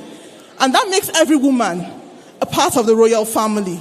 And so, it brings about beauty, it brings about therapeutic effects, it brings about glow, it brings about the inner and outer appearances. And that's why it also elicits therapeutic, properties, which makes it very beneficial for every woman and as much as all the patients we have that are women that experience one phase of the life cycle or the other in their lives. I want to tell you a little bit about the chemical composition of our Nature's Field Evening Primrose. Our evening primrose oil contains mainly aliphatic alcohols, fatty acids, sterols, and polyphenols, and even more than that. Now, most importantly too, it's extremely high in linoleic acid and GLA, which are responsible for all the biological activities that it actually elicits. Now, it's important that our patients supplement with evening primrose. In that way, the plasma levels of the essential fatty acid are increased and they get better effect. Our Nature's Field Evening Primrose oil has an appreciable amount of tocopherols, which is the vitamin E's. It has a high level of alpha tocopherol, beta, and delta tocopherols. Now, the beneficial effects of our evening primrose oil has been demonstrated in different specific health conditions, skin disorders, even for menopausal symptoms, either for the premenopausal symptoms, menopausal symptoms themselves, and the postmenopausal symptoms. It's also very effective. And when it comes to hormonal balance, it has a very positive effect. And these compounds have all come together to elicit that anti-inflammatory and anti-proliferative properties.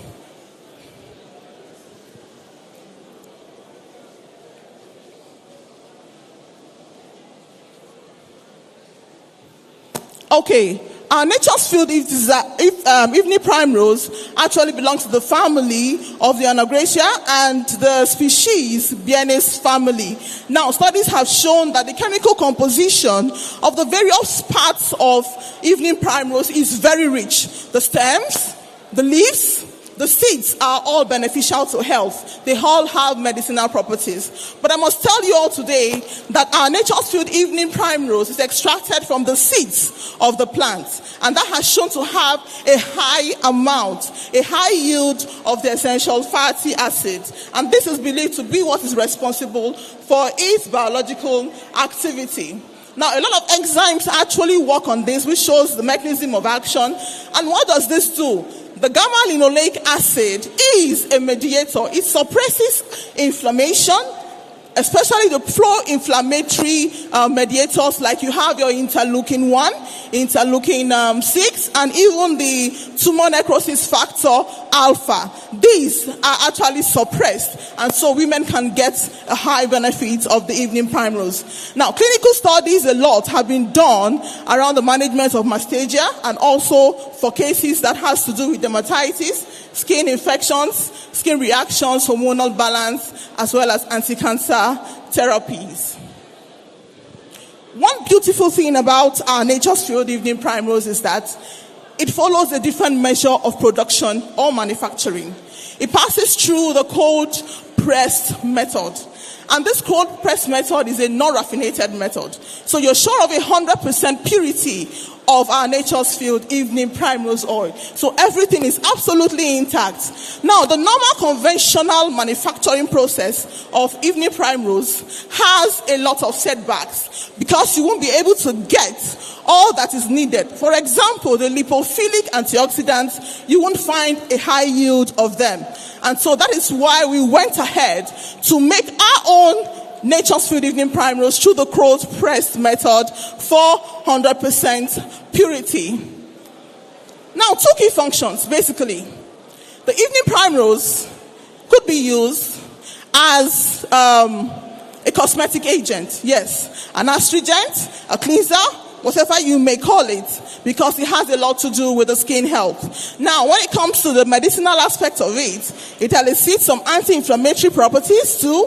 It also is a hormone regulator, is a stimulant, and very effective, which has been shown with all studies that have been done on this line. For every product, there's always a side effect. So definitely, our Nature's Field Evening Primrose is not safe in pregnancy. So please, it's not recommended in pregnancy. But for patients who are even on antipsychotic medications, can still take it, they will not experience any seizures. Now, in summary, our Nature's Field Evening Primrose has various biological components.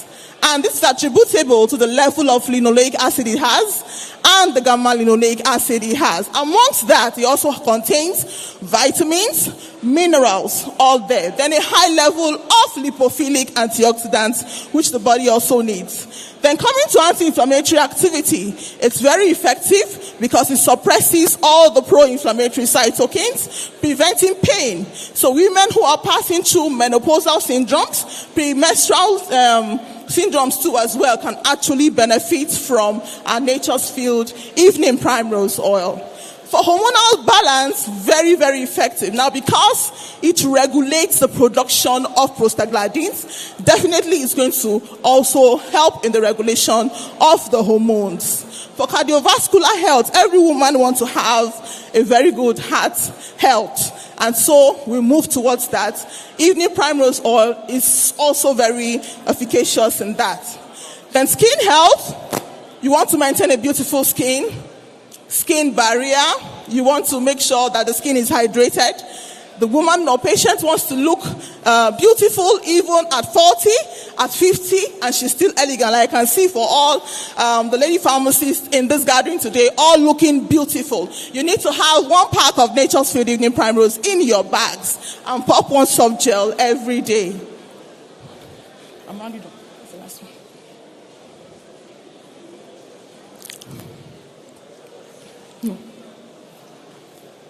So finally, the constituents you have, as you can see, evening primrose is 1,000 milligram, and then we have our GLA and linoleic acid.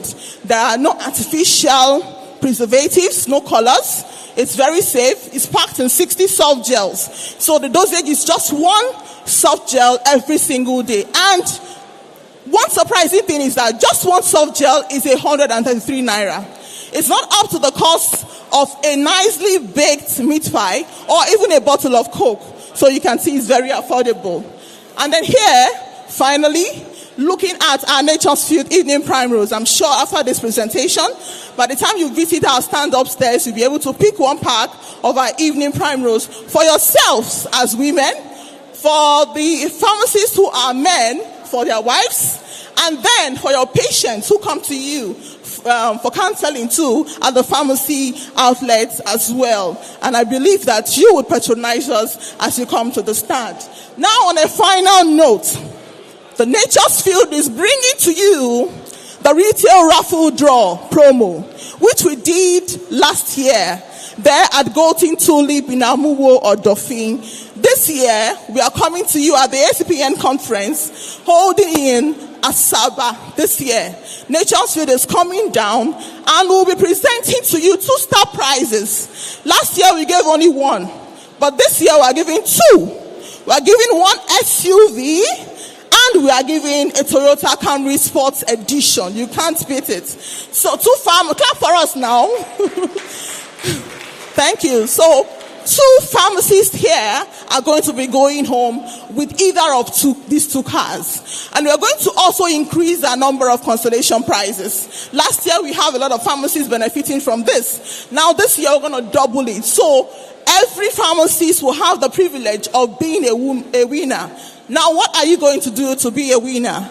You're going to buy products, Nature's Field products worth 250,000 naira only. And then you are entitled to 1 ticket.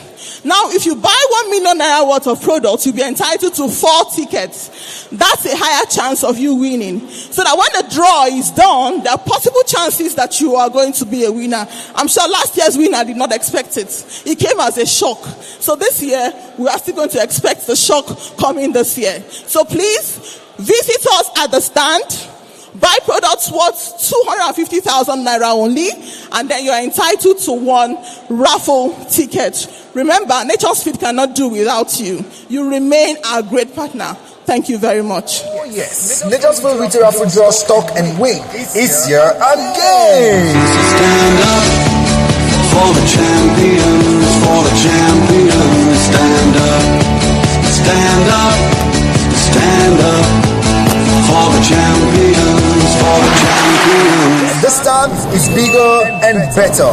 To participate, buy Nature's Field product worth 250,000 naira and stand a chance to win our first prize, a 2014 Chevrolet SUV full option Jeep, a second prize, a Toyota Camry Sport Edition, and special other prizes. In addition, for every raffle ticket, you get an instant participation gift. Remember, the more raffle tickets you have, the more chances of winning our star prize.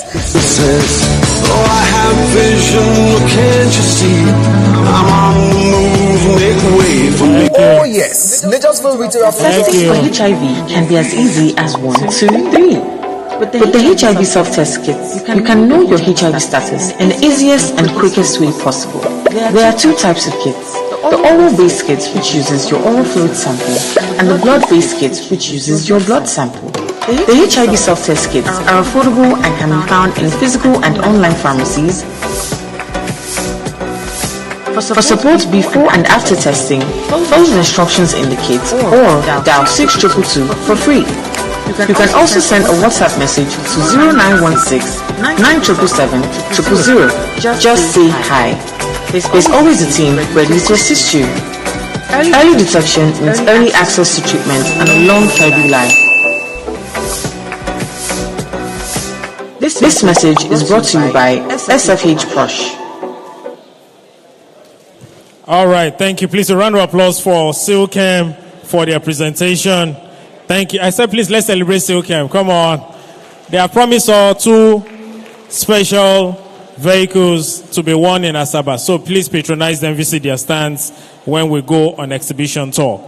Also, I would like to invite Vitabiotics for the next presentation. Lunch is being served right now. Ladies and gentlemen, a round of applause for Vitabiotics for their presentation.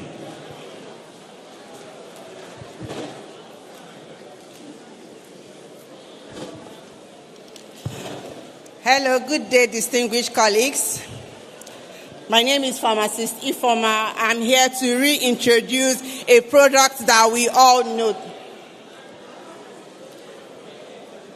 Okay, reintroducing a product that we all know today. We are introducing Pregnant Care range of products. And at Pregnant Care, we are with you all the step, all the way. Pregnant Care represents the world's first ever range of pregnancy continuum, from before pregnancy, during pregnancy, and after pregnancy, breastfeeding, and beyond. So the question today is, why choose Pregnant Care and not any other supplement? Or why is Pregnant Care the #1 supplement brand for pregnant women? This is because we pioneered nutrition in pregnancy before, during, and after pregnancy for over 30 years. We've been helping healthy pregnancies for over 30 years. And our brand of Pregnant Care is supported by unique UK research. I'm going to be sharing details of that. And also, Pregnant Care contains carefully and balanced formulas with excessive levels of iron and other nutrients avoided. This is to protect the growing fetus. And Pregnant Care is also the most recommended by midwives and most trusted by moms. And today, I believe, is going to be the most recommended by pharmacists. And another interesting thing about our product, Pregnant Care, is Pregnant Care is the first vitamin company to receive the Queen's Award for Innovation with recognition for a groundbreaking research in clinical trials for Pregnant Care. So these are some of our range of products. For before pregnancy, we have Pregnant Care Conception and Pregnant Care Conception Him and Her. This is a comprehensive nutritional support when trying for a baby. Next, we have the Pregnant Care during pregnancy. We have Pregnant Care Liquid, Pregnant Care Original, Pregnant Care Plus, and Pregnant Care Max. And after delivery, we have Pregnant Care New Mom and Pregnant Care Breastfeeding. This supports mothers and their baby during breastfeeding and beyond. So why is nutrition important during pregnancy? A healthy diet is actually very important all through the stages of life, but this is particularly important when one is pregnant or planning a pregnancy. Nutritional requirements when planning for pregnancy is actually different when compared to different stages of life as a young girl, menopause, and the likes. This is because the developing baby actually completely depends on the mother for nourishment, for growth and development.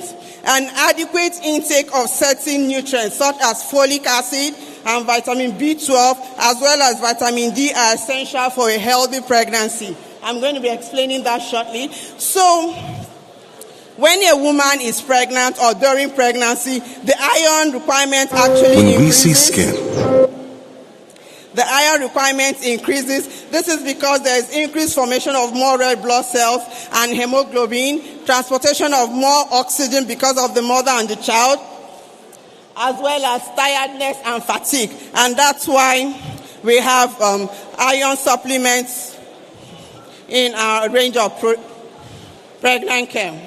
So what are the benefits of taking Pregnant Care? Daily intake of Pregnant Care helps us to prevent neural tube defects such as spina bifida, low birth weight or small for gestational age babies. It helps us to prevent poor cognitive development in children as well as prevent or reduces poor pregnancy outcomes. So here is the prevalence of neural tube defects across the world. In the UK, we have 1 in 1,000 in the UK.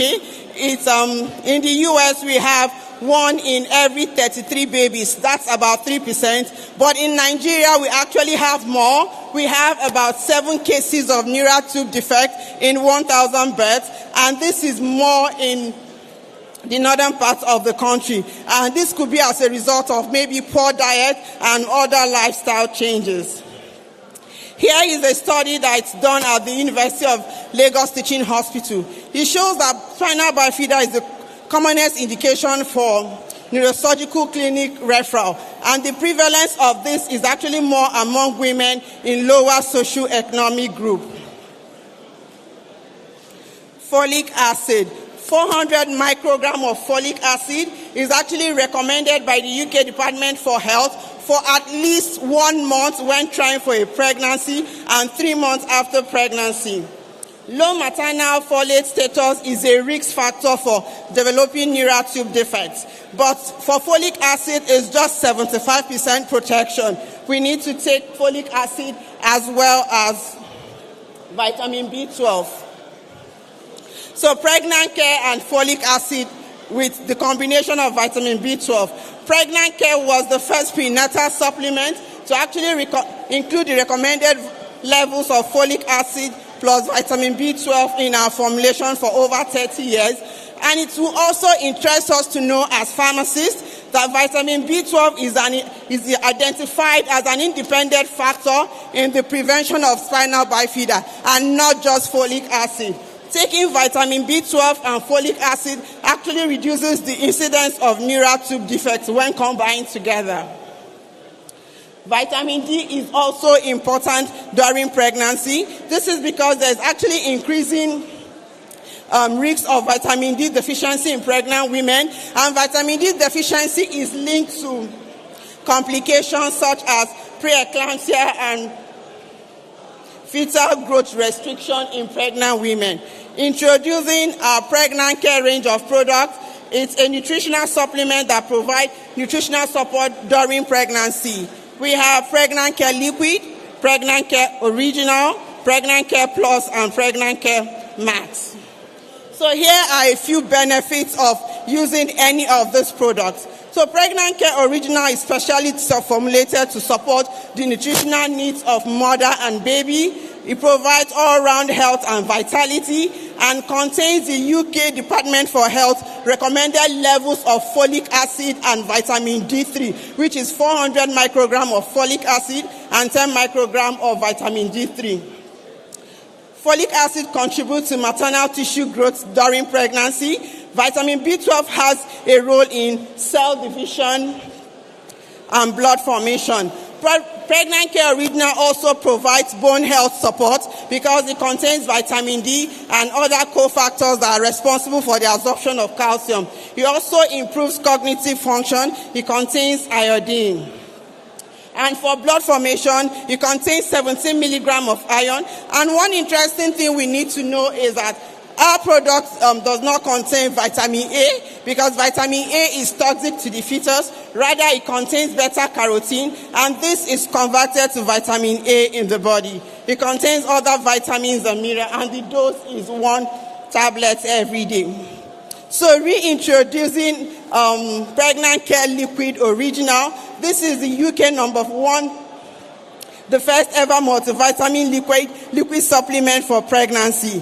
This is ideal for people that have difficulty and prefer not to swallow tablets. People like me, I'm sure we have a lot of them in the house. So if you have a problem swallowing tablets, Pregnant Care Liquid is available for us. We also provide all-round comprehensive support for mother and baby. It has a great tasting orange flavor, and the dose is 10 ml daily, and it's available as a 200 ml bottle.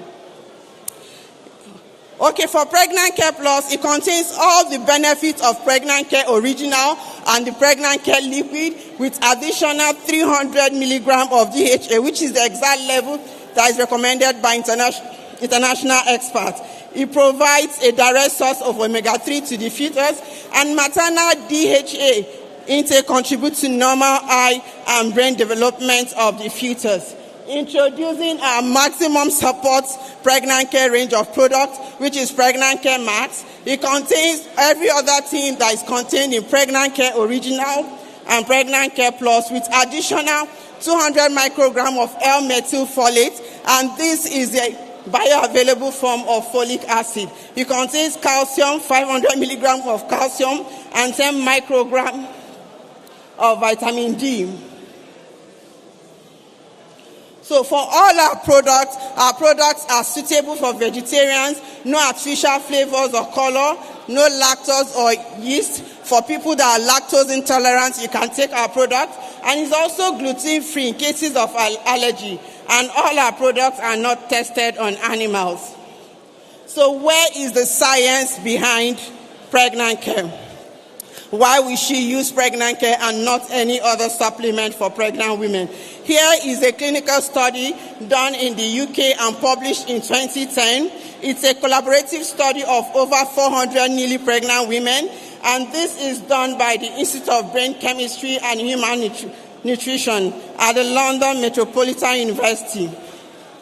So the result shows that women benefited from nutrient status when taking pregnant care when compared to the placebo.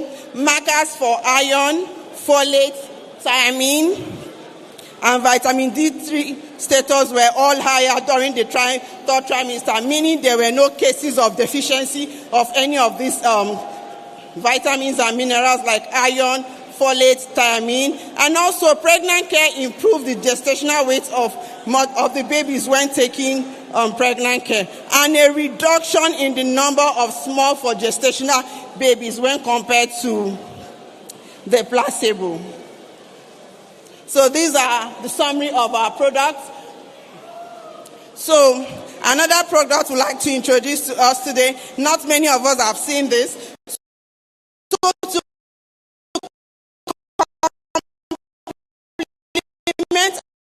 supplement, we have the Frank Stretch Mark cream.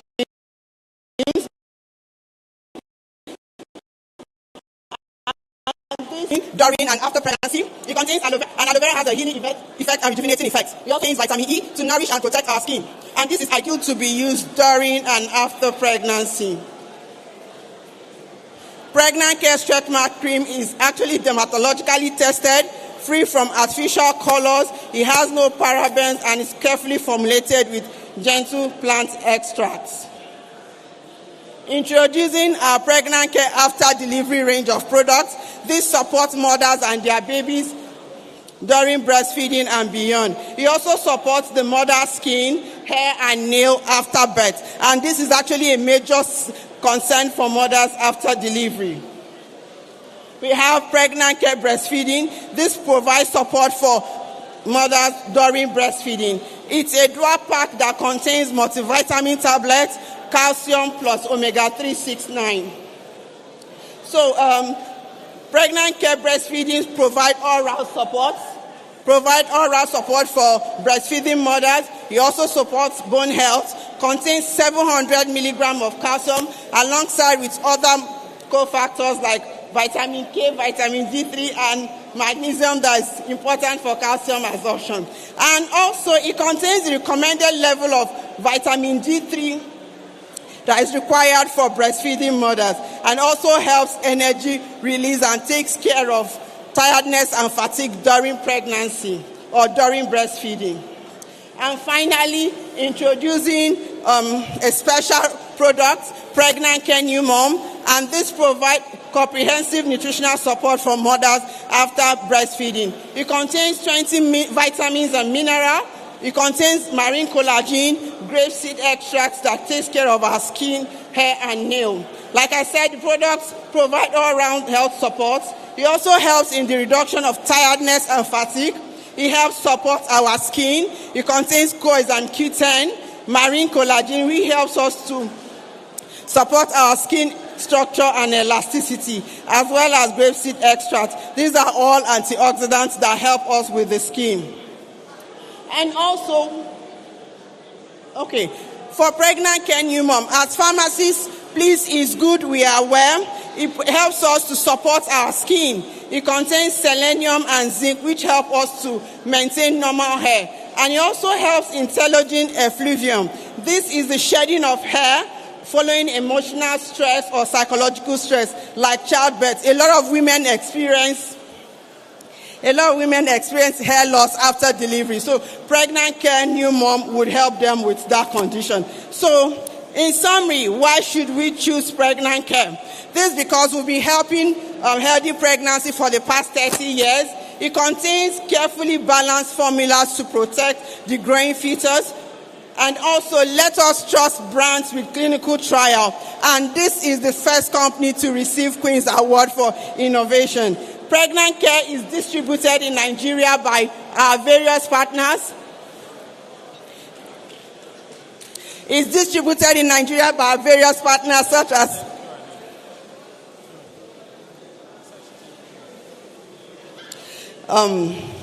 It's distributed in Nigeria by Kentoni Pharma, Tandem Pharma, Pinnacle Health Pharma, and Litmus Life Sciences. Our stand is to my left. Visit our stand for more information or explanation concerning any of these product ranges. Thank you very much.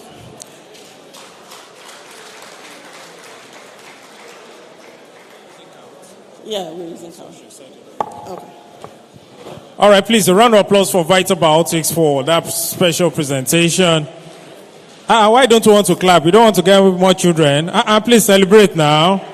At least if you are not ready for more, the next generation should give birth to more fantastic children by the special grace of God. All right, so ladies and gentlemen, Vitabiotics, they have special gifts to give out, and they'll be asking us questions about what they've just presented. So if you know you want to be part of that session, definitely you need to return back to your seats after the exhibition tour. So right now, we are taking few minutes to visit. We are all leaving to visit all our exhibitors right now. And after 10 minutes, please, we would like to request that we return back to our seats so that we can partake of Vitabiotics special gifts that they want to give out for us through questions. And I believe that definitely with the wealth of knowledge we've gained from what they've taught us today, you might just be the lucky winner of the special gifts coming from Vitabiotics. So ladies and gentlemen, officially, it's time for us to visit the exhibition tour. The stands right now, please, we have them all situated across the gallery. If you look around them, you see we have some of them at the entrance. We have some of them towards the exit door. Please, we'd like us all to patronize all our sponsors, be part of what they've brought for us, engage with them, interact with them. Please patronize them so that they'll be willing to patronize us when next we call on them to be part of our program. So ladies and gentlemen, the exhibition stand tour starts now. I'll be back in 10 minutes. Thank you very much. God bless you.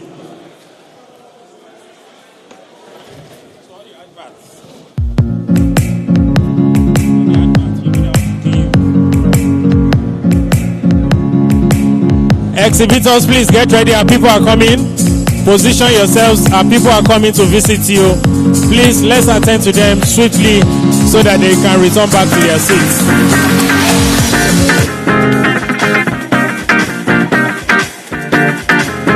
And ladies and gentlemen, please don't forget, today is day one of the conference. The continuous education continues tomorrow. Please be part of it tomorrow. If you want any gifts, you will be receiving your gift tomorrow. Ensure you're available. And it starts 9 on the dot, 9 a.m. on the dot. Exhibition tour is currently ongoing. Please visit all exhibitors. All exhibitors must be visited, and please, you must patronize them. And we are coming back for the special Kahoot game powered by Vitabiotics. They have goodie bags for each one of us. Hello, no, so have fun.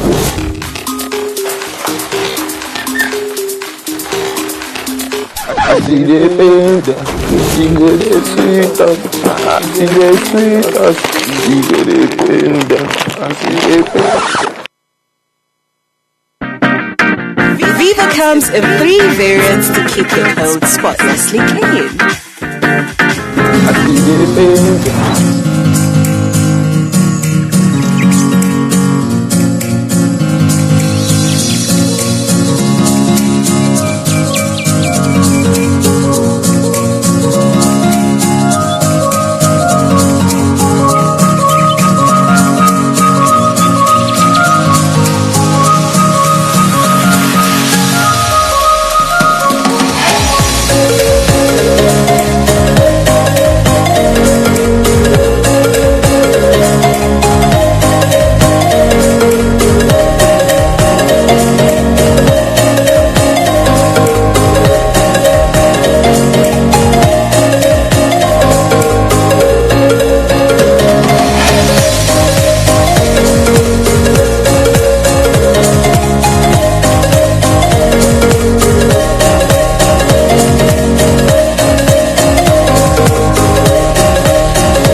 Parenthood is a wonderful joy, but some couples aren't fortunate enough to experience it. Do you struggle with infertility?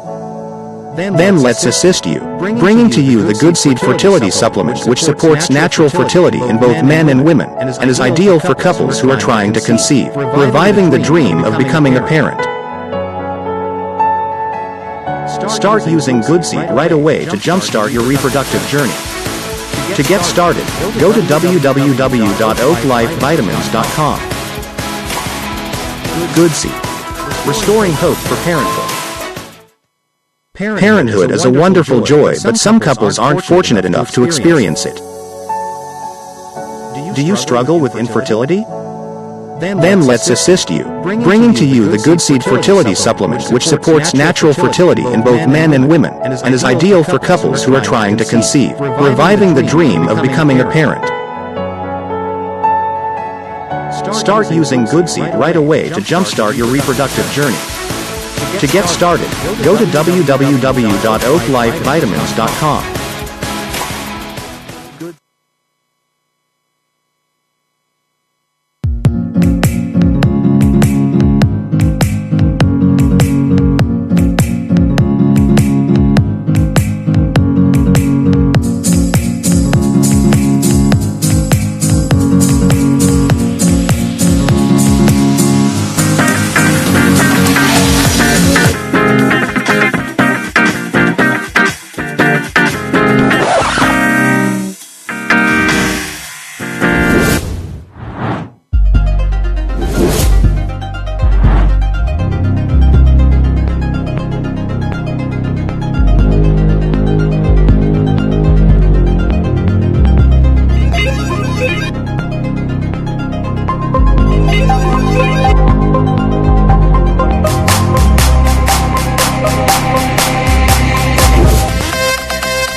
Hello, no, so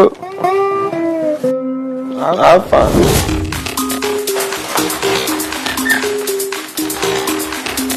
I see the pain, you go the sweet us. I see the sweet us, you go the pain, I see the pain. Viva comes in 3 variants to keep your clothes spotlessly clean. I see the pain.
HIV can be as easy as 1, 2, 3. But the HIV All right. Ladies and gentlemen, please. Ladies and gentlemen, please. This is not the time to stay behind. We want us to please leave and visit our exhibitors. Please, we are begging. Please, let's suspend it. Whatever it is we are doing right now, we need to visit all our exhibitors. Please. After the visit, we come back for a final session and then we close. I can assure you we are not staying more than 20 minutes before leaving. We just have 20 minutes left to leave. Please. Just take out the next 5 minutes to visit all our exhibitors. We have some of them right beside us. We have some upstairs. We have some at the entrance. Please, let's use this time well. Thank you. Self-test kits. You can know your HIV status in the easiest and quickest way possible. There are two types of kits. The oral-based kit, which uses your oral fluid sample, and the blood-based kit, which uses your blood sample. The HIV self-test kits are affordable and can be found in physical and online pharmacies. For support before and after testing, follow the instructions in the kit or dial 6222 for free. You can also send a WhatsApp message to 0916 977 000. Just say hi. There's always a team ready to assist you. Early detection means early access to treatment and a long, healthy life. This message is brought to you by SFH Plush.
Alright, go.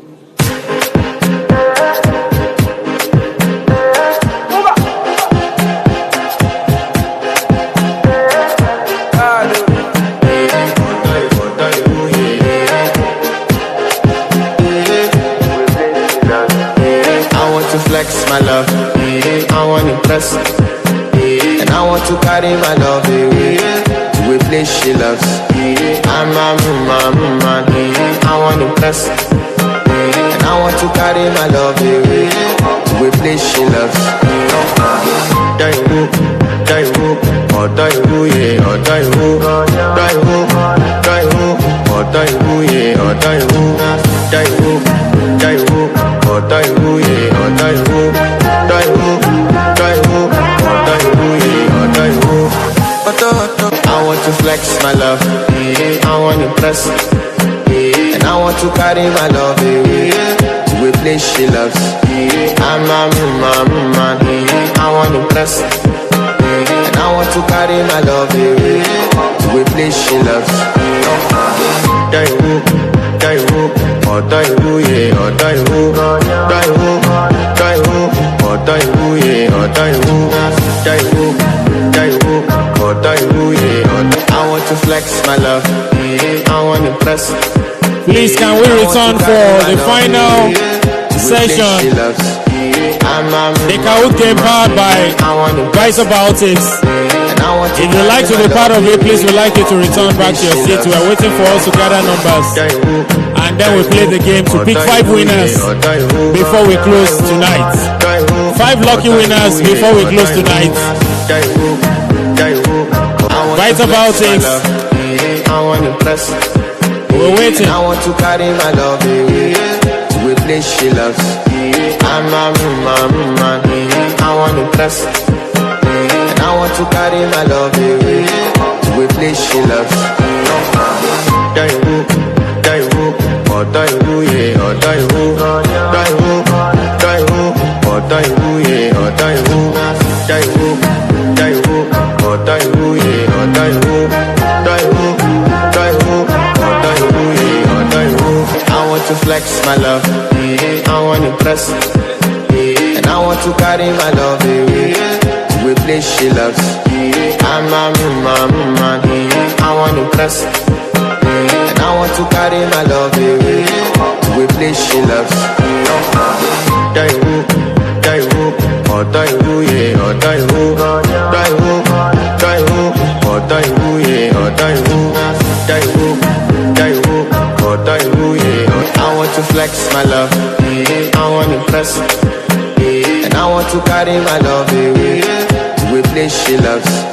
I'm a man, I want to impress, and I want to carry my love away to a place she loves. Otaihu, Otaihu, Otaihu, yeah, Otaihu, Otaihu, Otaihu, Otaihu, yeah, Otaihu, Otaihu, Otaihu, Otaihu, yeah, Otaihu, Otaihu.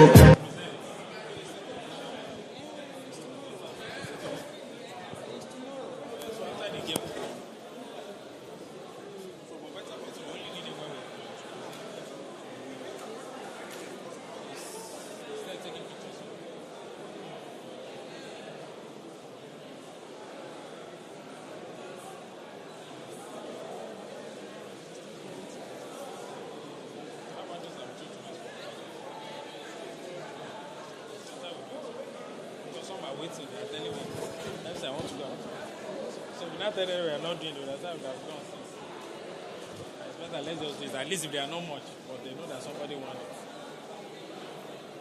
So let's go ahead.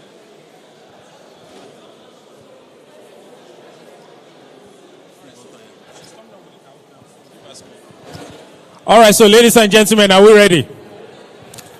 I'm asking, are we ready? So if you are ready, please, I want us to please gather here. So let's go to our app right now, the Kahoot app, if we have it, or go to the website, kahoot.it, kahoot.it, kahoot.it. We have 5 juicy, bulky goodie packs that's been given to us by Vertebiotics to be given out to 5 lucky winners. And I want to believe you'll be one of them. So the password or the pin for this particular game will be displayed on the screen. So please, as soon as you see it, enter the pin so that you can be quickly accepted in. 5 quick questions and we are done for today. Vertebiotics, please, we need you to join us. Vertebiotics, please come closer.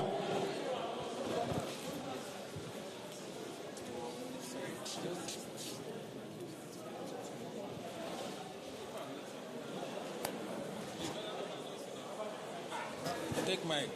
Come and announce to them. Hey.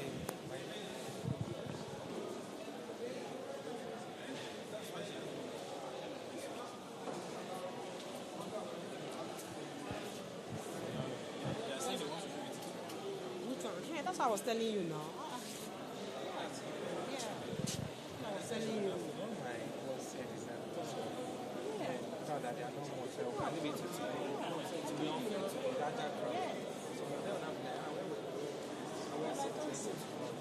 After their presentation, we'll do it. Let's do the Acpn. Because they'll say that they'll think that it's me that changed.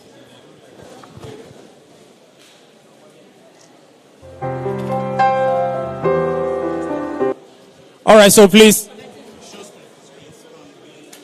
So I've been informed that Vertebiotics have shifted their Kahoot game to tomorrow, but we are going to have Acpn Kahoot game come forth right now. So it's still the same process, but this one is powered by Acpn Lagos. The Vertebiotics Kahoot game is coming up tomorrow. Please bear with us. All right, so can we have the pin?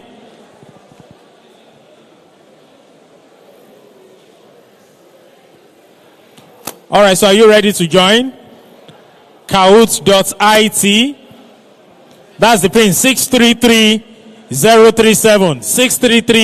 037. We are waiting for people to join. 633037. Yes, we have our first, second, third, fourth, fifth. You can see people are joining. And afterwards, the game is going to start.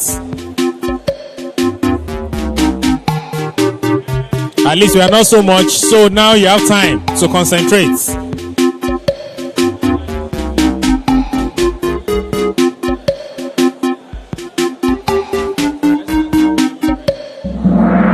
All right, so are you ready to go? The first question, Acpn Trivia 2, 3, 2, 1. And the quiz is, when were the technical groups of the Pharmaceutical Society of Nigeria PSN batted? When were our technical groups batted? You can see the years: 1972 to 1977, 1977 to 1982, 1982 to 1987, and 1987 to 1992. Pick one, and you might just be the lucky winner. Wow.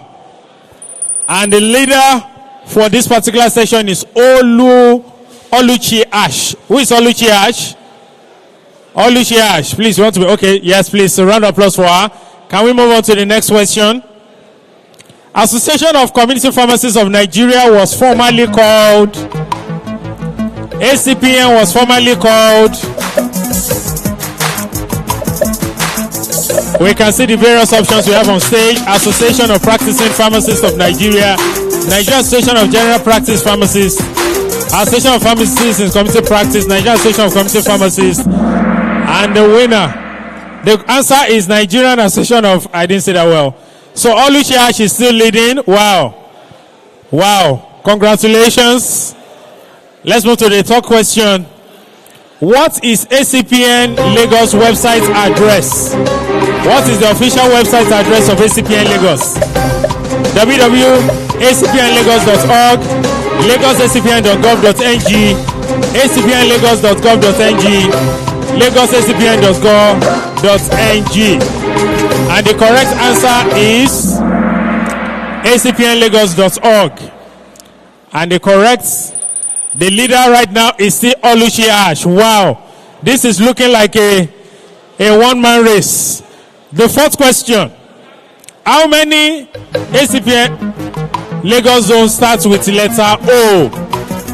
How many of them starts with the letter O? Let me help you. Oregun zone. No, I think that's wrong. Let me guess. Is it 3, 4, 5, 6? Which of them? Think. And the answer is 4.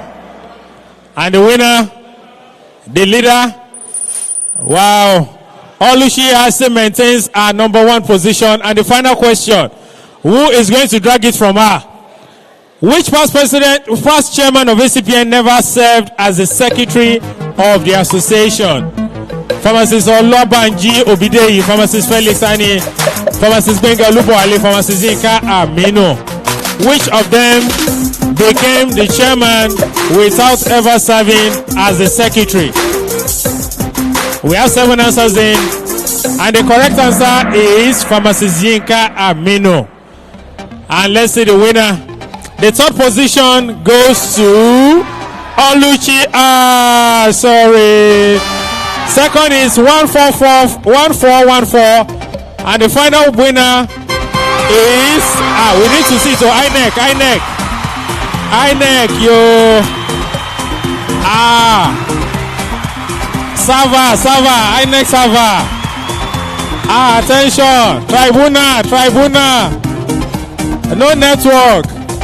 Okay, we have Globe Jane. Globe Jane is the winner. Congratulations. Can we have our winners? Please come forward. Our winners, the first 3 winners, please, can we come forward? Oluchi Ash, GP, and Globe Jane. Who is GP? Okay, GP is coming from the back. Wow, it's a woman's world. Congratulations. There's one man. Finally, thank God. All right, so we are starting from the first position. So tell us your name, your pharmacy name, and the zone you belong to. Okay, my name is Pharmacist Nzako Jane, Globe Watch Pharmacy, Oriade Zone. Oregun zone. That's why you got the letter O correctly. Correct, yes, I got you. God's Power Kamba, God's Pharmacy, Ebeda, Idea Zone. From Idea Zone. And finally, Oluchia, sorry. My name is Oluchi Ashimole. I work with Health Plus Pharmacy from the S-Bar Zone. Please congratulate. Round of applause for the three of them. Congratulations. Tomorrow you'll be receiving your gifts. Please note their faces so that nobody is standing in as a placeholder. So let me get confirmations before we close officially.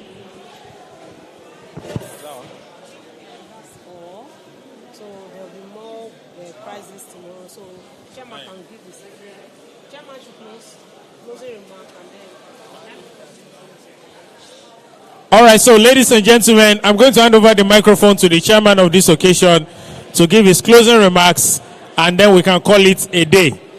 Mr. Chairman, sir.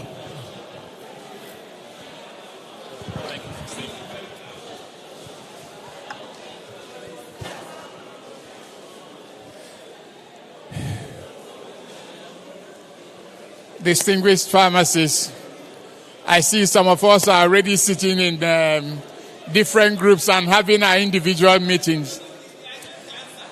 It's my pleasure to know that some of us are still remaining, and a lot of people have gone as well. It's been an interesting conference. We started a bit late, but we were able to make up all the time.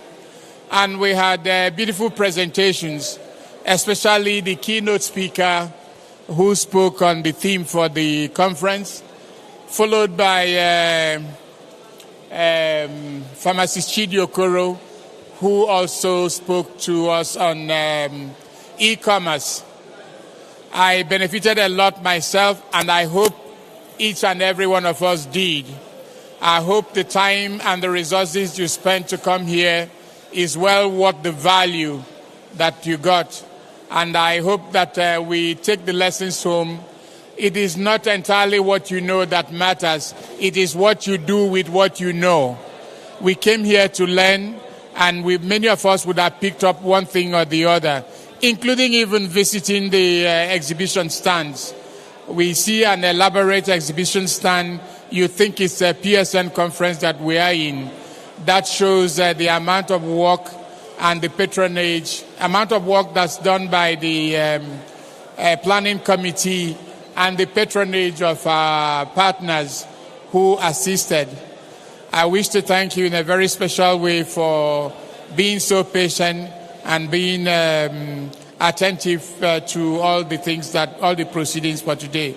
My wish is that community pharmacists will keep making progress, and whether it is brick and mortar or e-commerce or a hybrid or a mix of it, we will all survive and be successful. But then we really need to change, have a paradigm shift in the way we practice. We need to be more business-like as well.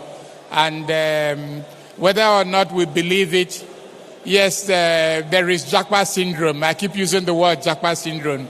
Whether our Jacques syndrome equates to brain drain is something that we need to argue. I also think that there's something we left out a bit. You know, each time we hear about diaspora people, these are people that Jacques, some of them actually left a long time ago. Many of us are not regarding them as brain drain. Many of us, or even the association, is partnering with a group like NAPSA. NAPSA are pharmacists from here that went over there and are doing well, and we are benefiting from it. Many of them are actually interested in coming back, and many of them are always here because we think probably that everything is greener on the other side. I doubt whether it is. I doubt whether it is what it is. If the new guys that are leaving go there and become successful and join NAPSA and are able to work with us to improve pharmacy practice in Nigeria, then we would have gained a lot.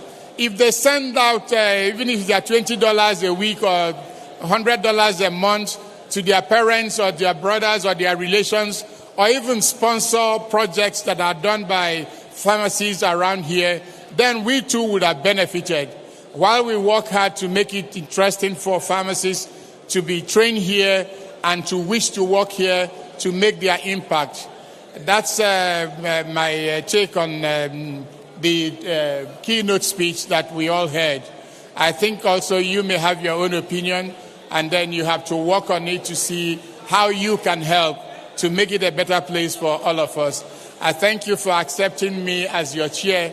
If you were to hold this conference again in 2 weeks' time and you invite me again to be your chair, I'll be very glad to do it. Thanks a lot, and may God bless each and every one of us as we leave. Thank you, sir. Thank you, Mr. Chairman. He has given a final word on behalf of the chairman and all the members of the planning committee and the executives. We want to say a big thank you to every one of you, particularly for those of you that stayed behind. And we pray that God will grant every one of us journey messages back to our respective destinations. And please remember, the conference continues tomorrow at 9 a.m. Please, we would like to plead with us to come around early so that we can visit the exhibitors and then we can be part of what is happening tomorrow.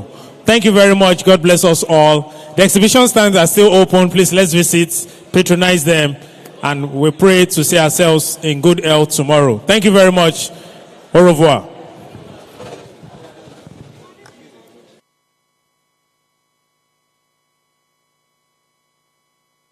Oh yes, Nature'sville Retail Raffle Draw Stock and Win is here again. Stand up for the champions, stand up, stand up, stand up for the champions, And this time is bigger and better. To participate, buy Nature's Feed product worth 250,000 naira and stand a chance to win our first prize, a 2014 Chevrolet SUV full option Jeep, a second prize, a Toyota Camry Sport Edition, and special other prizes. In addition, for every raffle ticket, you get an instant participation gift. Remember, the more raffle tickets you have, the more chances of winning our star prize. Oh, I have vision, can't you see? I'm on the move, make way for me. Oh yes, Nature'sville Retail Raffle Draw Stock and Win is here again. Stand up for the champions, stand up, stand up, stand up for the champions, And this time is bigger and better.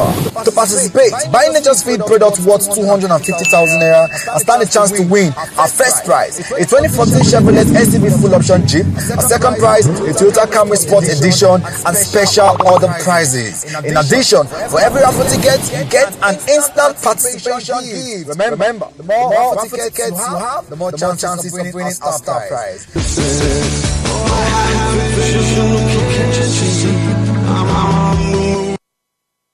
Planning committee members, please, can we meet in the front? Conference planning committee, please, can we have a quick meeting in front? Thank you.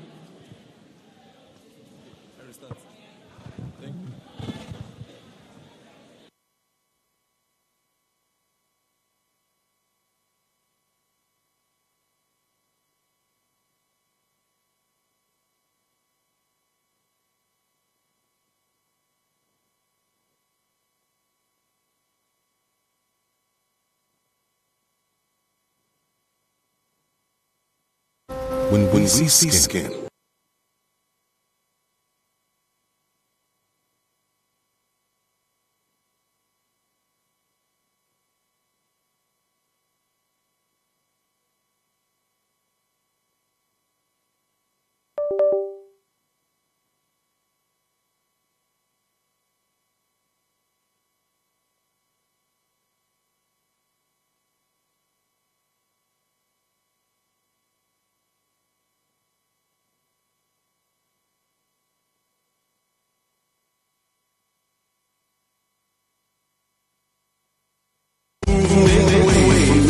Oh yes, Nature'sville Retail Raffle Draw Stock and Win is here again.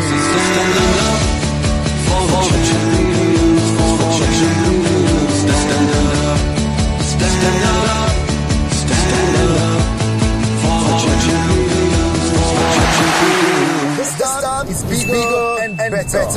participate, buy Nature's